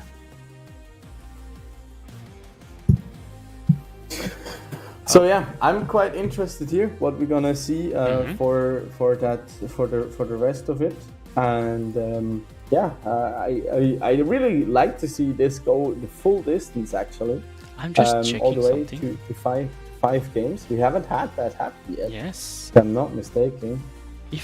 I'm just checking. No, they didn't face each other in the qualifiers. That's quite a shame. I would love to see who won last time. I'm guessing. Yeah. I'm guessing they fought a lot together before to be ready for this final. So maybe they're setting up the score right now. What do you think they will play? Will Django stay in his Akali or will he change suddenly? I think at this point he kind of is starting to embrace the Akali to a certain extent, and he looked quite comfortable in it, and it also seems like Senpai does not quite have the remedy against it, because the first time around he essentially baited him in. It was like, yeah, I make you beat yourself essentially, and I think he tried to do that again in the last matchup, but it didn't quite work that time around. Well, it looks like Senpai is coming with the big guns. Is coming with Fiora. This time Yeah, he's back to going. his Fiora. I mean, he looked decent on Fiora, I'd say. It wasn't like overwhelming or super dominating in any sort of the word, but especially with the aggressiveness that Django has shown, I think the Fiora does make a lot of sense. Yeah, it's a good. I think it's a good pick, especially against a gameplay like Django does, because just like that, he can punish also Akali when it's going on. And just I was about to say that Django just proved me wrong, so never mind. Oh, and the ignite of both of them on cooldown just to respect each other. Maybe it's a secret greeting. Yeah, I think so too. I don't know. Does this count as match fixing already? Ah, maybe. Oh, is Senpai and Django is going on. Senpai is close and Senpai just turned the tables. That was close. He just went clutch. We just went into the game and out of the game. Well, it's over. Thanks for watching. Thanks for watching. That's it's actually 2-2 now. Yes, it's even so more. We're going the full distance, and I really like this pace of 1v1s here. It's a lot more action packed, a lot more vendetta going on between them. You know, they really want to see. They are thirsty for blood and want to get at each other's throats, and we're of course happy to oblige and observe. Fun fact: I tweeted something about wanting to see blood during 1v1s, and both of them answered saying, Wild Rift is not the game when you watch more blood flow. And just like that, they're proving themselves wrong. Yeah. I mean, now with today's event, I get why, because the game overall is faster paced, yes, but it's done in different ways. It's not that it's like a slaughter left, right, and center. Quite the contrary.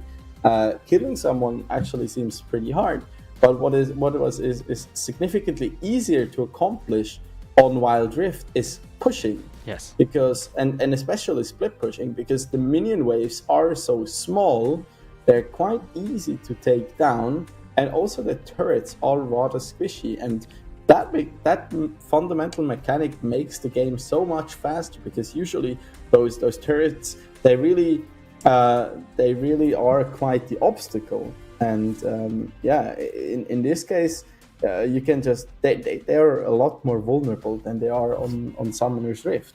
Yes, exactly. And therefore, you're spending more time in. You can.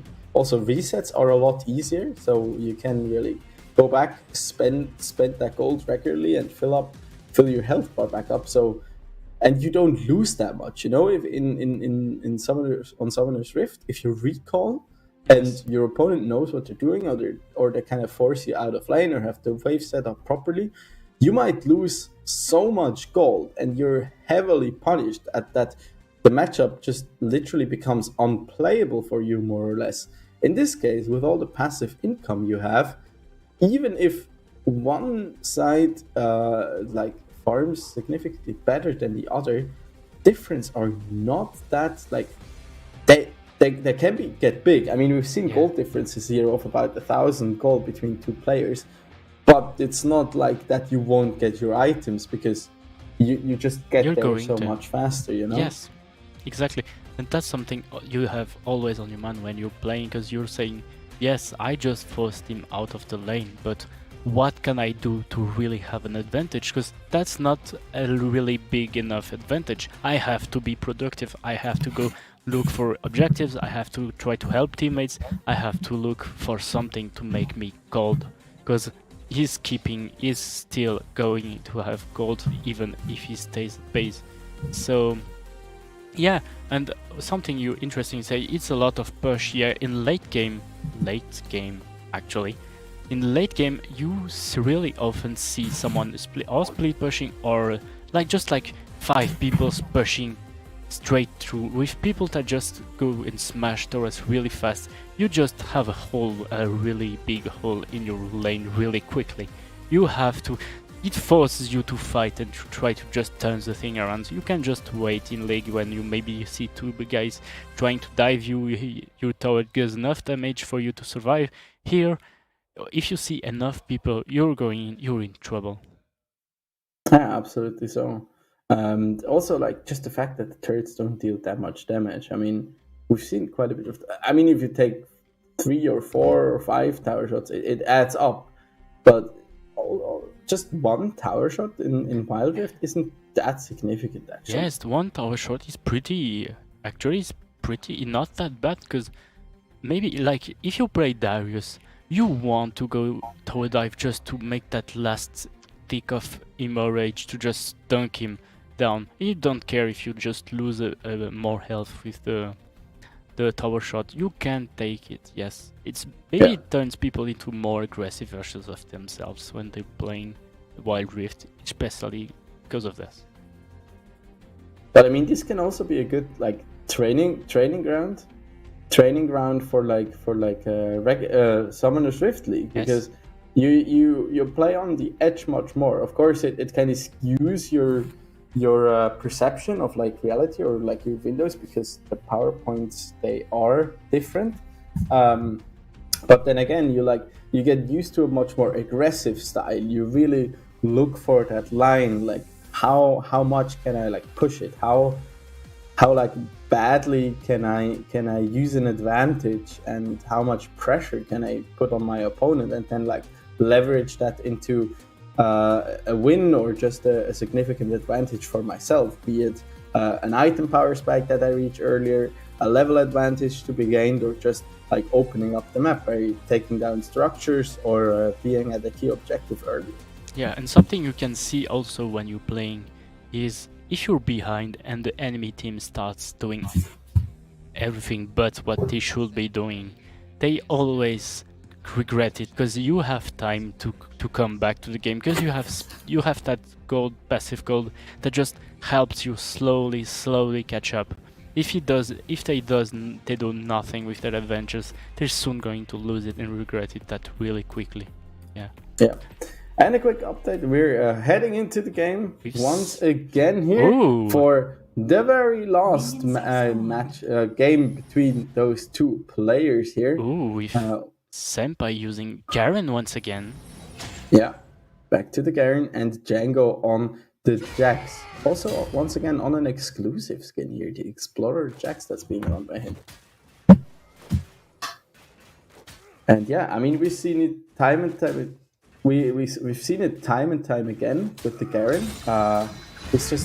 He has such a big advantage just because of his sustain.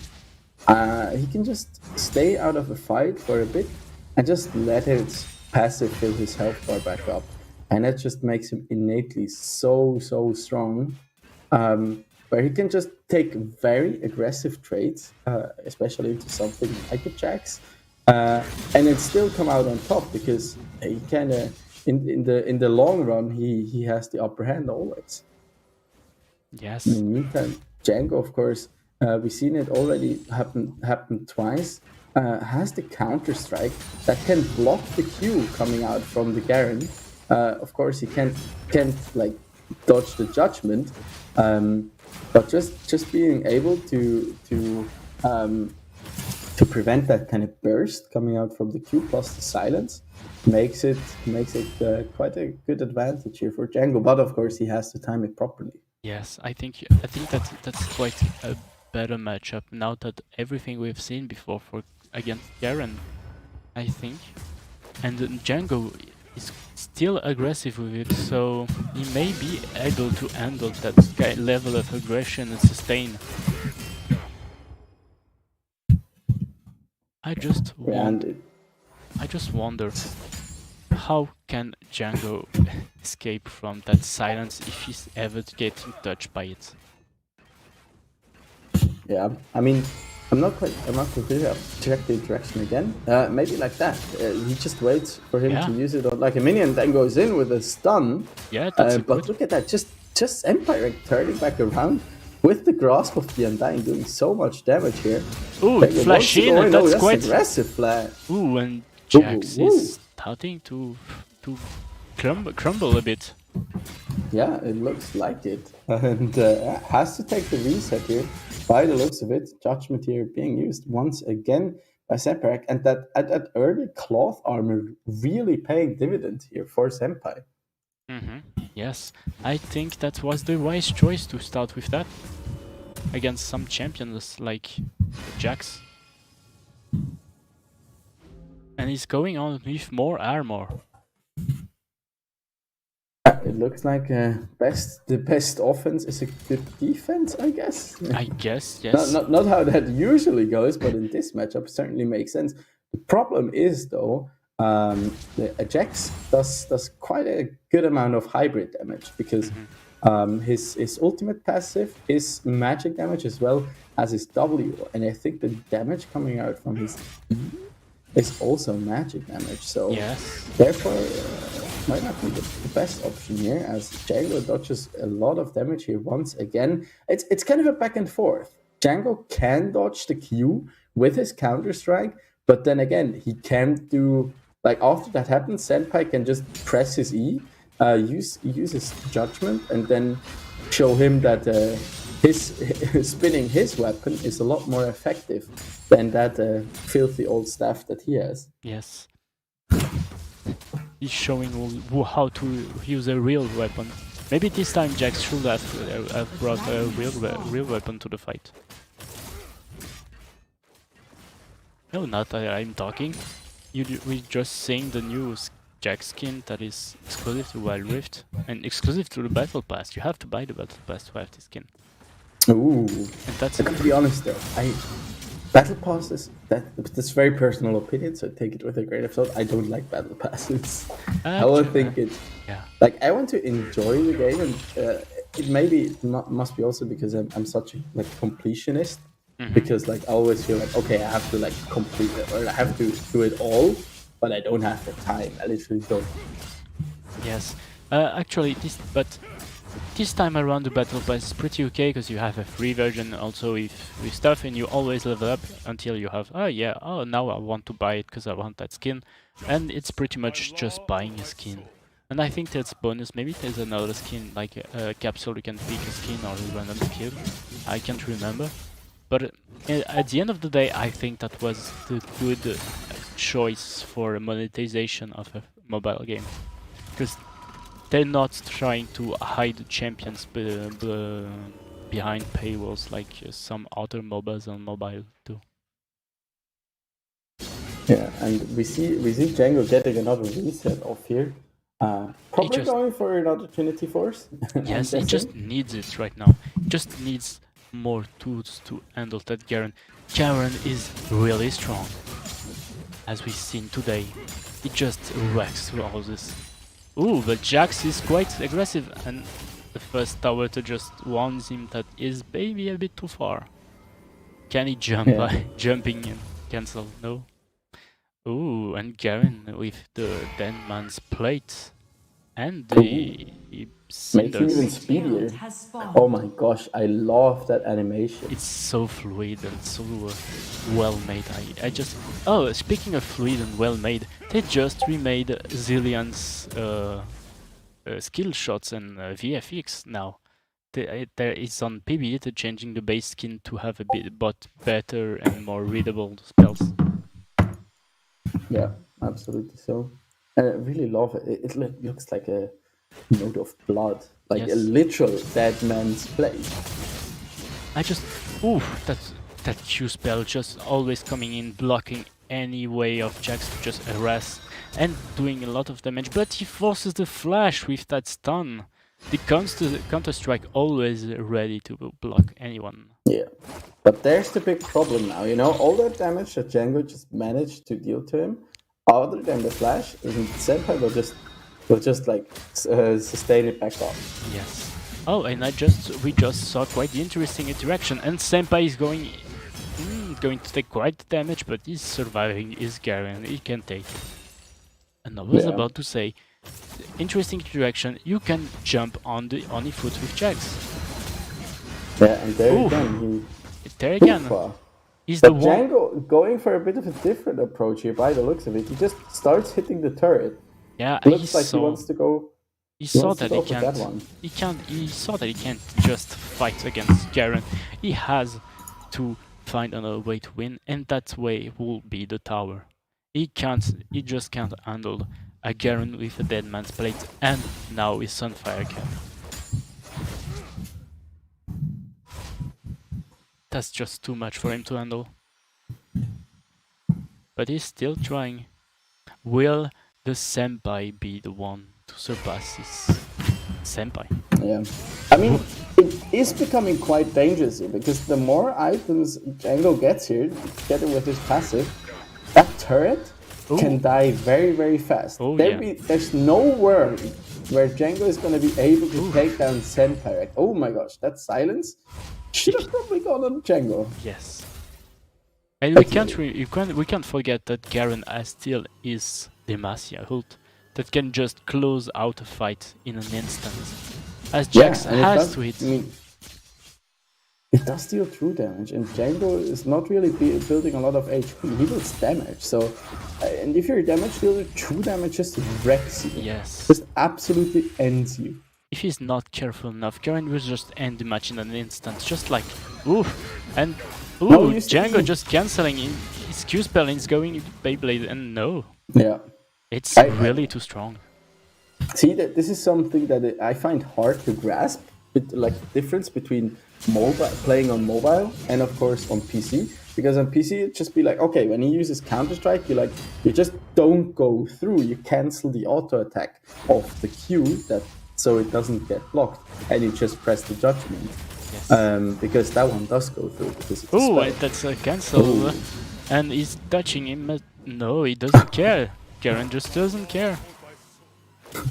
And it's another back and forth here, back and forth, really, between those two players. That's quite a close I think game. at this point, it's just like, will Django be greedy enough to jump onto Senpai so he can spin on him and take him out with the judgment, or will Senpai abandon the lane for long enough so that Django can just cheese him and take down the turret? Senpai just bought the spikes.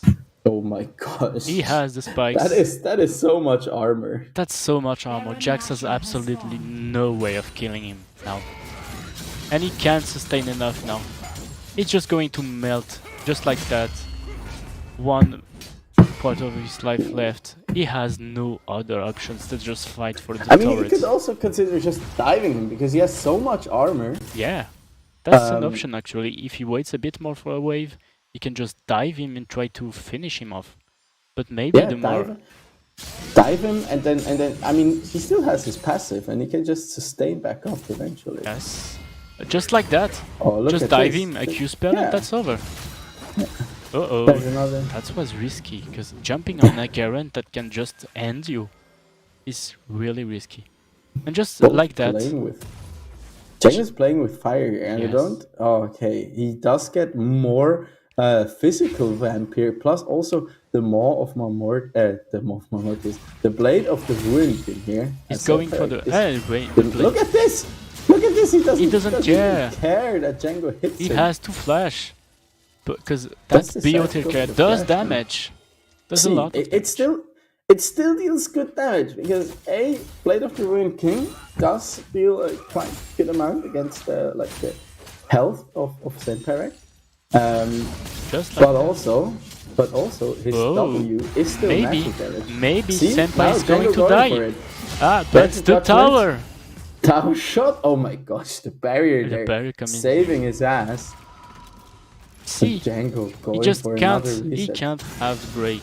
If it goes in, the Senpai is ready for another round.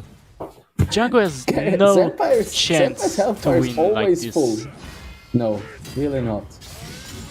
I'm always trying to root for the both, but just like this, Senpai has no way of losing unless he loses his tower. And Garen can push a lot faster when we see him just smash the tower with a Q. Yeah, but then again, you don't win you don't win the 1v1 that way. You have to He like. can do the boot. He come can with do boot something. once again. Oh, Oh, Django look is at this! risky. Oh my gosh, Django! Oh, There's no just look at counter-strike. that. One strike and he's coming at 7,000 HP. Okay, he's regenerating again. 200. This makes Garen so strong because on Wild Rift, the Uh-oh. regen. Oh, there he goes! Demacia for the win!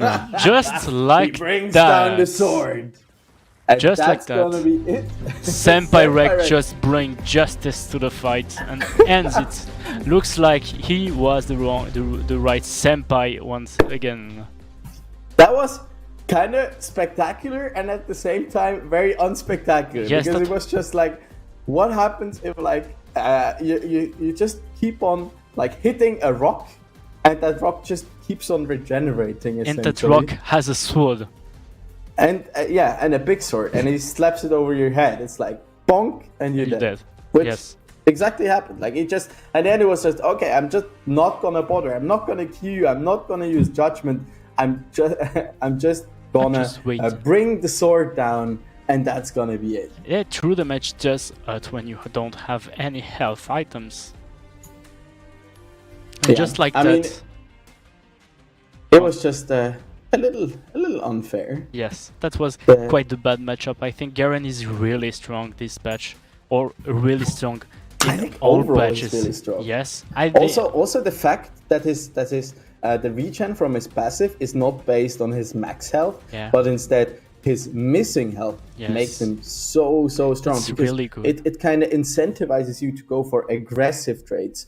Give away your HP for an advantage because you get it back anyway, so it's fine. It's a thinner line to walk, but it pays off dividends, and Yes. so much of it. So. just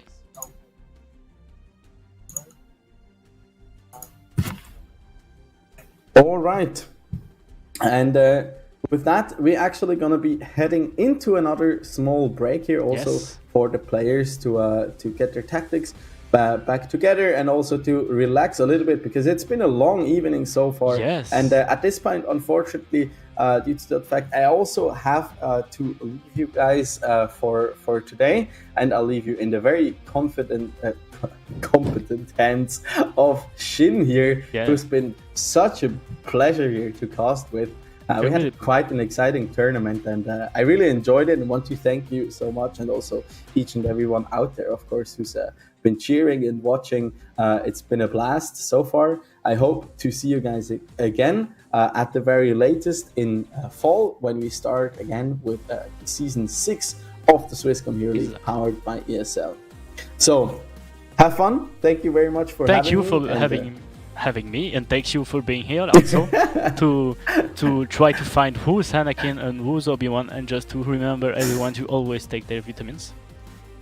Yeah, and I mean, in the end, we learned the Sith Lord has risen. Yes. Senpai Rek is here, and he has the chance to take it all in the finals. But Yes.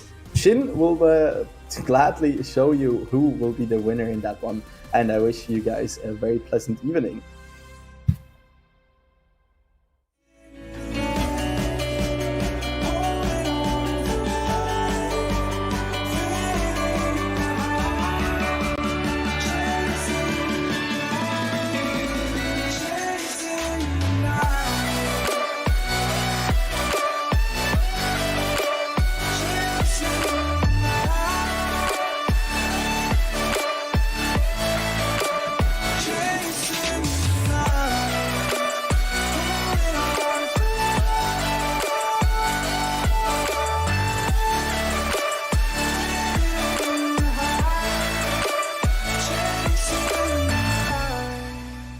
Holding on for life, feeding the high, chasing the night, chasing the night. Hotel rooms and city squares, champagne bottles, drum and snare.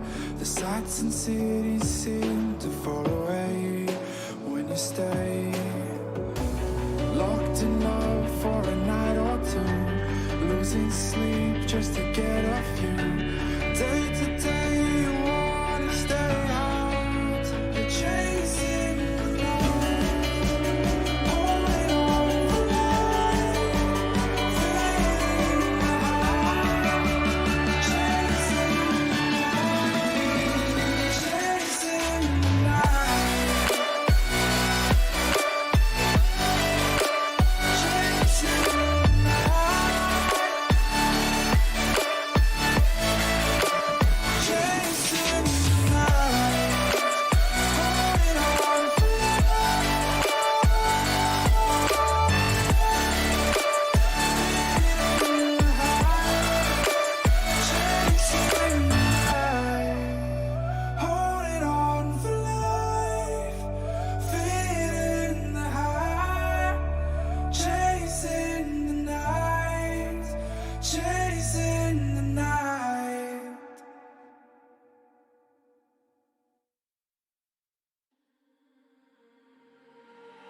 We're stuck in your car on a Friday night, and we laugh away stuff we try not to talk about. Still your smile keep on heating up the climate, and all the blood to my cheeks are rushing out, yeah, yeah. And by accident, you're getting closer. Well, can you tell me something, tell me something? Is it a wild shot of letting you know that you're the topic of all of my thoughts, yeah? 'Cause I'm so sick of this friend zone.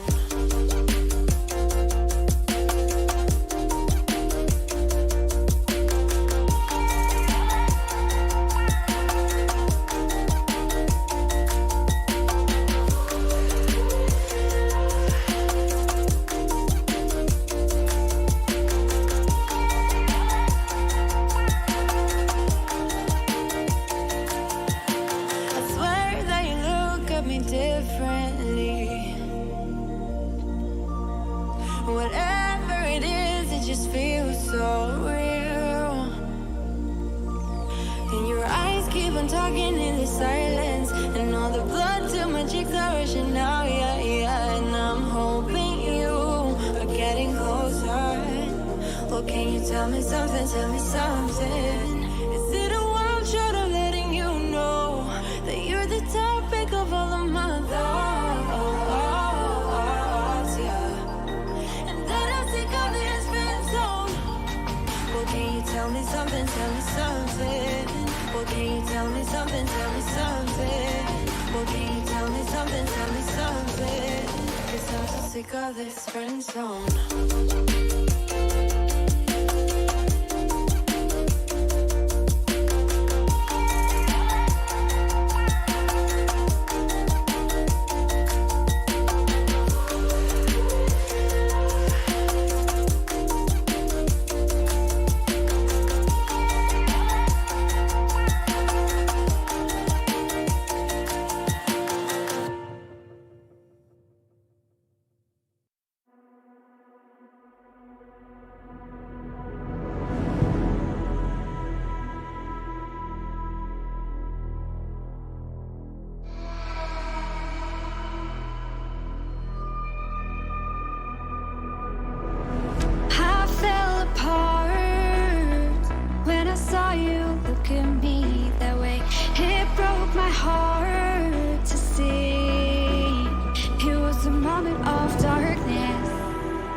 So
Hello everyone and welcome back to the League of Legends Wild Rift Cup Finals with the Swisscom Gaming Cup, and I am alone in this desk to present you the last matches.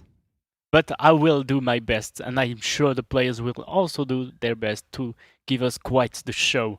Just like the game we just saw with Senpai and Django, that saw Senpai winning with quite the gorgeous match. And once again, we can see that Garen works every time. I'm really excited to see what we'll do and who will join Senpai in the grand finals. I think the second match is still going on.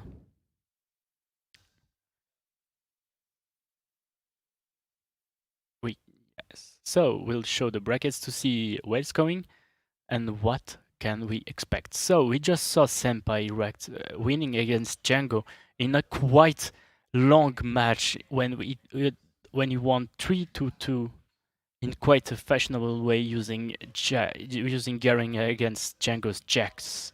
It was quite a close match, but in the end the Senpai won.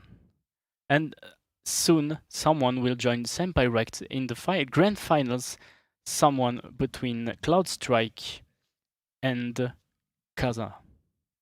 We will see who will join and who will win. Will Senpai win another tournament? Should we ban him? That's up to you, chat. I think we should. Like, yeah. Maybe we can have someone win again that's not him. He's gonna probably end up having no more room to put wins on. Where does he stock them? He's playing too many games. But sometimes it's the right place. He's pretty polyvalent player and pretty good player, so I just love seeing him play. And we'll see if he's up to the task to defeat the one who will fight against Cloudstrike.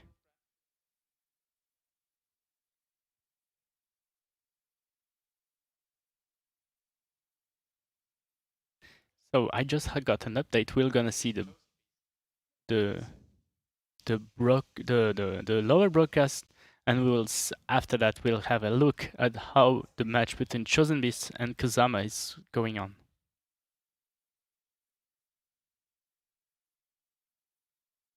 In the last match, I think, did they play between them? I think so.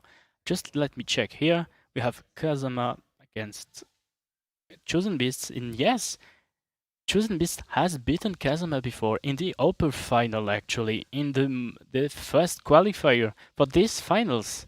He actually won again once time already to qualify, as Chosen Beast was the first pick in the qualifier and Kazama was the second one. So there's a bit of a grudge between them. Will they settle the score? Let's just take a look at the lower bracket to see what we just saw until before. First of all, we had Kazama that won by default against Lele, and then he defeated Cloudstrike in quite a good fashion, as Chosen Beasts has just lost in the second round and won against Canterbury to just join Kazama in the finals. And now there's still one room left. Who between Chosen Beast and Kazama will join the finals? And the lower bracket.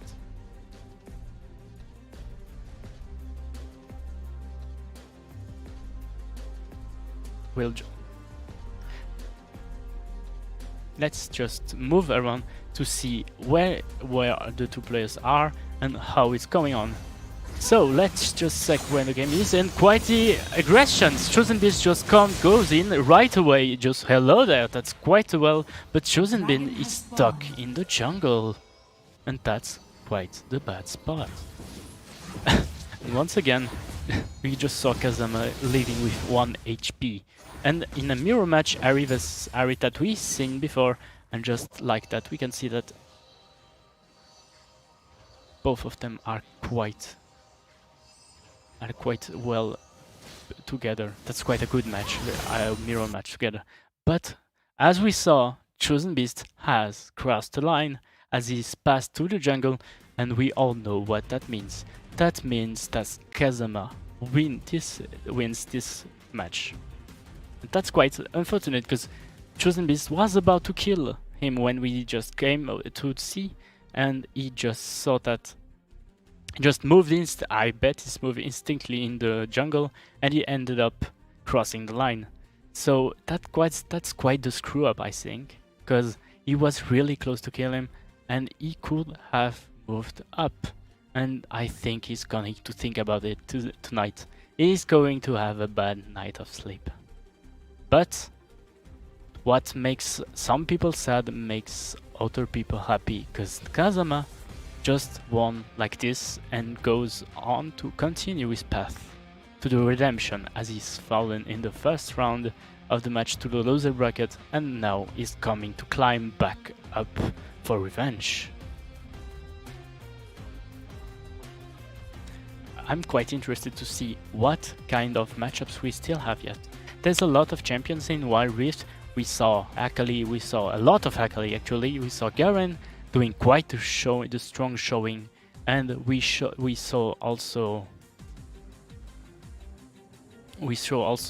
Pantheon. We saw Evelyn coming in clutch in a quite secret pick that always does the work against a Zed that was also played against some good matchups and one really bad matchup against some tanks. We have the Fiora that did quite a good work for Senpai, even if he was against a pretty hard matchup. What we also saw Riven played once, one of the newer champions that just been added in the last event, coming in with quite a good showing. Is quite the same, quite a strong champion, and with a good mod actually. So it's even better when it's good to look at. We had also Draven. I loved watching Draven. That was quite a strong matchup, and it was quite a finish with a double kill from them. Both players that just tried to outmatch each other, with Pantheon coming clutch just barely taking the win against that Draven from Django. But don't forget, we had Yasuo too, and Yasuo is quite strong. He has no mana, he has the way to deny any aggression with his wind wall and his shield. He has quite good mobility, he can sneak around and hit hard when he needs to, as Senpai has shown against his friend Django, and also again in the first round. I think actually he was against Kazama, so maybe it's time for revenge if Kazama can win. But for long. But first we'll have to see if he wants, because Senpai now is ready and waiting for his opponent. He has time to study, he has time to check the games, he has time to remember what the other players have in their pool and how he can counter them. Because as we all know, Senpai is a brain, a really big brain, and I'm scared to see what he's going to do.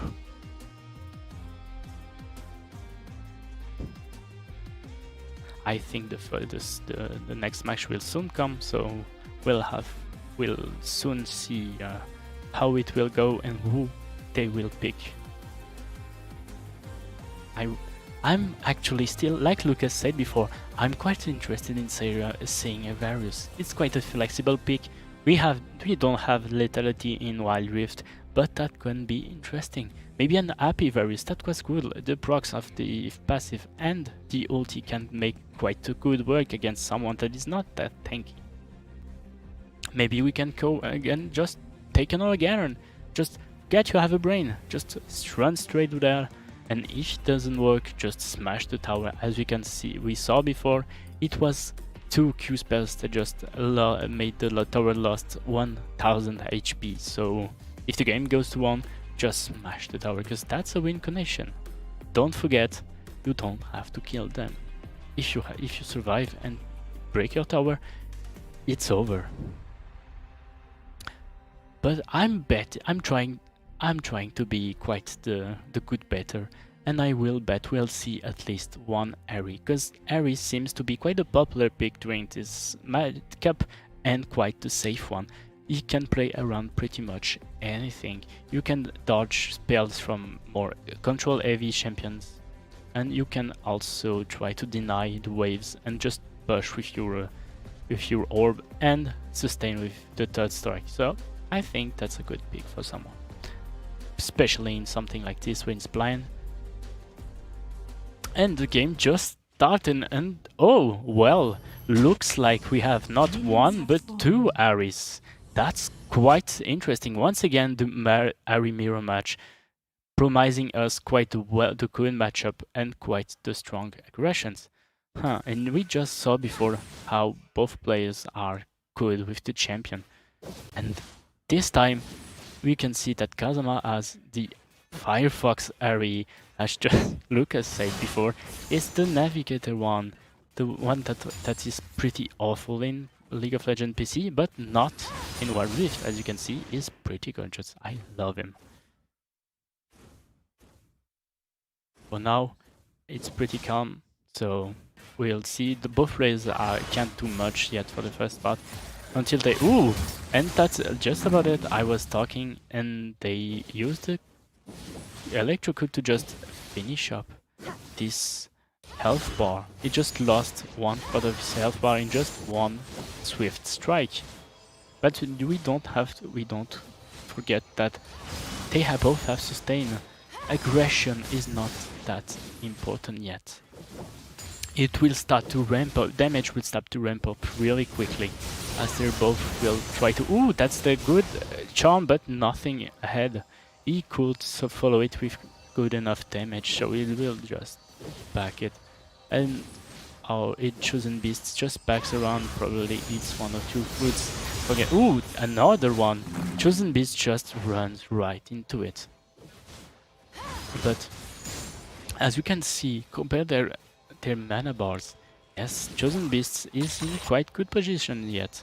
He took some trades, but he's still going on pretty strong and has quite 500 gold advantage. So that will ramp up pretty quickly if he keeps control of the lane and the last hits. Kazama will have to be ready to fight with the disadvantage, I think.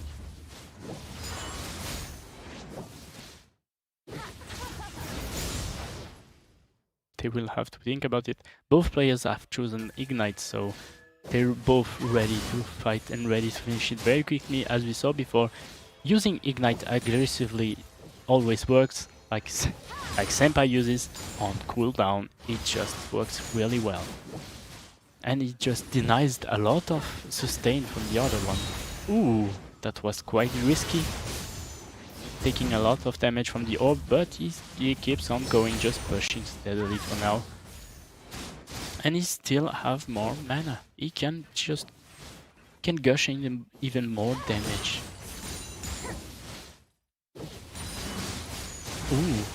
That was quite a good try. If he could have catch him with the charm, that could be a big chunk of damage. But he still has the resets, as Kazama is forced to back to try to buy some items. He's going with Phantom and more AP to try to build up damage as fast as possible, but Chosen Beast has 50 gold advantage yet. He's almost ready to buy 1 full item, so we'll have to... Yes, he just bought the Luden. That will be quite a strong item and quite the difference in power now. As we spoke before, gold advantage can turn the tides really quickly. As Chosen Beast takes a lot of damage coming back in lane. Kazama was ready to welcome in with quite the charm and the orb to just melt his bar. The dragon has spawned. Oh yes, the dragon has spawned, but sadly we won't see him any moment in this game.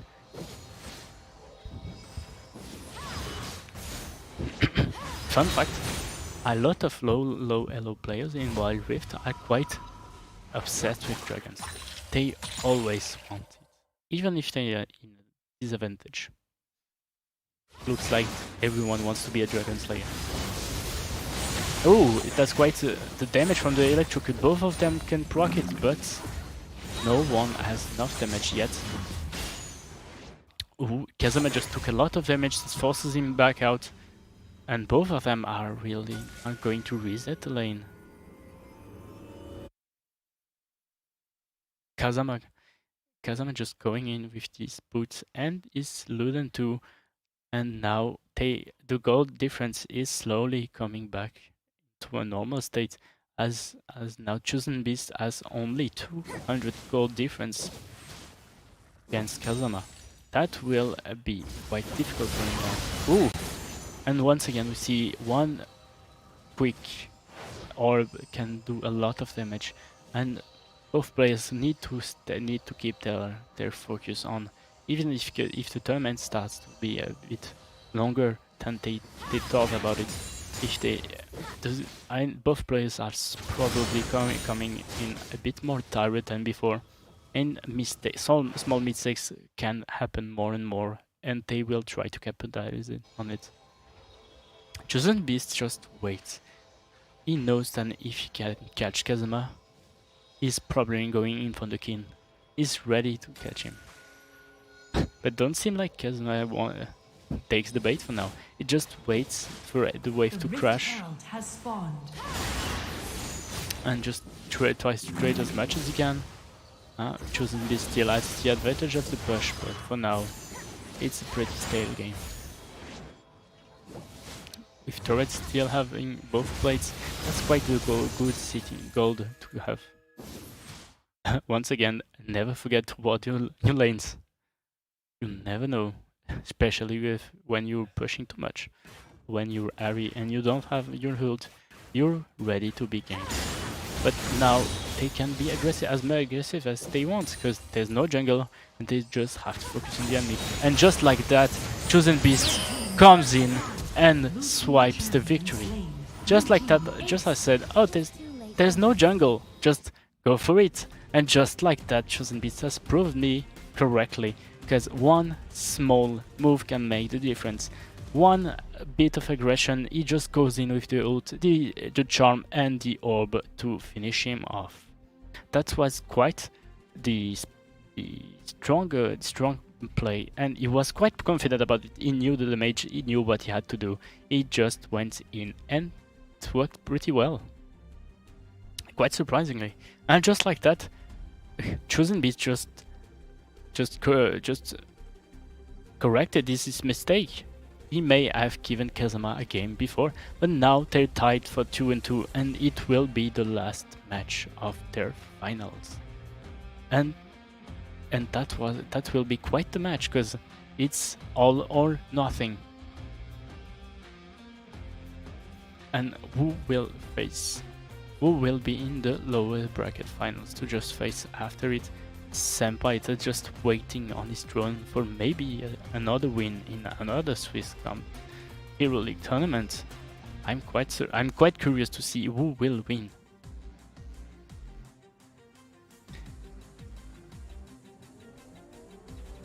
I think the both players will be soon picking up the champions. Will they go against another mirror match of Ares, or will one of them try to find a way just counter pick them and just pick something surprising that can counter Ari? But what can stop Ari, a good Ari in 1v1? Because because Ari usually starts to become a bit weaker in the team fights, because he's just a cycle champion, like Lucas said before. It's a champion that does this thing and then has to wait quite the time to do more damage. In a team fight, that's quite the trouble, because he's probably going to get deleted by a team combo. But now, in 1v1s, he can take all the time, he can control the flow of the fight to try and find the weak spot to just do exactly what Chosen Beast has done. Just going with your ult, Charm, Orb, G-Electrocute going in, and that's game. Speaking of game, maybe a Malphite could be a good one. Huh? Just slowing, or full AP Malphite, and bye-bye Airy. It's like quick way finishing the game, actually. But I wonder, maybe this time they will try another champions that are not released, because that's quite a good strategy. No one has seen. If no one has seen your champion until now, maybe you can try and pick something special, something that they're not expecting. Maybe something like a Varus. Yes, I'm still going to say that. I want to see that Varus or a Teemo. Yes, pick Teemo. Always pick Teemo. Pro tip number 5: pick Teemo if you don't know what to pick. And I just received an update to see that they're both picking up their champions, so we'll soon see what did they choose. Did they keep their strategy, or did they find a new way to try and outsmart their opponent? I really hope we're going to see something else than Ahri, just for the sake of the spectacle, because we all know how good she can be in 1v1, but there's a lot of champions can really just turn the tides around. And I'd love seeing something like Fizz maybe turn quite a bit of a show. Just looks like we have Evelynn against Fiora. That's quite a strong matchup, actually. Huh. Because Evelynn will have every time she can to just wait for the right time and just ult and finish the fight. That's quite interesting. And Fiora still has dueling potential, as we saw before in Wild Rift. She's quite strong, she's quite malleable, and not any Fiora, the Musketeer Fiora, quite good skin that is really good in Wild Rift and sucks a bit in League of Legends PC, actually. Once again, Riot proving they can always try to find new ways of thinking, and the weak spot is always in the front against Fiora. That's quite and just like that, one poke. When I play Fiora, I never have that. Why? Why those people are lucky with the weak spots? Maybe should play Casino. We have the Kazama with the Evelynn with the Flash Ignite. Both players are Flash Ignite, but Fiora has a grasp, so he will have a bit more of sustain, a bit more of control, and just like that, one dash and one hit just leaves his ball dropping slow. And Chosen Beast is quite aggressive. He knows what he wants. He knows he can duel Evelynn, and he can do a lot of damage in the early game. But he needs to batch out, because as soon as Evelynn has his ult, she's going to be quite the trouble. Ooh, that's quite a good damage once again. Chosen Beast doesn't want to let Evelynn go away with just farming quietly. He wants to fight, he wants blood, and we all want to see what they're all against.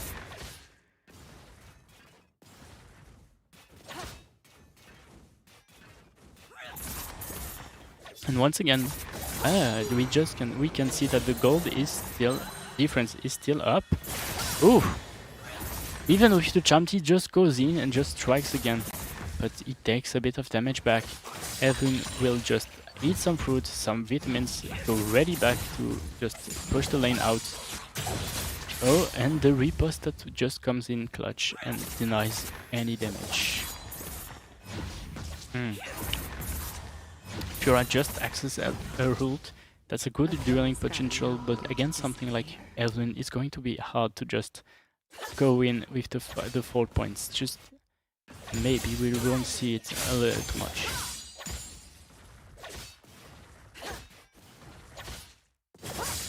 And just like that, I think yes, Chosen Big will just back out and try to buy some items with the once again a tier. Evelyn just wants mana. I have no idea why everyone wants mana that much with a tier. But on the Fiora side, we can see that she has a Phage and a Sheen, so she's ready to do the Trinity once again. That item, that's good. That's such a good showing in the match. Just each time a character can build it, it just builds it and gives you so much advantage. Damage, smooth damage, attack speed, everything. And that's not the mythic version. For those that don't know, but were not yet here before, we still in the Wild Rift we play without mythics. We're playing with the old items. That's why you can see Akali with the X-Tech, the Gunblade X-Tech, or things like, ooh, quite good trade. Avita Riposte just comes in and pokes in once again. Chosen Beast wants blood and he knows it. He knows he has a bit of advantage, and he took the sweeper. He knows how to play against Evelyn. He knows that Evelyn will try to ooh, and just like that, the heal and the ignite will end his life. That was quite unexpected and actually quite the power move from Chosen Beast that just dived under tower, and just like that, he just won. Simple as that. Just go in once again. You can't lose if you kill him. That was quite a good matchup. Chosen Beast controlled the match from start to bottom. He's always trying to push, always denying Evelyn any move, and she could find the weak spot to just go in and try to one-shot him with Fusel. She tried to, but that was not enough.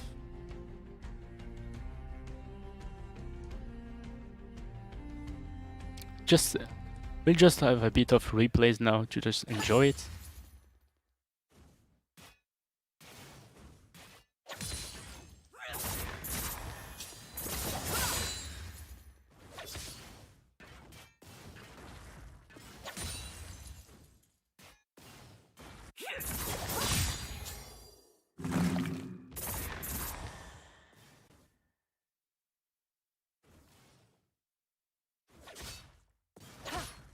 We'll soon see the action that I was speaking about, when he just goes in right here. He does a big chunk of damage, the riposte just comes in and he's ready.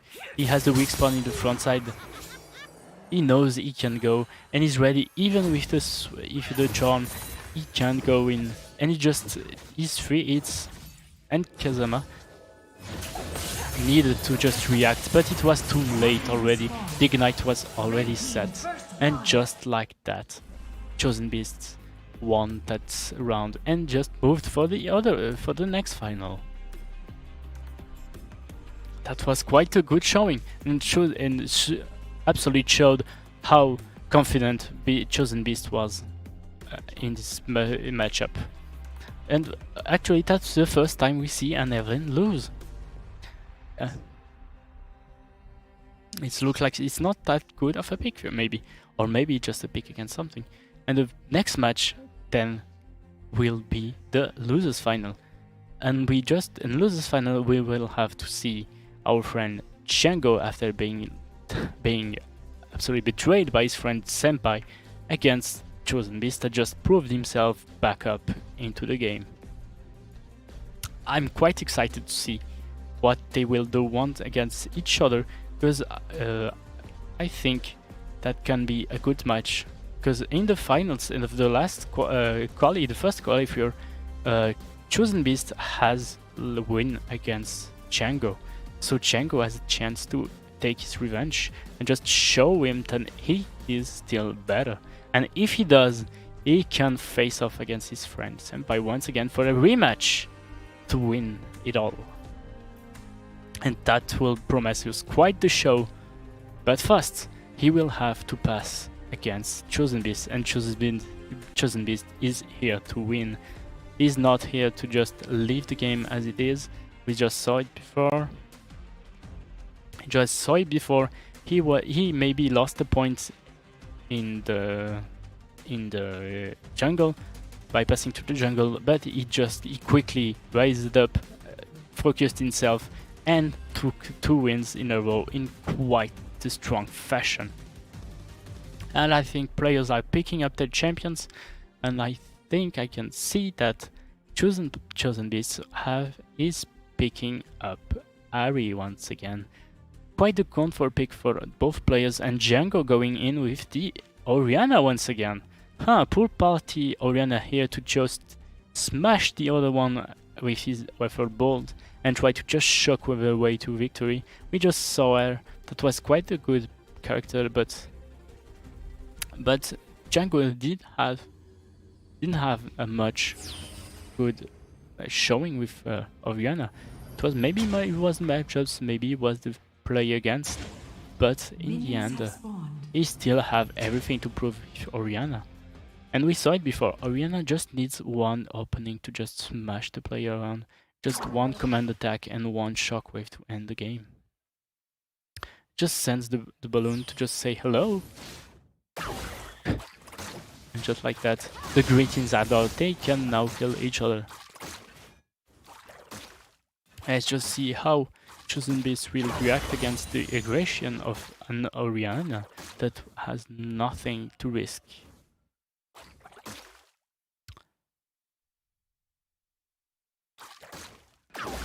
Orianna with that gorgeous skin, if you the new skin light just come out in Wild Rift, Pool Party one with, I think it's the quite popular skins. Lee Sin, Pool Party Lee Sin, I think Leona is here. We have Orianna, yeah, I think another good champion, and I can't remember who it was. But the design team and the art team are doing quite a good job with the skins on Wild Rift. All of them are pretty gorgeous, and all of them at such high quality. It just makes you want to buy skins. Riot Games always coming in clutch when it's coming for the show. Ooh, and that's quite in Electrical doing a bit of damage to Chosen Beasts that has to back and take some honey fruits. I didn't see the plus 20 gold, so maybe he's not playing. He's not playing Sugar Tooth. That's quite surprising. I would pick that. I love that rune. I'm probably guessing both players are taking the champion rune, so we're going quite a lot of damage. And Harry has both players are there Ignite, so it's going to be quite strong.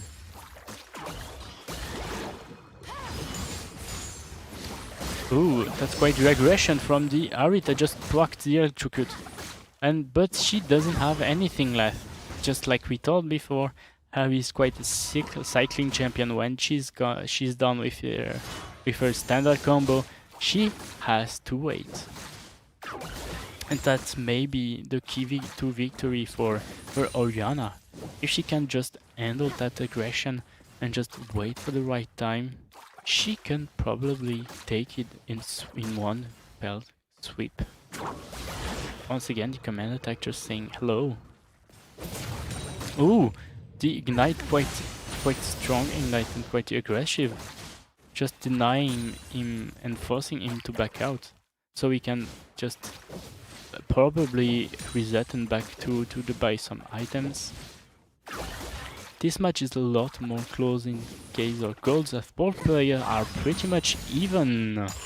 Quite the showing. Both players try to farm and try to not miss a single crit. Ooh, in the shockwave coming in, doing a lot of damage, and he has to flash. Ooh, that's quite risky for Erin now, because she has no more escape except her ult. Ooh, that was quite bold trying to just back in. And Chosen Beast just stays in lane, tries to win a bit more trick as Orianna buys a Luden. They're going to do a lot of damage pretty quickly, and I think Ari will back. Yes, she is. She is backing. Myself also waiting to buy a Luden. If you're an AP, you're probably going to buy a Luden if you want to do a lot of damage. So nothing out of the ordinary right now. I think it's going to be quite strong, and it's going to weaken the base quite a lot. And Django just backs once again to grab some boots and refresh. Both players actually, but not Chosen Beast. Chosen Beast has picked that Tome. He wants more AP, he wants to do more damage. He wants to make sure one combo is enough to take the win.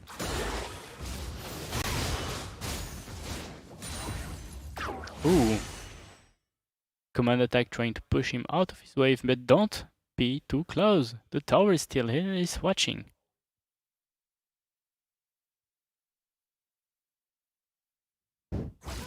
Ooh, quite the aggression. The charm just passes by, and with the ignite I think it's enough. Both players are dying, and it's Orianna that dies first. Gladly, Harry had sustain. That was quite the fast finish for both players. Both players saw the opening, but Harry had the first move. She just jumped in, charmed, orb, and that was enough with the ignite to finish the game. Even if Django had quite the good reflex and tried to do more damage and ignite him too, he had not the sustain that Ahri has. With just one orb, she just quickly gained enough health to not die. Let's just see that again.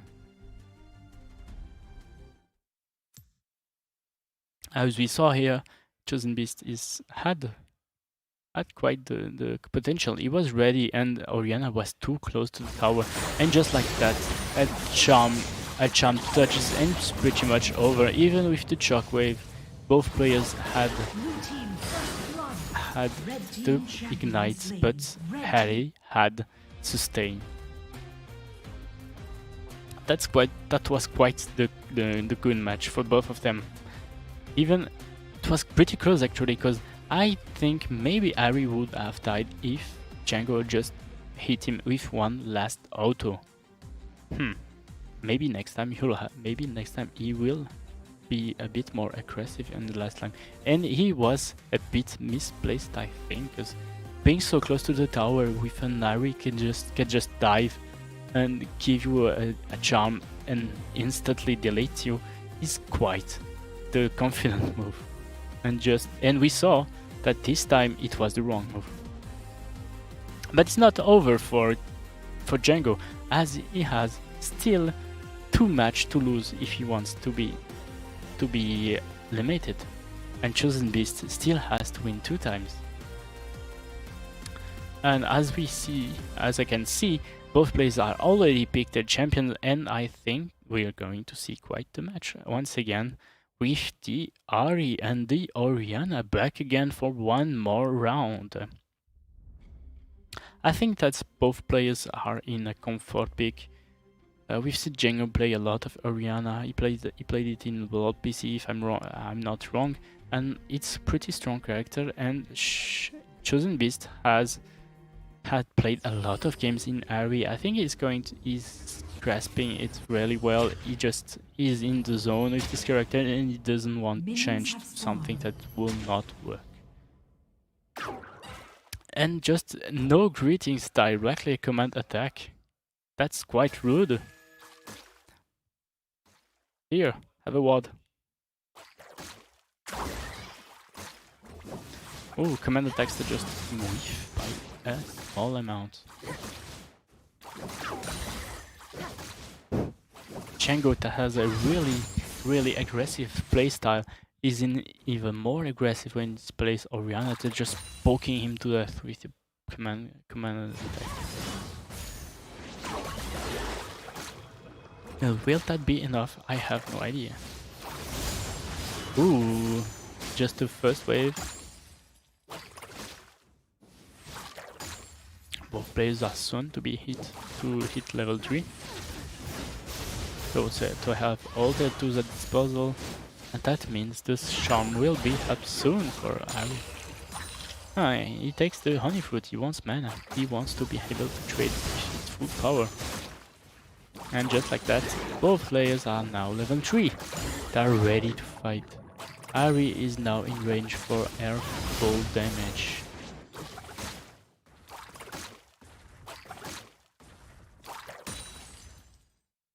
And she yeah. He only freed for both players.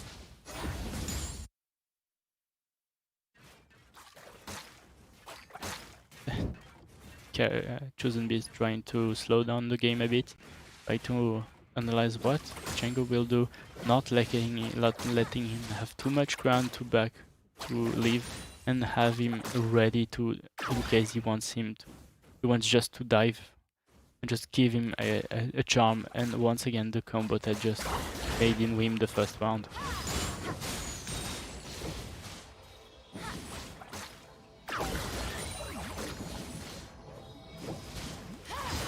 Ooh, quite the aggression, but ooh, the charm that passes and the shockwave that does a lot of damage, but Chosen Beast flees with quite the health still. But he has sustained. Ooh, but he must be conscious. That's a commander that could probably kill him. Ooh, that flash in was quite aggressive, and the ignite will be enough, but the tower takes it. As always, we spoke that towers do less damage, but that was a mistake. Django was too close to the tower, and like a phoenix, he just burned. But not like him, he could not respond. Well, he still has one game to go, so he may be able to sweep things around. But for now, Chosen is winning by 2 games to 0. The revenge for Django is going to be quite hard for him. Maybe he's going to need to move and pick something else to just counter this Ari that works so well for Chosen Beast, that just waits for the right time to just counter him and just charm and put a lot of damage. Actually, that was quite a good move for Django. He was ready to just take it, but it was quite unlucky. He just took one tower shot too much. Let's just see that again. We just see that Chosen Beast was quite low of life.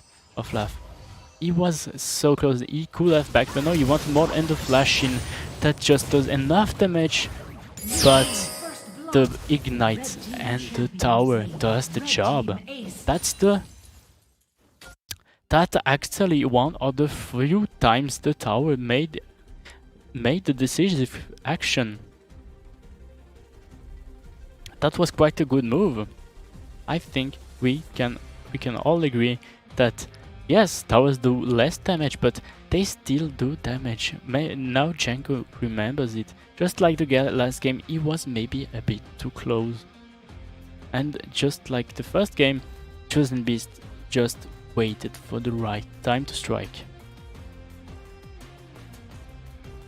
Maybe Django has a plan now to just sweep back up and do a reverse sweep.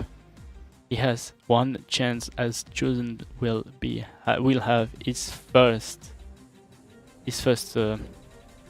breakpoint, I'd say, to win and go to the grand finals against Senpai.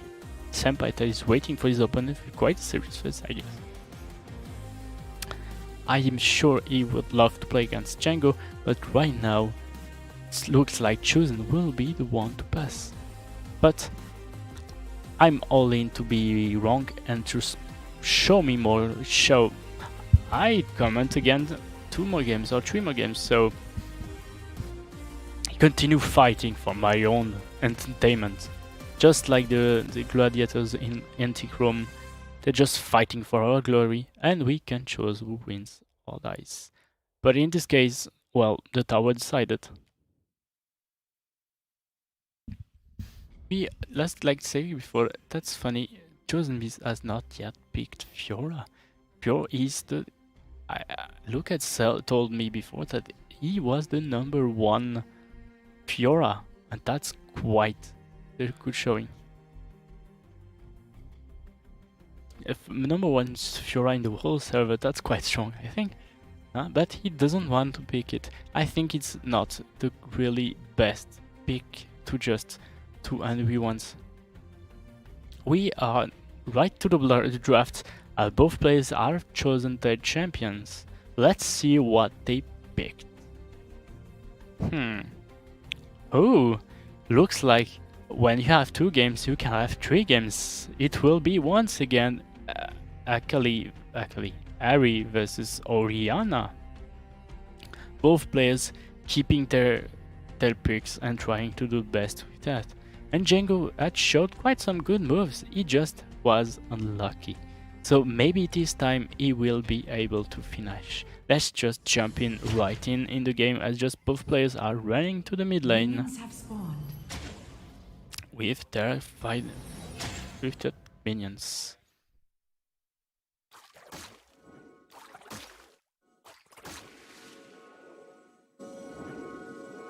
And the sweeper just like here to just remove the ward.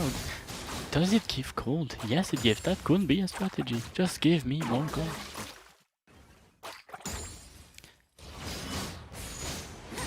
You can see that the 50 golds of our last hit and the 40 golds when you don't hit last hit.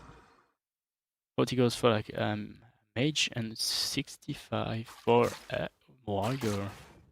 And 85, if I'm not mistaken, for a cannon. Ooh, and that's the aggression right away. Just Django telling him to not come too close for now, because he is going to smash him.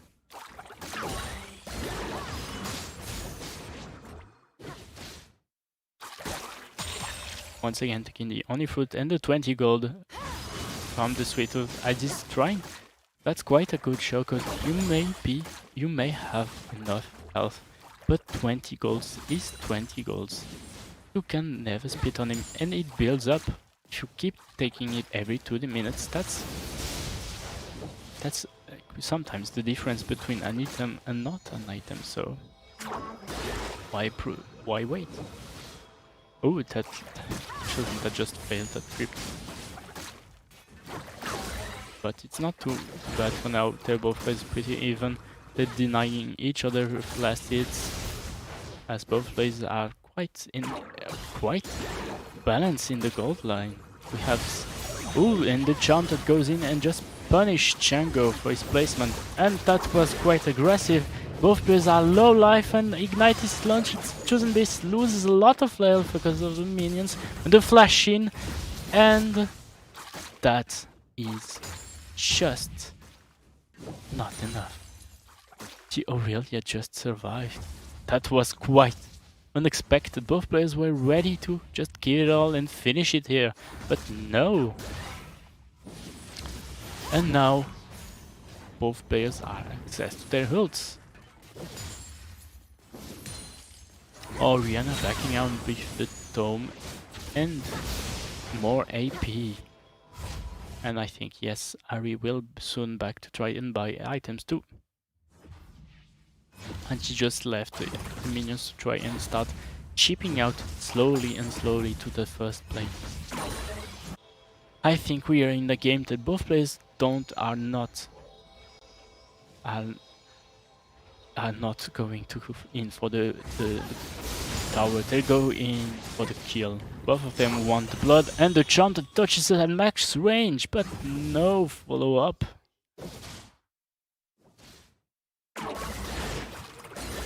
Django that has to, he takes every time that charm. That is quite one of the strongest controls in the game. When you can just move to your death. Against an Ari that can just focus all their fire into your face. Small note, I just realized we haven't talked about it. Small notes to the people that never play Wild Rift. When you back, you can actually personalize what back you have. If you unlock some, maybe through events itself, like you just saw with Oriana with the purple black, I think it was Project. Like this. That's a pretty funny thing that is pretty much useless, but gives a bit of fluff to the characters. You can also pick the death token, I think. It's a trinket. How do we say it? When you die, you just drop something like a keyboard, like a F or a bar of salt. That's pretty funny. Just drops salt on the adversaries when you die. Ooh, that's a lot of damage, and the shockwave coming in and taking a lot of damage with the electrocute, but Chosen has the fruits to save himself. Django will have to wait to kill him, and he has no fruits to sustain. He will have to wait, and the Ari going in with the kill with the... Yes! Just the Fireflies, and the orb just finishes the game, and Chosen Beast is our winner. He just pushed aside his opponents in 3 strong showing-offs. Ari is quite a good 1v1 champ, yes. And just like that, Chosen Beast is our finalist. That means in a clean sweep of 3-0. That's quite the showing for Django. That was quite strong. He was coming in the tournament as one of the favorites, but he lost against one of the other favorites, and I think one of the strongest opponents in this cup. Chosen Beast that just had a clean table in the qualifier. When he beat Django, once again, he will not have his revenge yet. But we'll see, maybe in the next tournament, Django will come back stronger. But now, we can speak about the finals. So, Chosen Beast just climbed itself out of the loser bracket to the grand final, and the grand final he will face Chosen Beast and Senpai Rect once again. I'm sure both players are quite focused and quite ready to fight. But who will win and what picks will we see in this final game of the day, well, or the evening if you look at the hour? What will close out our tournament and our cup? Who will win the big prize? I'm quite curious. I want to show, but I want to see some good show for the fans. Let's close this tournament in a bang. But first, let's see our upper bracket to remind us how we went here. Chosen Beast had a bye against Lily, and he lost against Senpai Rect in the second round. So it's a revenge match. Senpai Rect beat his friend Django to reach the grand finals, and Chosen Beast has had to fight his way up of the loser brackets to join Senpai Rect for a rematch. Will this match end up like the first one and see Senpai Rect show off his dominance and T-pose over the opponents, or will Chosen Beast just waken up his ultra instinct and just take the sweep and his revenge? That is more than a grand finals, ladies and gentlemen. That is also a match to regain his to regain his motivation, yes, also, and to win the prize. Because as always, it's always a matter of prizes, and I just realized we have a match of the French part of Switzerland and the German part of Switzerland. Once again, the rush to Graben is still here and is going on strong. Who will win? Spoiler alert, I'm rooting for the French.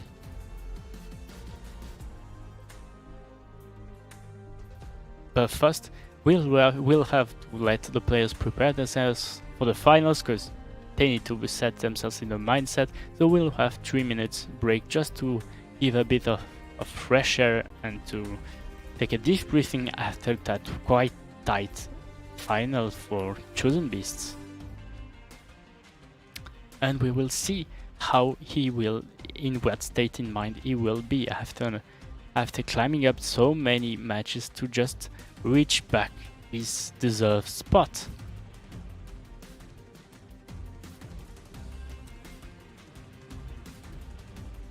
So in the meantime, just grab some snacks, go to the bathroom, take vitamins, and sit down with a good drink, a good cool drink, because it's still hot even if it's night. And we will soon be back to see what the grand finals has for us, and we'll see if it's still as bloody. So just don't go too far, and I will be seeing you very soon.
Hello everyone and welcome for the last time. I welcome you for the grand final of this day, the quite long day of fights. I am Shin Wukong and I'm ready to see some blood, and I hope you are too, cause now we have quite some good match going on and it's already coming in with the picks, and both players are already chosen the champion. They want to win and they want to win fast. And I must say, we all want to see who wins. If Will Senpai win again? And will I have to say he is too strong and we will ban him again? Yes. And both players have chosen Garen. Well, it's time to let it rip. It's Beyblade time. Yes, it's almost 11 hours in the night, and both players are chosen to stop using their brains and end up on a strong note with the Garen. And oh, Chosen Beast has quite a good skin. He has the God King skin. I love the skin lines. Him and Darius are just so gorgeous. I just love that skin. And already the aggression, it's level 1. Of course I'm going to harass you with Q spell. But it's going to be quite the game, because both players will have to do a lot of damage and it will be a lot of aggression. I think the one who will win is the one who can shout Demacia the loudest. So both players have chosen Crest, but Chosen Beast has chosen the Ignite to try to deny the sustain of Garen, and Senpai took the barrier to just try to tank that ultimate. And I think that's a pretty wise choice.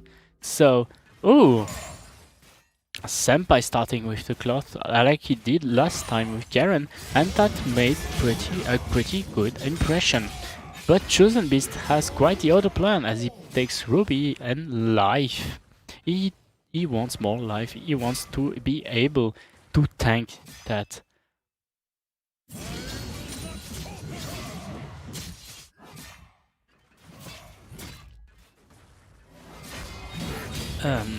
I just got an update to remind you all, and remind myself all, that Senpai has an advantage, yes, because winning is a good thing in the game. Just like we said before, just don't lose, because now Senpai has a point advantage, because he never lost.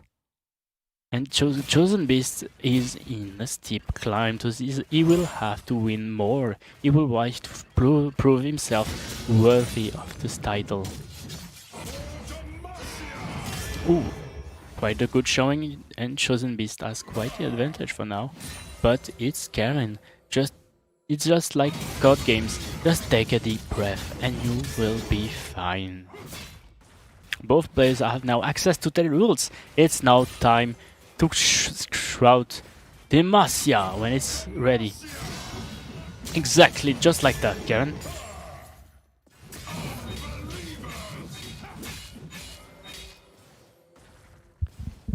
I love this animation for this skin when the Beyblade moves a bit slower.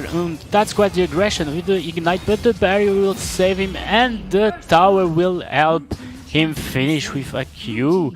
And just like that, Senpai took the first one.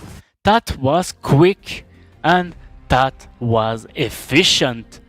Chosen Beast had thought he could have finished it, but he forgot something. The barrier will help him survive. And just like that, Senpai has now one game to the victory. Will Chosen be able to reverse sweep that? I just want to see that. Will they play Garen again? We'll see in the next episode. No, we'll see it again right now. But we never know. I'd love to see another Garen. I just love seeing people forgetting their brains on the side and just try to smash into each other. Best gameplay. Oh, and remember to follow us on the social media at ESL Swiss and on Instagram, Twitter to never miss anything, and on Swisscom Gaming to always be up to date with all the tournaments we have and this next Swisscom Hero League. Oh, and follow me on Twitch and on Twitter, because sometimes I'm funny and sometimes I cast games just like this. Hello. I think both players are preparing themselves. Both players are preparing themselves for the last game, so we'll see how this action went out. Chosen Beast had quite the advantage, but he still had the Q spell. and he was ready to dive, but under a tower it still does a lot of damage. Just like that, the Q spell used the ignite, but the barrier coming in just in clutch for him to survive and ult him to death with the help of the tower and a well placed Q spell. And just like that, Senpai proving himself that big brains always work, even if you're playing a monkey champion like Garen. I think I should play him again. So if we must take something from these finals, is play Garen, that's pretty strong, that's buggers. And don't play things like Yasuo. Or play things Yasuo and feed.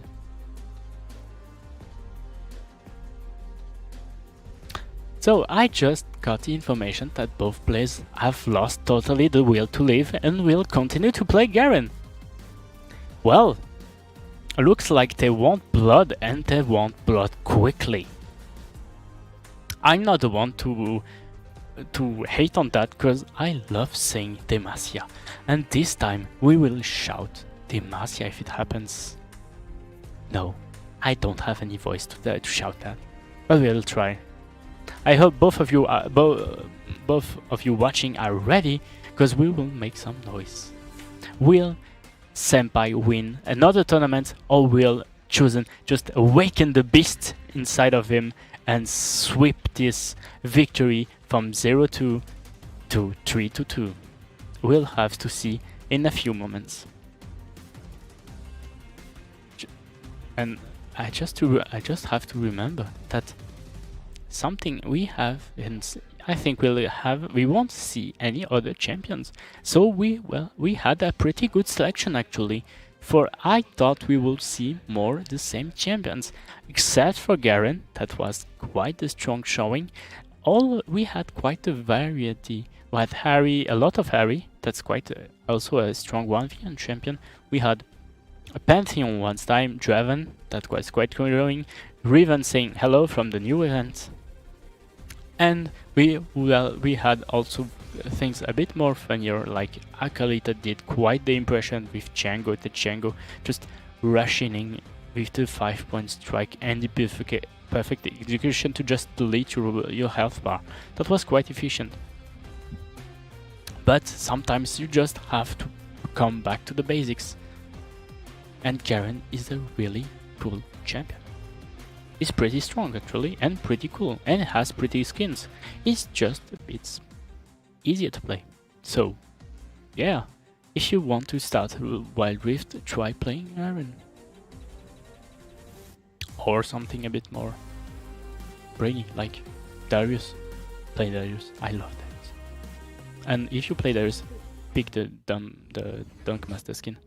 So we will have to see again with the same Senpai coming in with the cloth against Chosen and his Ruby. Health versus armor, what will work the best? Both players are keeping up their strategy with the barrier that work really well for Senpai, and the Ignite to try to deny and finish off Senpai quickly for Chosen Beasts. Will the Grasp be enough? Both of them survive. For now, both of them are pretty even.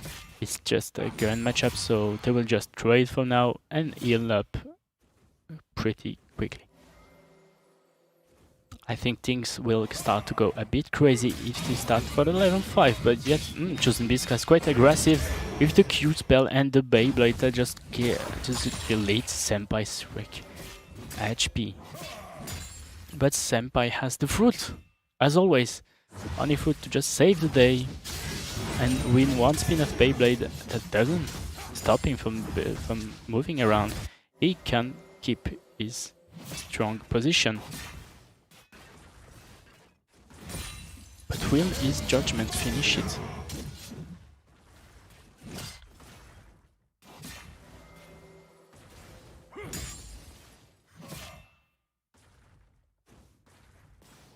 Both players watching each other. They know if one goes a bit too far, the other one is just Q-spelling to death. And Chosen Beast is... that's a big brain. He just waited for him to just use decisive strike on a minion and just smacked him again. But as we saw before, that's not because you have more HP that you are winning, because it just takes one quick ult to just finish up everything.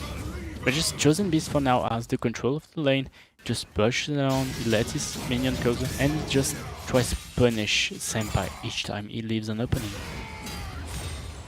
But never forget, you are close to the tower. You risk to just take shots freely and let the opponent take damage. And so, while Senpai was trying to back, and no, he changed mind. He kept on the lane, just Chosen this come to grab some fruit, and is ready for a second round.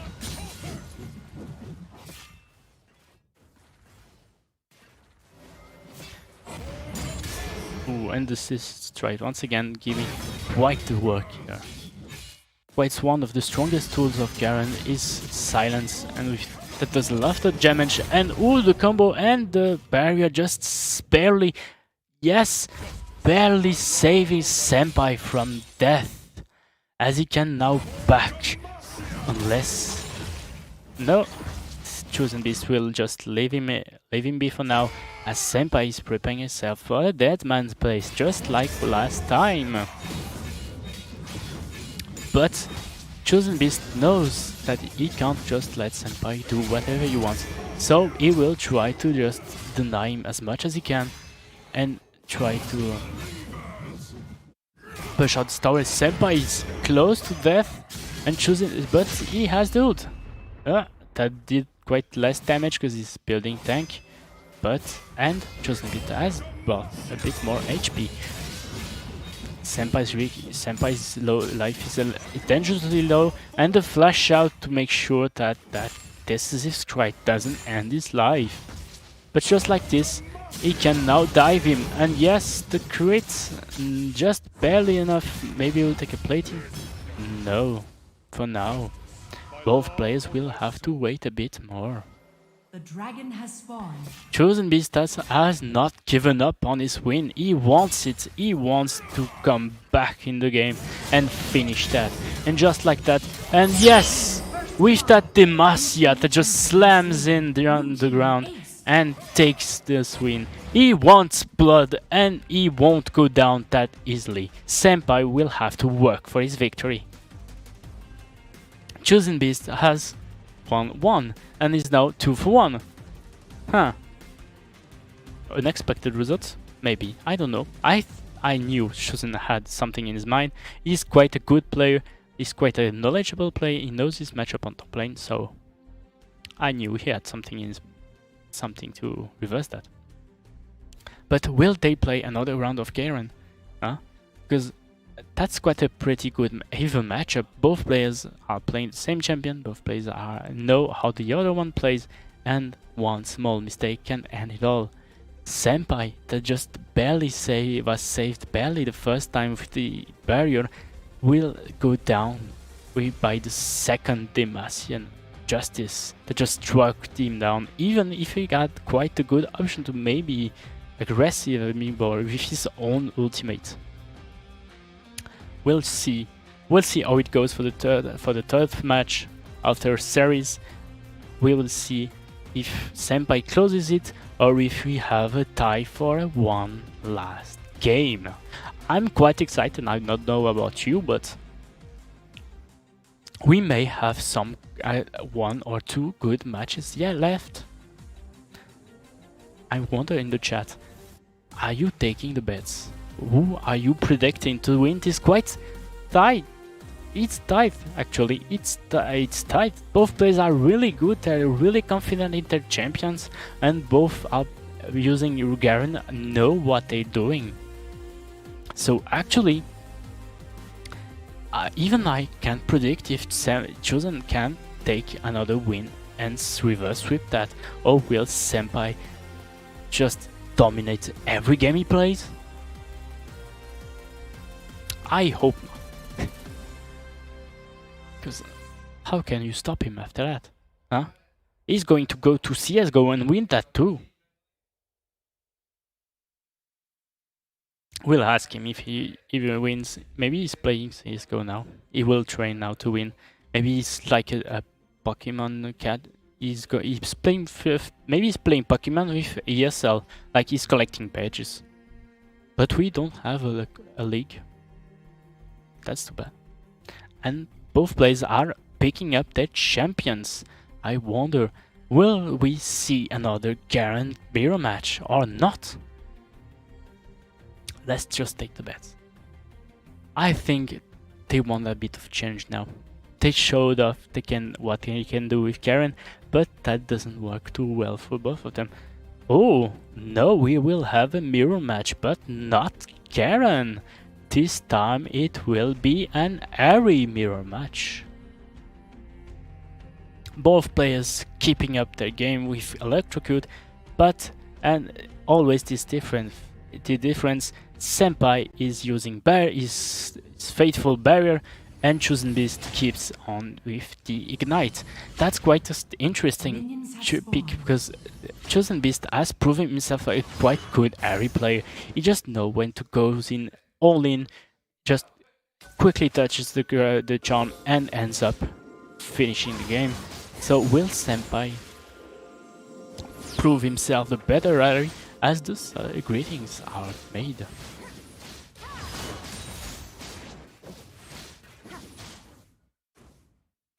First of all, let's wait a bit for the level 2 when we'll see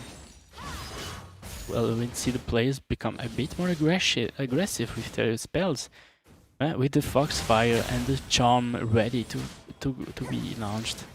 So Senpai picked the Charm for the level 2. Does Chosen Beast has the same idea? Or did he pick the Foxfire to try and clean the wave a bit better?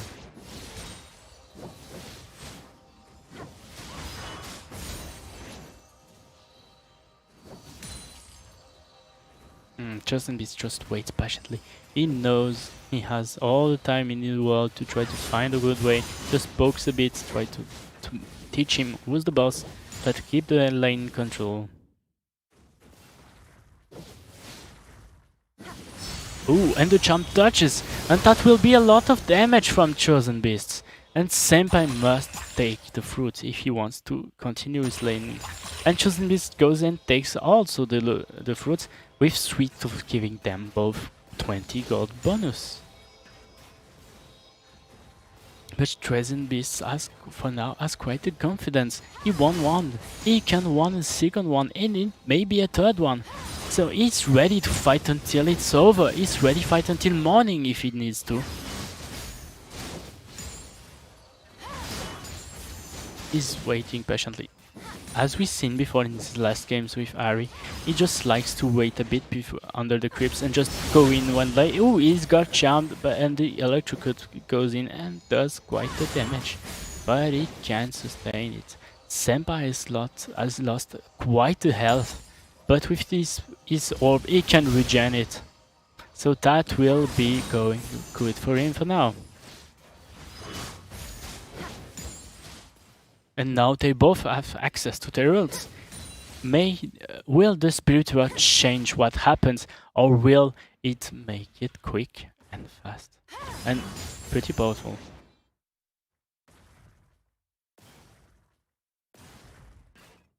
Chosen Beast just resting, just observing what Senpai does. He's waiting to catch him in a weird spot to just try and max out his damage with the orb.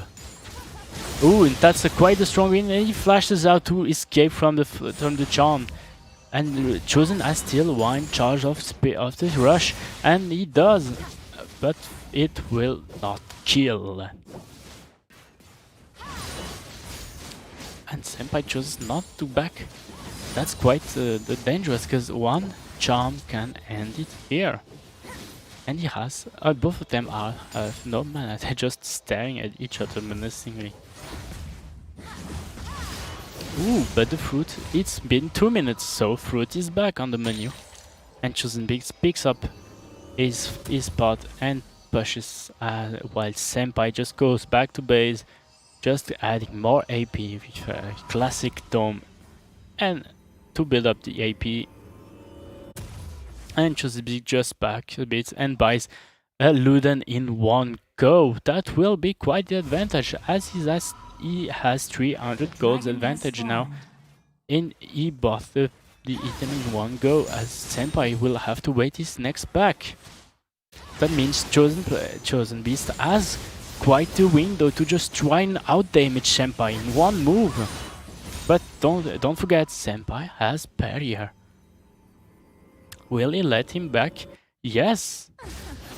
Yes, and he buys his Luden. Both players are now armed and ready. But looks like Chosen Beast has another idea in mind. They're stealing the fruit. That was dangerous. He's almost crossed the line from the jungle. He just barely escaped. Ooh, that's quite a lot of damage. That's quite. Ooh, and escape with the Ignite is doing a lot of damage. He goes on the tower. It takes the tower, but Senpai lives. That was dangerous. He's playing with Foxfire here, folks.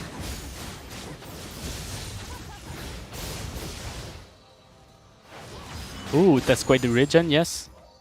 Both players are coming in the shortcoming instead. Both players are low life. And one combo, and just like that, the flash win, and Chosen Beast just ties the game with quite the move. Just like that. I told it. Both players were low life. One move finishes all. And just like that, Chosen Beast has taken the risk, flashes in, one orb that does touches, and the electrocute finished this job. That was quite a good move. And now we will have one last match. Will Senpai win, or will Chosen climb up from the losers bracket until to the very top and win it all? I'm quite excited to see. And what will both players take for the last match? Will they trust choose their picks, or will they go back to basics and play their most powerful champion? You just have to remember, you can play anything that can't handle on 1v1, so they're pretty limited.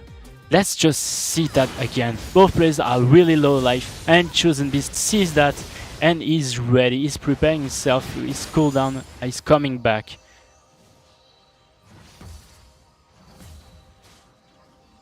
And then it just flashes in one sweep orb to the win. That was clean. I have absolutely nothing to say. Chosen Beast has deserved this place in the grand final, so has Senpai. But both players want to win, and want to win quickly. So I think that this turn match will turn into a bloodfest. As they're both picking up their next champion, we will see what we have for the last match of the finals. Let's see. So, looks like Chosen Beast has picked on his Harry. He's done quite good work with it. He has a cool game plan that works very well. He knows what he has to do to win, and he's just ready to sweep everything off. So I think that was a good choice.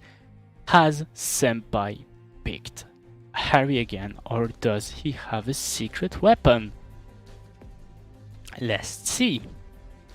Oh, Senpai just pulled out an old fan favorite that he played. I think it was the first champion he played actually.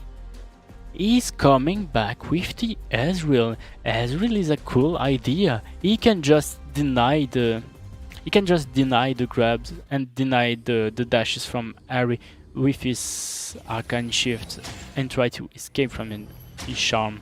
And also he will have his ultimate to just one barrage and finish off if she's trying to flee. We'll have to see if Essence Flux is enough to just proc and exterminate once and for all Chosen Beast. Will Senpai tame the beast, or will Chosen Beast be the last one standing in this finals? We'll write in Chosen Beast as still is faithful. Both players are playing with their favorite spells, Flash Ignite against Flash Barrier. And Chosen as still the Electrocute, and Senpai is playing Conqueror. Pretty classic for now. We'll have to see.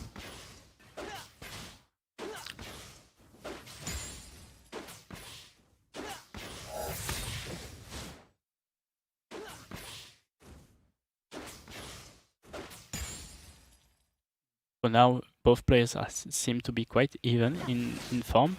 They both have 1k gold, so that's okay. And that's the first level 3 for Senpai.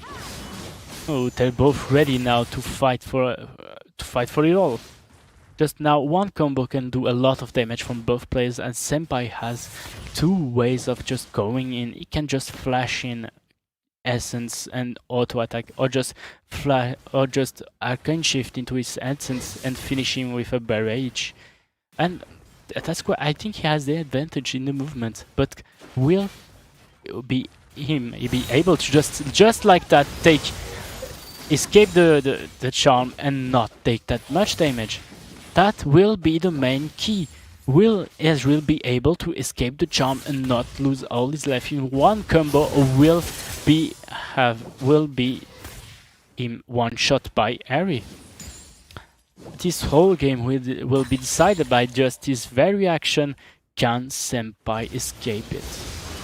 He has one of the most mobile ADC in the game to do it so, but that's quite the hard thing to do, because Chosen Beast knows really well how to play Ahri.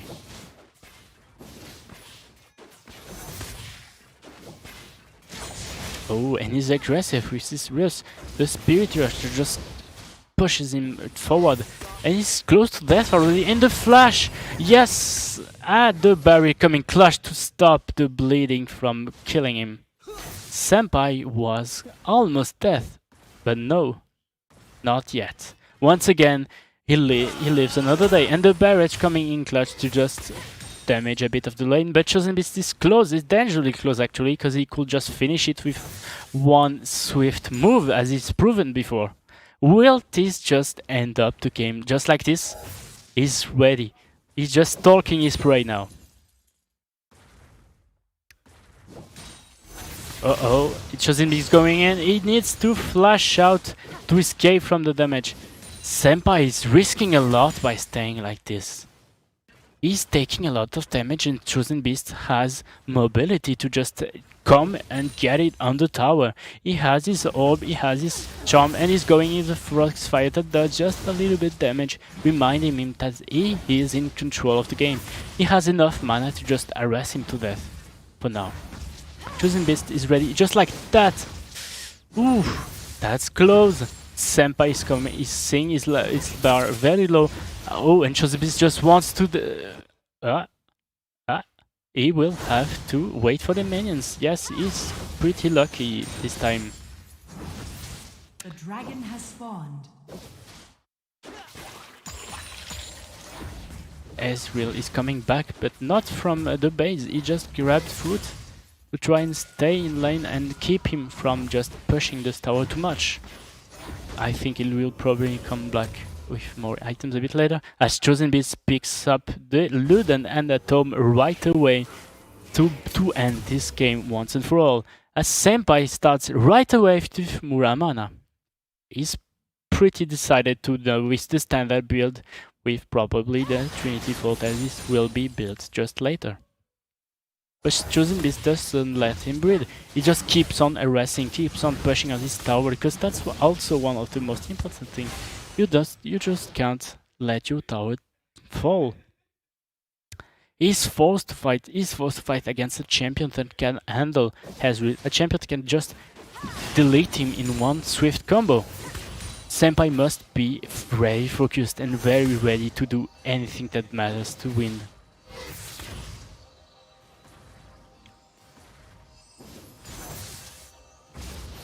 And Chosen Beast X-Fire. Ooh, the charm and the ignite. No, just now. And the barrage coming in, and Chosen Beast uses his ult to escape. the rush coming in clutch. Both players want to win and both players will not make a mistake. And the first plate goes to Chosen Beast that just pushes the tower so much. He can maybe clean it up. He can make it. Maybe it's time for it's over. No, just barely surviving the tower. That will be a problem for Senpai, because now he is stuck in lane. If he lets Chosen push, he will lose. The Rift Herald has spawned. Senpai has no other option than finish off Chosen quickly if he doesn't want his tower to just explode. I think Ezreal will not suffice for Senpai this time.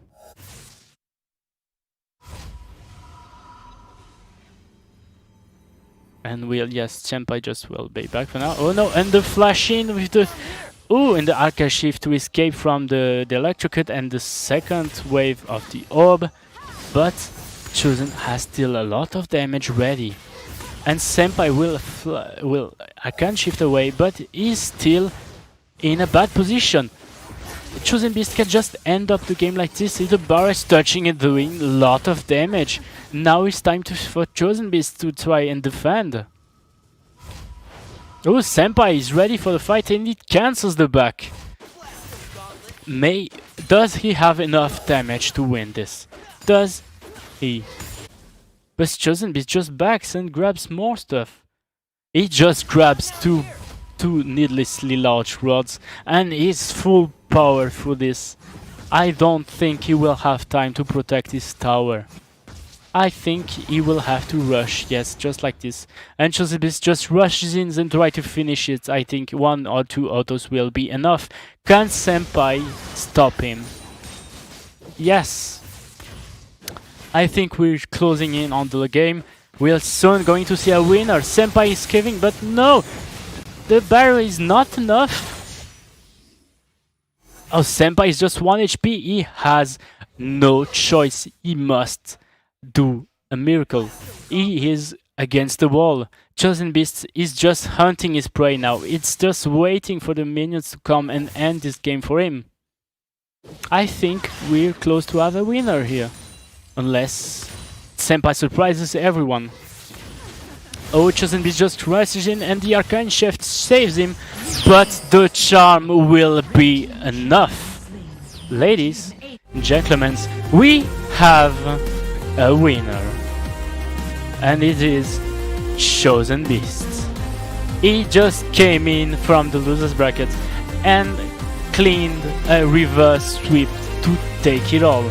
That was masterfully made. Congratulations. Well, that was a quite intense last game. Both players were ready to give it all. They were ready to do whatever they could to win, but Chosen Beast had taken the advantage. His tower was too far ahead. He had pushed too much and forced Senpai to just fight in a weaker state. He could not back, he could not grab enough items to just try and deny the powerful power spike that Harry has when she has one item. She just can just delete you with one simple charm. That was really a good showing for both players, and I think we can all agree that both players are quite good. Both players did a pretty good job just surviving and coming to this final. They deserve their place here. But now we will speak with the winner in our interview to check how he's feeling and what was going on in his head after that move that just barely grabbed him the win.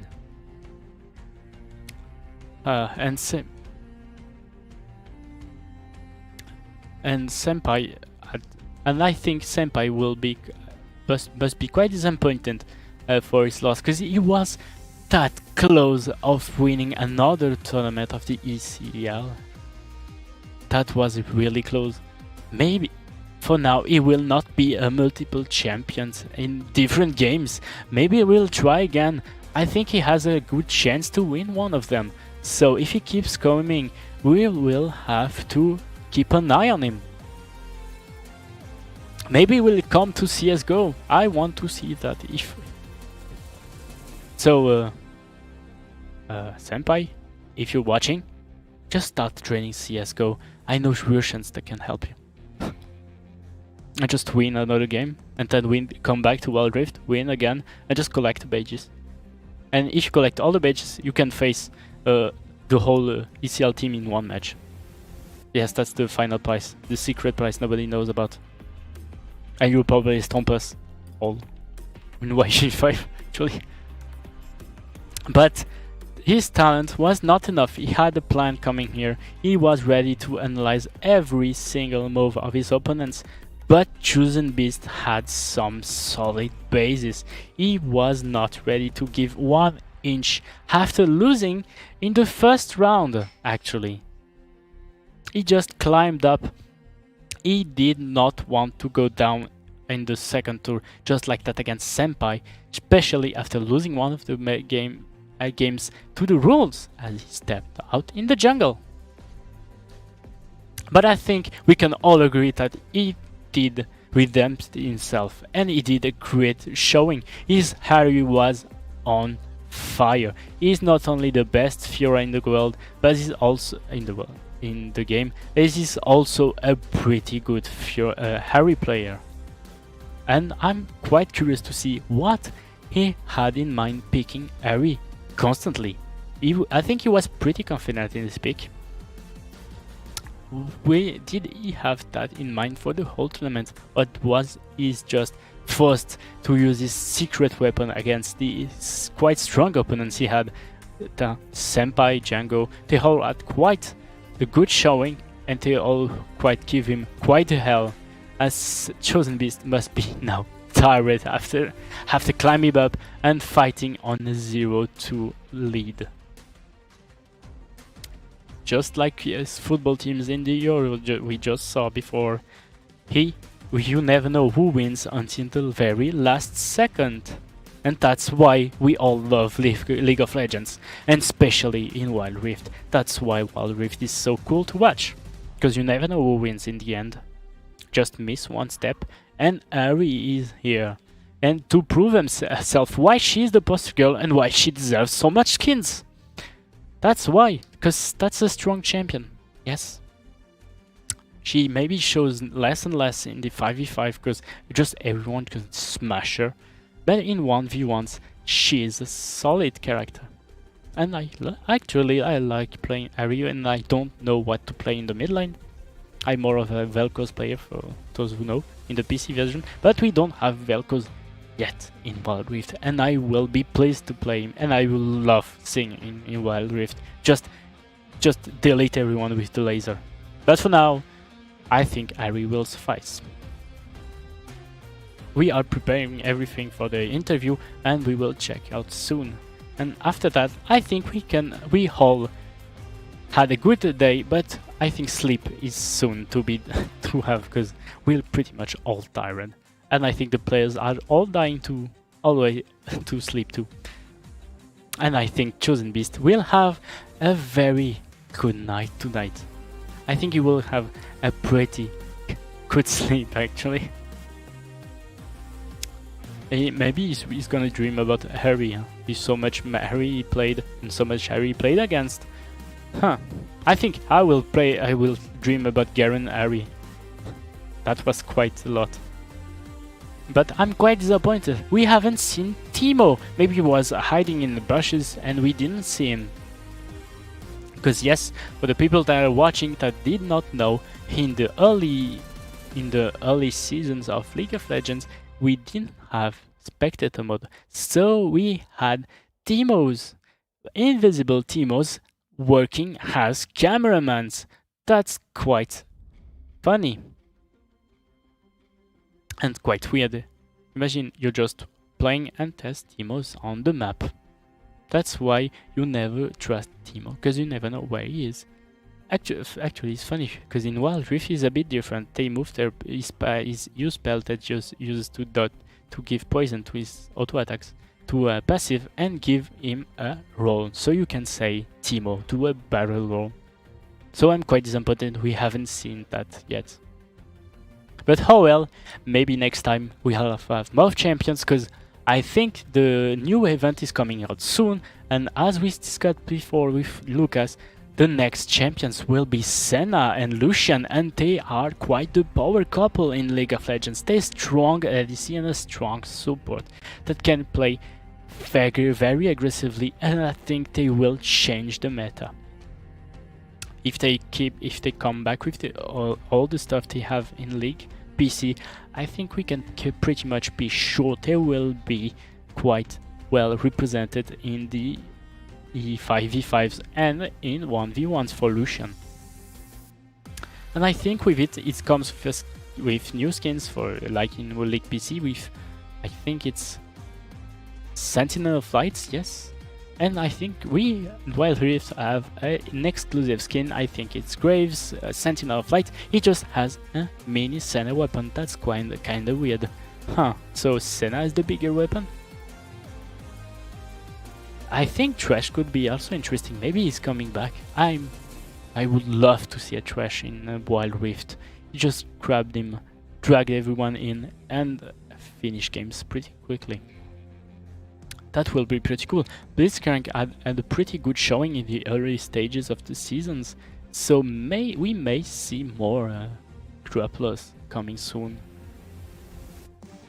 And speaking about grapplers, I hope we'll see soon a fighting game tournament. Yes, with now the more and more presence of stuff like Tekken and Guilty Gear. Maybe, if you all want it, just spam their Twitter. Just say Swisscom, please sponsor this one too. We want a fighting game tournament. Just like Markieta, if you want to balance changes on LoL, just spam them. They will probably listen at the end of the day, because I can't do it alone. And I'm sure we'll see Senpai again in a tournament if we have it. Let's check with the crew if we are ready for the interview. Are we closed for the interview? And has Chosen Beast fled from his duty as a champion and just went to sleep? That will be pretty bad, because I want to sleep. So, I just received an update. We will be doing the interview in a few. So, in the meantime, you can look at me in the empty room. Usually, you'd have someone here or here, but now it's only me. That's quite weird. Huh? I'm in the big screen and I'm the only one. That's quite a good showing, actually. So, first, I can already thank you everyone for being here and watching it to the end, because that was a pretty good showing. We had a lot of cool matches, a lot of strong moves, and a lot of really close games. I just can, for example, we can speak about the Pantheon and the Draven that just killed each other. And we all learned that an auto attack is not faster than the spear. We had showings of Beyblade tournaments. We are just done. That were pretty fun to do. And also we've all seen that Evelyn could be quite a strong 1v1 champ. Unless you're facing something a bit too strong. But that was quite a good pick. And we also seen quite that all the players had quite a lot of a really large champion pool to just wave around any situation. Chosen Beast had Fiora, had Karen, had Harry to just make sure his base is well. Senpai showed us a lot of skill. He showed us a lot of skill with Harry, Evelyn, Garen. Oh, we have the interview actually now. Let's just see how Chosen Beast is doing. Hello. Hey. Chosen, can you hear me? Hello? Hello. Hi. Hi. How are you feeling? I'm feeling great. It's been a long day, but yeah. Yeah, it's I've been won. a long day, but Pretty you much won, and you every won game, so. in a good fashion actually. You just reversed sweep Senpai that had a pretty good run until now, and you came back from far. You came back from losers bracket, and you did not give anything to the others. What was in your mind during the first time you lost against Senpai actually? Actually, it was quite frustrating because the reason why I lost one of the games was that I went to the jungle, Yes. which was quite, yeah, I was just quite unlucky because it was like a kind of like an instinct Yeah. that I went into the jungle. So yeah, for me it was really unlucky, Yeah. and I was kind of tilted after that. So yeah. But it's not a bad thing because you had time to prepare yourself to try and climb up again, and it worked well for you. You just climbed back up and had your revenge, a quite good showing for a revenge because you just kept him away from him and just smashed him all around with Harry. You were quite comfortable with Harry.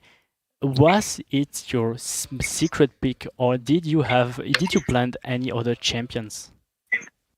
Actually, what I was planning on going was just going Fiora all the way because that's my favorite champion. But Yeah. like, it's unlucky that I never got to play even once because yeah, people know that I play Fiora. So yeah, I mean, my tactic was just that I pick the most broken champions or that I mimic champions pick from the other opponent, and I think that's kind of like a better thing to do because for 1v1, if you want to prove yourself, you basically pick the same champion, and yeah, if you play the champion better, it's kind of like, yeah, more it's just better for you and the opponent to prove that you're the winner because you're playing on the same champion and yeah, etc. So really good mentality. You proved yourself to be the better player using the same champions they had. And yes, we all know that my dear co-cast that is not here now told me that you were the first Fiora in the game. yes, that's true. Yeah, That's quite the strong showing. I understand now why nobody wanted you to play Fiora. exactly. Yeah, I mean, yeah, if you let Fiora go, I mean, it's pretty much an auto win for me. I think. Really? Yeah. Do you I mean, think you could I'm really handle? confident with Fiora, so yeah. Do you think you can handle any champion with Fiora in 1v1?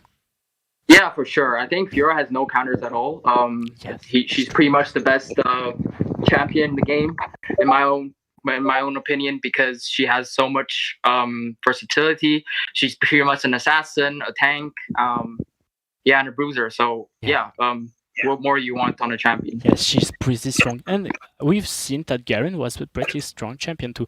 But one last question, because it's pretty late. I'm sure you want to rest now and rest with a good night of sleep after winning this. So, if you had to say one thing to people start watching and that want to play Wild Rift, want to be better, what they need to be on top? What is the So first? what they need to be better? Yeah. What is the first quality they need to be better and to be on top, just like you did today? I think the most important thing with playing Wild Rift is your mentality. I know it's frustrating if you lose a game in Wild Rift or even like LoL in general, but it's really important for the player to just get back to that positive mindset, and so that you don't tilt. I think that's the most important pointer that I can give. Yeah, it was a thing you did to try and calm yourself and play well for the rest of the tournament. So congratulations, you really deserve that win. So thank you very much. I will not bother you too much because it's late and you probably need rest. So congratulations, you did really well. It was really good. So thanks a lot. I think we will let you go. So thanks, and I hope to see you in another Wild Rift tournament. Yeah, sure, for sure. I'll see you then. All right. Thanks. Bye. So, looks like our champion was quite happy and he had his head straight. He knew what he had to do and he had the right mindset. So, remember his words. If you want to be better and want to win just like this, just keep your mindset on. So this will be the last pro tip for the day, and I think the most important one in Wild Rift. If you want to be a good player, you will have to keep your cool, just like we saw in this goal tournament. Thank you all.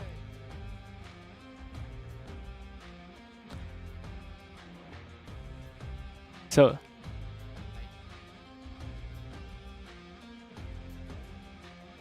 just don't leave yet, because after the stream we'll have some highlights of the game, so enjoy them. If you missed some, if you went to take vitamins and you forgot a match, you can just enjoy them. As the meantime, I'm going to lie down on the ground and rest, because this day was full of emotions, full of great plays, and full of League of Legends. So it was Shin Wukong for the Swisscom Gaming Cup finals, and it was been a pleasure. So thank you all, and see you soon. Bye.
too hard, it don't come easy.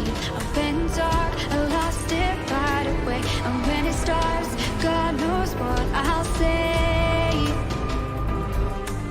In my head, I had good reason. I went red so unexpectedly. I should have said that sometimes happens to me. It was a moment of darkness, a moment in time that I regret for being so heartless. It was a moment of darkness. Moment of darkness.